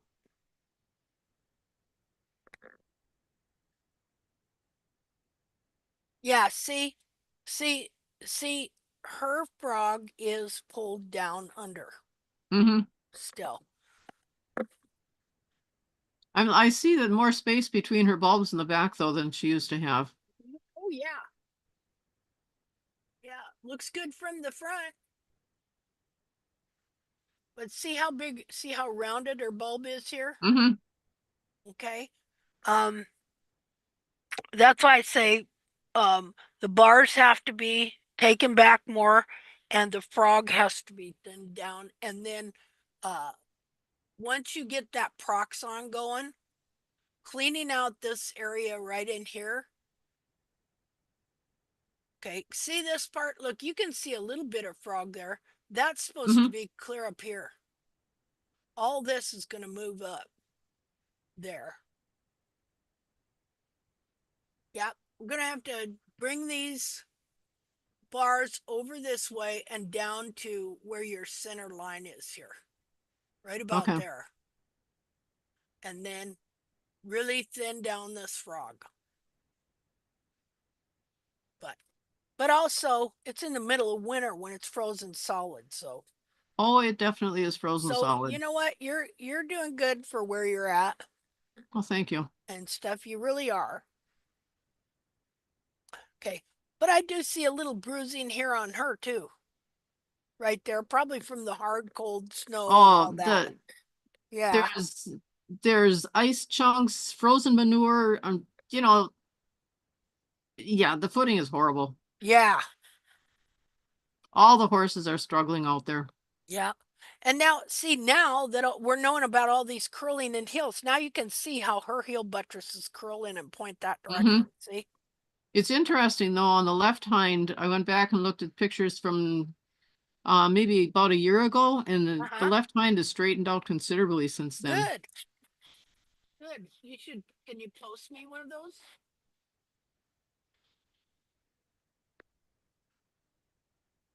Yeah, you're doing a good job trimming, Rowan.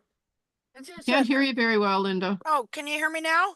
Yeah, that's better. Okay, I was talking into my own neck. Okay. You're doing good and stuff. But I know that she's frog bound under there. Okay. Okay. And you know, like I'm just learning some of this same stuff on my own horse, right? You know, so with each thing I learn, you know, share it your way. But yeah, the bars need to come over and down and the frog thinned out more. Right. I'm looking at the buttress area on the medial side though, and that used to be curved in as much as on the lateral, and that's Oh, really? out. So Yeah. it's straightened out a lot. Good. It's straightened out a lot, yeah. Good. Okay.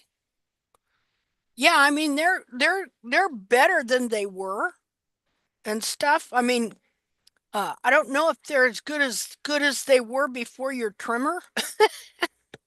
I have no idea. I'd have to I go don't way know. back and look. We'd have to go way back and look. Yeah, But because that you're doing good. would be 3, maybe 4 years ago. Yeah, you're doing better than your trimmer. Well, thank you. Absolutely. So, good deal. Not Okay. bad for an old lady. Not at all. Not at all. Believe you me. Hey, better than the trimmers you hire. Not you hire, but better Mhm. than, well, better than the trimmers we've hired. Yeah. Yep. Of course, I've only had myself. Better than what I used to do. you know. Mhm. So yeah, you're doing good, Marilyn. Thank you. Okay. I can only do it because of the help that I've had with the whole process. I Yeah. look back to it'd be 7 years ago this winter, and Mhm. Dolly was so lame and so sore.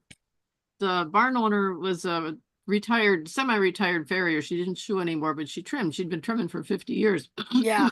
That was another barn, wasn't it? Yeah, Yeah. yeah, it's one I got evicted from. Yeah. But Was that over the feet? no, that was over the shot. Oh, you wouldn't give her a shot. I wouldn't give myself the shot. Oh, yeah. Okay. Uh-huh. How ridiculous. Them wicked people. She wanted me out. She had no grounds, and that's fine. I'm much better off where I am. Yep. That's Much right. better off. But yeah, it Yeah, all holy started cow. 7 years ago when she was so sore. And looking at the pictures back then, they didn't look all that bad, but the horse couldn't walk. Mm-hmm. I mean, it was horrible. And the barn owner trimmer recommended hauling her down to Anoka Equine, which is a 4-hour drive. Yes. And I thought, all they're going to do is tell me to put shoes on her. Yep. And I'm not hauling 4 hours anyway. Yeah, no And kidding. then my good friend found tact, and here we are.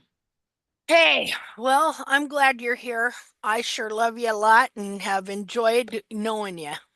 Well, that goes both ways. And if it weren't for tact, when I started this business, I didn't know what to do with pictures. I could take pictures with my camera, and that's all I knew. I didn't know what to do with them to get them out of the camera. Yeah. I didn't know how to use the paint program. I didn't know how to do Zoom. I didn't know how to get pictures on the computer. And all because of Dolly and her feet. Yeah. Here we are. Yeah, here we are. That's awesome. Yep. I think when it warms up some and stuff, and you get that Proxon going, you'll be able to really clean this area out Yeah. in here. And that's really going to help a lot. I'm not even going to try when I have to in the cold weather because the Nope. glasses fog up and you can't see. Yeah, no. Plus, her foot don't need to be going through a lot of change on hard snow right now. Well, that's true too. That just make her sore. Yeah. Because the foot's going to have to move anyway. Mm-hmm. And she may get tender-footed just from that, or may just make her feel real good too. Yeah. So, okay. Well, that's all I have for today. Does anybody else have anything they want to talk about or any put you want to look at or anything? Thank you, Linda. Much appreciated. Oh, you're welcome. Thank you, dear. Hey, Linda, it's Kathy. Hi, Kathy. Just wanted to say, I haven't posted anything for a while. Just have struggled to find time to even trim feet. Yeah. And I haven't even taken pictures. I just got to trim them. I got to get it done. Yeah. So I got to get back. It's New Year, get back into the better about taking pictures. But I wanted to say, my horse, Gordon, has improved so much. His feet don't look great because all the distortions are growing out. And I just let them grow out because I'm not obsessing over it. But because the farriers are always cosmetically fixing those distortions, but not fixing the problem that's causing the distortion. So, but he can trot across gravel on bare feet. Great. This horse has never even been able to walk comfortably across gravel. Wow, that's awesome. So I'm very happy that he's doing good. Chance, my old pony, is been sore footed. He did have another little bout of founder. I got him started back on Laminox, which has got all the minerals and everything in it that these metabolic horses needs. And I haven't had him on anything like that. And within 3 days, he was much better. Oh, okay, great. So he is now walking in and out without boots on. He is slower on the gravel, but able to walk across the gravel without gimping and acting really sore. So we're all on the right track. Well, great. Well, that's awesome. So I just wanted to say thank you so much. I've learned so much and continue to learn so much. So it's just all been great. So thank you so much. Okay, well, thanks for sharing that good news with us. Yes. See, we all need that encouragement. Yep. You know? I'm trying to tackle my young mare. She and I are struggling a little bit with each other as far as me picking up and doing anything with her feet. So her feet have gotten so long. I am going to get a farrier to trim her for me. She's usually very good if I'm holding her. Yeah. But me with she's a very sensitive horse. So with me with a little bit of not sure about what I'm doing with her and not totally trusting her, I think is being a little bit detrimental for both of us. So I've just gone back to picking her feet up and getting her to pick them up for me. And I'm going to get somebody to at least, get her toes back and try to do a little instruction and try to get them not to touch the heels on her just to get her back. Good luck with that. I know. A little bit under control. They always do it anyway. I know. But I have talked with this farrier before about tact. So, I mean, I don't know how amenable he really will be to listening, but I mean, I got to get her feet a little bit under control somehow. Yeah, I understand. So he was supposed to come Friday, but we had snow and rain and sleet and freezing rain. Where are you? So, Georgia. Okay. Yeah. So we haven't had this much snow in like 10 years. So. Wow.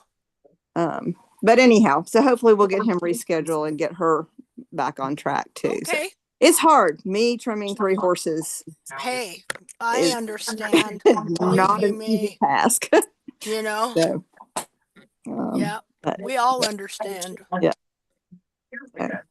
But thank you again. Except for Devin, who is superwoman trimming all these horses. She's probably a little bit younger. She's probably a little bit younger than I am. She's probably, she's younger than us. Probably younger than my kids. I'm 40, so I'm not as young as you think. Yes. Oh, well, I'm 63, so. Yeah. But my youngest son is going to be 50. Oh, there we go. See? And in March, I'm going to be 79. Yeah, you're still just a youngster to us there, Devin. But I have been doing it pretty much nonstop since I was 26. So but I'm hurting. It's starting to get to where I need that fox on. I bet you are. Yep. Okay. Okay, ladies, anybody else got anything they'd like to share or say? I did want to share one thing that I found just in the few weeks of adding this new bar and frog trimming to help unbind the back of the feet. One thing I found is now that I can see like the hoofs that are bound, even though I may have trimmed these horses a few times to get their toes back and to get everything that looks beautiful and maybe even the horses sound, but I also do find that like some of these horses almost have to be trimmed more frequently. To maintain that pretty hoof. Now, I don't trim the heels out of the horses. I have not trimmed heels out of horses for a long time. I kind of figured that out right away. But trimming out the bar and the frog to unbind the back of the hoof isn't something that that's new for me. So I'm very excited about it. But now that I've done that, I've gone back and, 3 to 5 weeks on some of these horses that I was trimming more frequently just to maintain, because they'll be like, oh, now we got like the toe wanting to flare to one side or whatnot. Or we're dealing with like imbalanced heels and trying to keep up on those to fix that, medial lateral imbalance or whatnot. And those medial lateral, like where you're high on the outer heel and high on the inner toe quarter, I've noticed those straightening up a little quicker than they would before with me just trimming the high side down and trimming the high heel down. And just trying to balance the foot, to what looks balanced, and then also like when they're grown like that and everything being bound in the hoof, I'm trying to keep these toes back, where they should be, but they can't come back or even stay there because you got all this compressed hoof just shoving it all forward and heels that are running forward. So I've just noticed coming back after these trims, after relieving the back of the hoof and the bound, contracted, compressed bar and frog, that I'm coming back and these toes haven't moved. Oh, wow. That's Yeah. interesting. Good. Yeah. And so not tons of growth out the back, it's definitely going to be slow. I mean, I've pretty much started this process at the end of November, I think, is when I started finding your videos on spooling and how the buttress can be jammed into the hoof capsule and everything like that. But Okay. I've just noticed on a few of them that I'm coming back and I'm like, oh wow, I do not have to You do any notice a trimming. difference. Yeah. Yeah, and that the balance is straightening it out faster and not having to attack these toes as much to try to keep them uniform. That makes It's, sense. yeah, that it's all able to Yeah. open out towards the back. There's nothing shoving forward anymore. So Yeah. in just this little bit of time, I've noticed differences where I'm like, sweet, I might be able to go more like, 6 to 8 weeks instead of 3 to Yeah. 4 trimming these Yeah. horses. So Yeah. Well, that's great. Thanks for noticing that and letting us know yeah, no and problem. stuff because it makes sense. Because as soon as the back of the foot gets some of that pressure off, it quits pushing all that in and forward and up and all that. Yeah, So that's cool that you noticed that. Thank yeah. you. You're welcome. Thank you. I couldn't have done it without you. Hey, well, I'm gonna tell you what, it's gonna take all of us to make a change. See, Yeah. see, like, I tell people, or this, I don't tell people this, but I thought of this, it's like, well, I only trim a couple horses, but then I thought, no, actually, I trim a lot of horses through all of you, you know, and stuff. So I have all of you trimming your horses and feeding all that data back. It's just as good, it's better, especially because when owners also are trimming, well, they notice a hair out of place on their horse, just like Kathy was sharing about her horses, what she's seen, you know. See, that's great. So hey, in a sense, I'm trimming a lot of horses. So Yeah, and I've anyway, sing you praises to the lady at the barn, and she's always telling me, "Tell Linda thank you. oh, well, Did a bless great her job heart. before, but now we're doing even better." The only bad thing is she's brought some of her sound horses, and she's like, "Well, you look at them," and I'm like, "Yep, they're bound. They need this done too." Yeah. I'm trimming everybody. Wow. See, this is great. This is great and stuff. Well, bless her heart for, being open up to that, Yeah, you know. yeah. She thanks you too. She says you get a gold star, 100%, whatever. She's like, just tell Linda I'm all in. Okay. Well, that's awesome. That's good to hear. Yeah, you got a whole barn full of case studies going. Yeah. Uh, a blind trial or whatever you call them. See, I need all that technical lingo going here.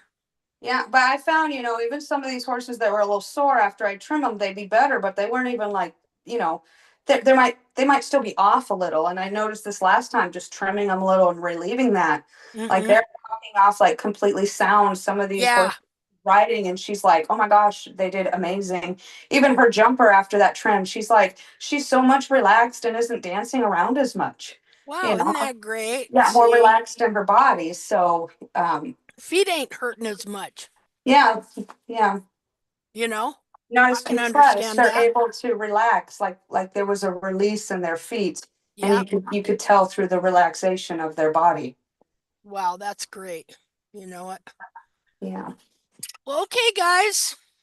I guess we'll talk to you next week then, unless there anybody else have anything they want to share. I don't want to cut anybody off if you had something You wanted to ask or share? Hi, Linda. This is Sherry Turner. Hi, Sherry. Hey, I know that you probably want to end, but I wanted to share some pictures of my Great. horse who No, I've made some significant changes. But if you're kind of towards the end of please do. Let's do. okay. So first, I'm going to email you or through Messenger Okay. his hoof that I started with you. And if you recall, we talked before, and you looked at his hoof, and he didn't have any bars.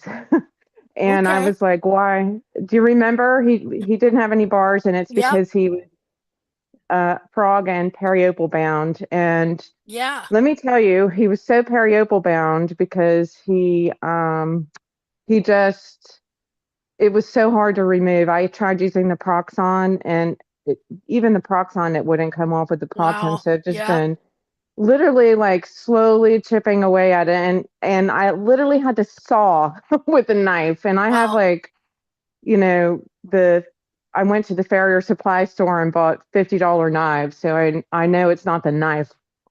Um, and I can trim his back feet okay, but it was the front feet that were just really hard.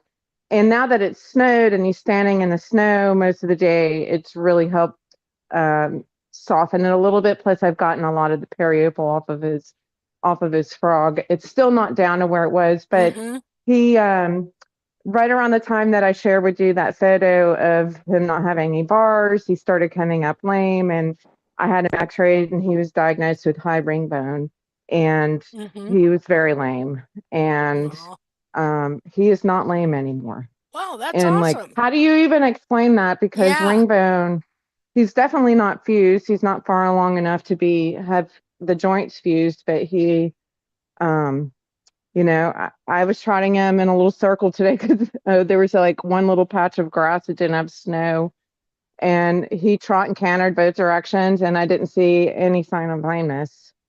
And his feet he just looks like he's taller on his feet now. So I'm going to send you some pictures here. So bear with me. Okay.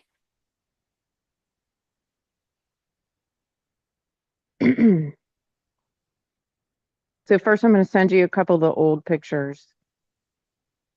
Okay.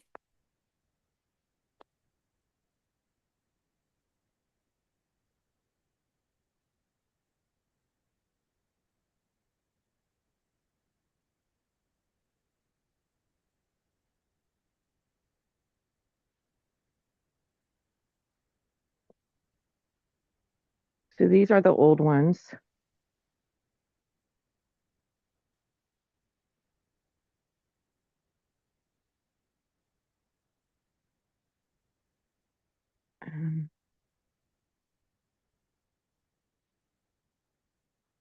How big is he? All right. He is he's a Canadian horse, and he's about 16 hands. Yeah. So he's wide. He's very wide and kind of He drafty. looks stout. He is very stout. Yeah. And he's 20, he'll be 24 this spring. So you should have the pictures on let me see, maybe they haven't finished sending. Yeah, I sent you the 3 photos. Those are the originals. And this is his left front. Okay, is this the Whitefoot or is it the It's last 3 pictures? the last 3 pictures. Okay. Just a minute here. Share. This one here? Yep. Okay. And then bear with me for a second. It's okay.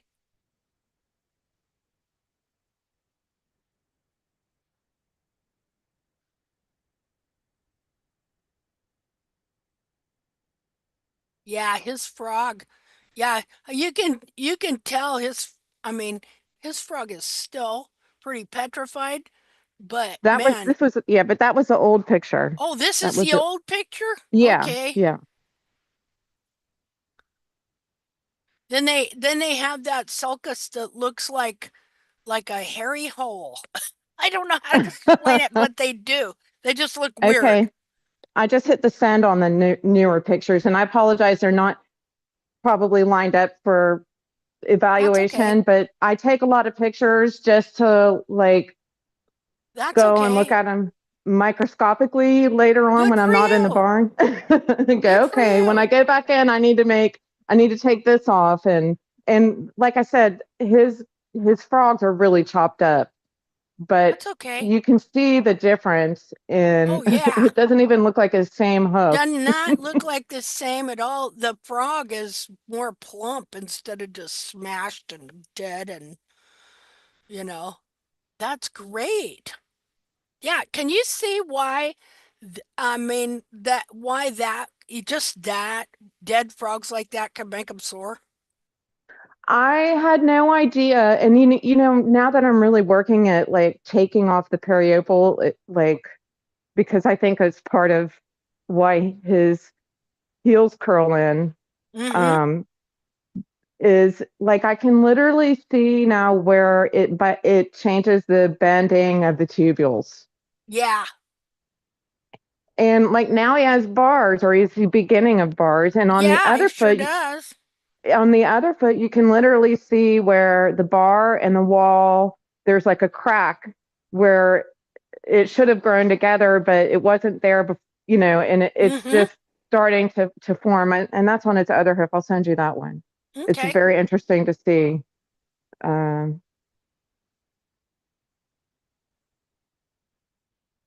Yeah, the frog looks quite a bit different. We'll go, see there, just dead. And then in, what do we call that now? What? What do we even call that now? This area. Since it's not a central sulcus, can we call it a caudal sulcus? Because it's in the back. See? Yeah, I mean, look just how dead that frog was and compressed. And then over here, it just looks completely different. It is just it's plumped up for one thing. Because one thing that happens is that internal frog aquarium gets smashed. That's awesome. Let's see.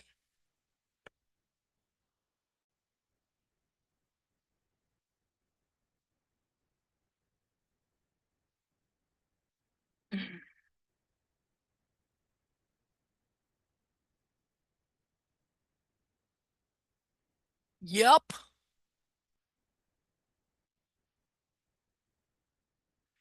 I'm gonna keep look at some of these other pictures while we're at it.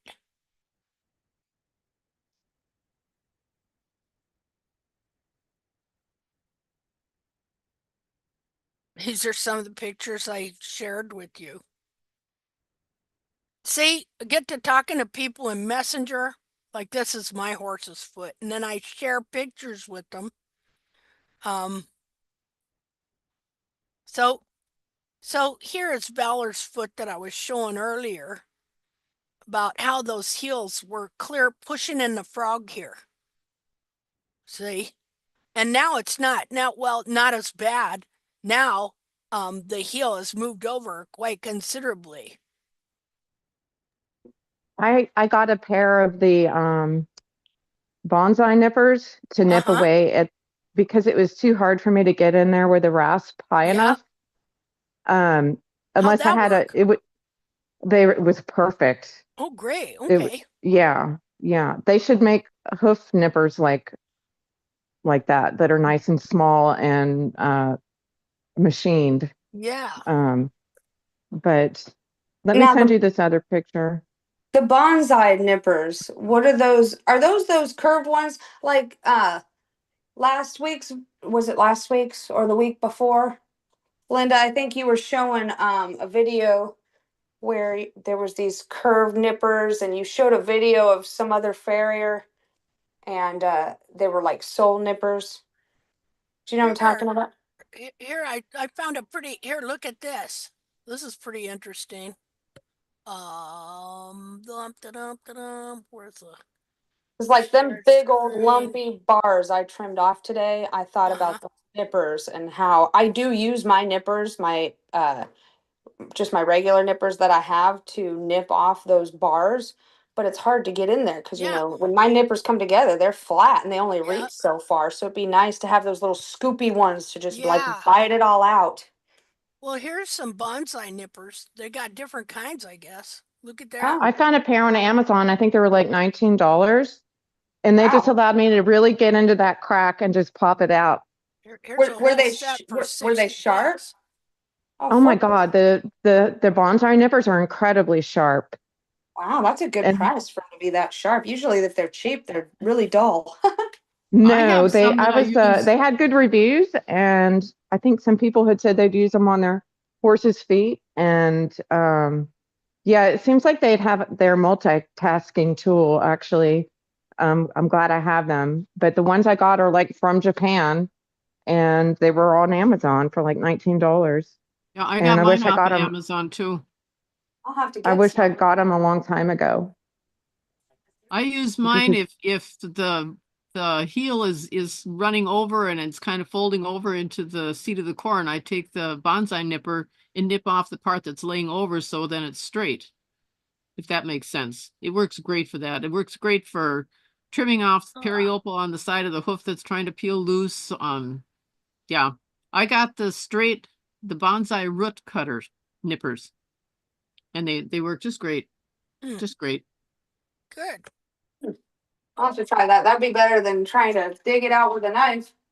Yeah. and it sure. just was like one little snip too, and then yeah, it's much easier than digging it. And you can just, well, you probably, because you're trimming customers' horses, you're not going to be able to get to your horses every day. But for me, I live with my horse, so I'm able to like take a little off whenever I see I need to. And I think it's really helping kind of direct the way the hoof is growing to be able to do that. I'll be honest, I'm So trying to leave my horses alone. I think I've over trimmed them. well, Yeah, I I've don't been like to there. trim, so and I'm really just like constantly attacking the periopal and the frog. And today, while we were on the phone, I went and did one of his back feet, and I was able to like carve out his frog on his hind foot very easily. But Good. on his front feet, it's just like forget it. Wow. And I So did I'm want gonna to send you. ask, while you're sending that, I wanted to ask a quick question, Linda. Okay. I did go back and just pick up JD's feet today when I was out there feeding, just to kind of look at how they've grown. And he's right back to where he's kind of a little tender, and I notice his toe has kind of come forward and a little pointy and wanting to build up again. So it's like pushing him on his heels and trying to wear his heels out. And so now I'm just like, I'm trying to just let him grow and leave him alone. But then I also don't Hey, want his toe to build sorry. up and I was put like, him are on you his heel. Amazon? Sorry. Oops. So I was just going to ask you if I should still just leave it and see what I happens. just leave him alone till next week, and then just take some pictures, because I am not as big a stickler on toes as I used to be, and there's a reason for that. We should talk about that next week Okay. and stuff. That would be great because I'm trying to get heels on him, but if his toe builds up, he just skis them off. Like, Yeah. so I'm having a hard time keeping heels on him if I let that toe get built up and long. So, Okay. Well, just take some pictures so we can see what's really going on, and then we'll talk about it next week, okay? okay.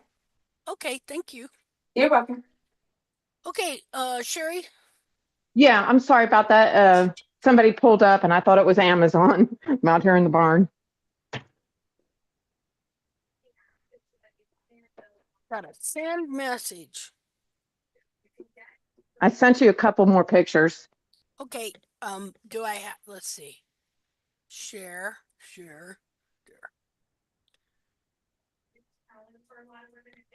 Oops, go the other way. A second.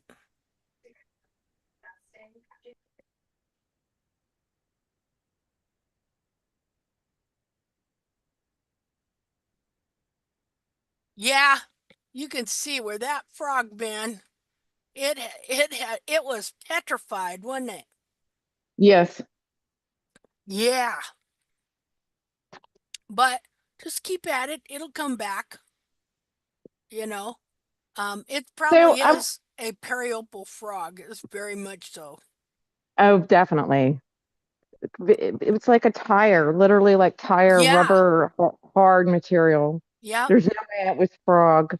And yeah, I had no idea all these years that, I never trimmed the frog because I always heard, oh, you want the yeah, frog big. So I never trimmed yep, the frog. And here I yep, am ruining my horse with it.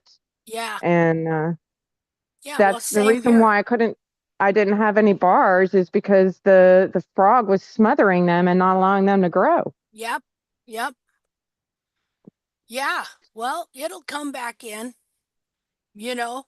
So Uh, I wanted to ask you on the wild horse pictures that we were looking at earlier, and they mhm. had big 2-inch frogs. Like, is there a point where we don't trim the frogs so they can fill in like that, or because they're No. domesticated, we just got to keep trimming them? Yeah, nope, we're just gonna keep trimming them and they'll because otherwise they just get big and dead because see, they wear their frogs off, and the whole foot has to continually grow and exfoliate and wear off, So, but what does happen is we allow it to grow to its anatomically correct and optimum thickness, and then we keep it trimmed up and trimmed up so it keeps Okay. growing just like the rest, like the wall, everything has to keep growing and exfoliating and being trimmed off, and that's what keeps the foot supple and fresh. You want these frogs to always have some flexibility in them and stuff, so Well, when you told me that that they create suspension uh, instead of a cushion or like a pump, like yeah, they say I've heard, oh, the frog is like the another horse's heart and it pumps blood back yeah, up the leg and it has to yeah, make full contact on the ground. It has to be big and bigger the better.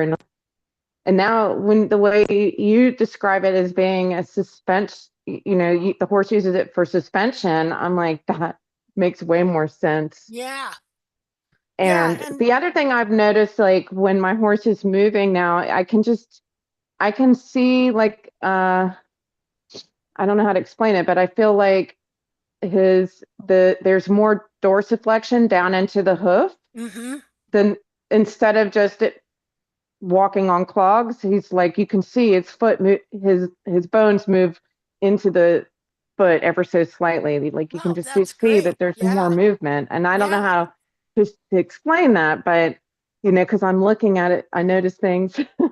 He got more And spring in his step well, he's always a had little like a bit. springy trot, yeah. But I've been afraid to push him because of the ring Yeah, bone, and with all the snow and ice that we've had the last 3 weeks, I haven't ridden him because our arena is still covered in ice, and yeah. I'm not gonna I don't want to push it and like try to take him out No, on the gravel route. no, So I'm just like, oh I was more joking, yeah. like it's got But more spring I in his do step, like but today.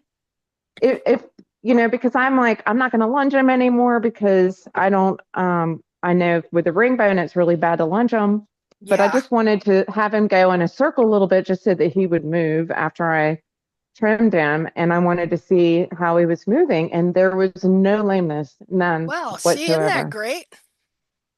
So maybe the pain and the lameness is actually coming from a different area than what they have assumed all this time. It's not even the ring bone, maybe. Yeah, Or maybe I'll be the first person to reverse ring bone there you go. That'd be with nice. trimming, right? I'd be all for that. I mean, I know that you can unwind some of the damage on navicular, and it's similar kind of damage. Yeah, Um, so why not? yeah, Just why because the not? vets say it can't be done, all the manuals say it's that it's going to continue to deteriorate and it can't be reversed until it can be. Yeah, exactly. Here, I got to read you this poem now. What it says, it couldn't be done. Has you ever heard that? Yeah. One of my favorites. It couldn't be done. You know, that post I posted a few weeks back was on a gilding in his front right foot. He had like the worst case of side bone ever and was blowing abscess after abscess after abscess. And they were getting ready to put him down. And it's actually where my sister brought me in and was the beginning of me taking over this barn was that gilding. Wow. As a last resort, they came to me and I trimmed that foot one time because he couldn't stand on it to do the others. And then he came back 3 weeks later and I trimmed all 4 of his feet. See, how great is that? Think I all only these. ever I only ever trimmed him twice. And after that, he was out in the pasture and he was running and galloping. And it's been almost a year and he's been sound ever since. Think all these horses being put down because for no reason. Yeah. And they had a laundry list, $1,000 worth of stuff that they wanted this woman to do to this horse. Criminally. I trimmed him twice and he went home and he's been sound ever since with her farrier, able to maintain what I left them with. But last I heard, she plans on bringing him back to the barn for a reset. So, well, good. Okay, so we're going to end with this poem. And going to dedicate this to all you lovely ladies out there and any gentlemen that happen to be here. Okay, it couldn't be done. I love Edgar Guest. He's got so many good poems. Okay, it says, somebody said that it couldn't be done, but he with a chuckle replied that maybe it couldn't, but he would be one who wouldn't say so till he tried. So he buckled right in with a trace of a grin on his face. If he worried, he hid it. He started to sing as he tackled the thing that couldn't be done, and he did it. Somebody scoffed, "Oh, you'll never do that. At least no one ever has done it." But he took off his coat and he took off his hat, and the first thing you know, he'd begun it. With a lift of his chin and a bit of a grin, without any doubting or quit it, he started to sing as he tackled the thing that couldn't be done, and he did it. There are thousands to tell you it cannot be done. There are thousands to prophesy failure. There are thousands to point out to you, one by one, the dangers that wait to assail you. But just buckle in with a bit of a grin. Just take off your coat and go to it.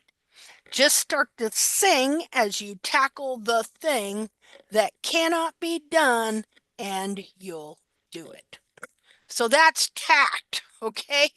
Love it. I love it. Love it. Hey, you guys have a great week. Thank you, ladies, for everything you shared, all your comments, all your ideas. Today, I appreciate it. We all appreciate it. I know that someday what we're doing here and what we've done here are going to make a big difference for all these horses and for mankind. So everybody have a great week, and we'll see you next week. Somebody needs to remind me that it's Tuesday or something, because last week I totally forgot until I read it on the group. What happened to Linda didn't show up to Hoof Chat? I was like, oh man. Good memory, just short. Yeah. Okay, folks, you're the best. I love you. God bless you. All right, thank and you. See you Thank next you, week. Linda. God bless you. Bye-bye. Okay, Thank you, bye-bye. Linda. You're welcome. Bye, everybody. Bye. Bye. Bye.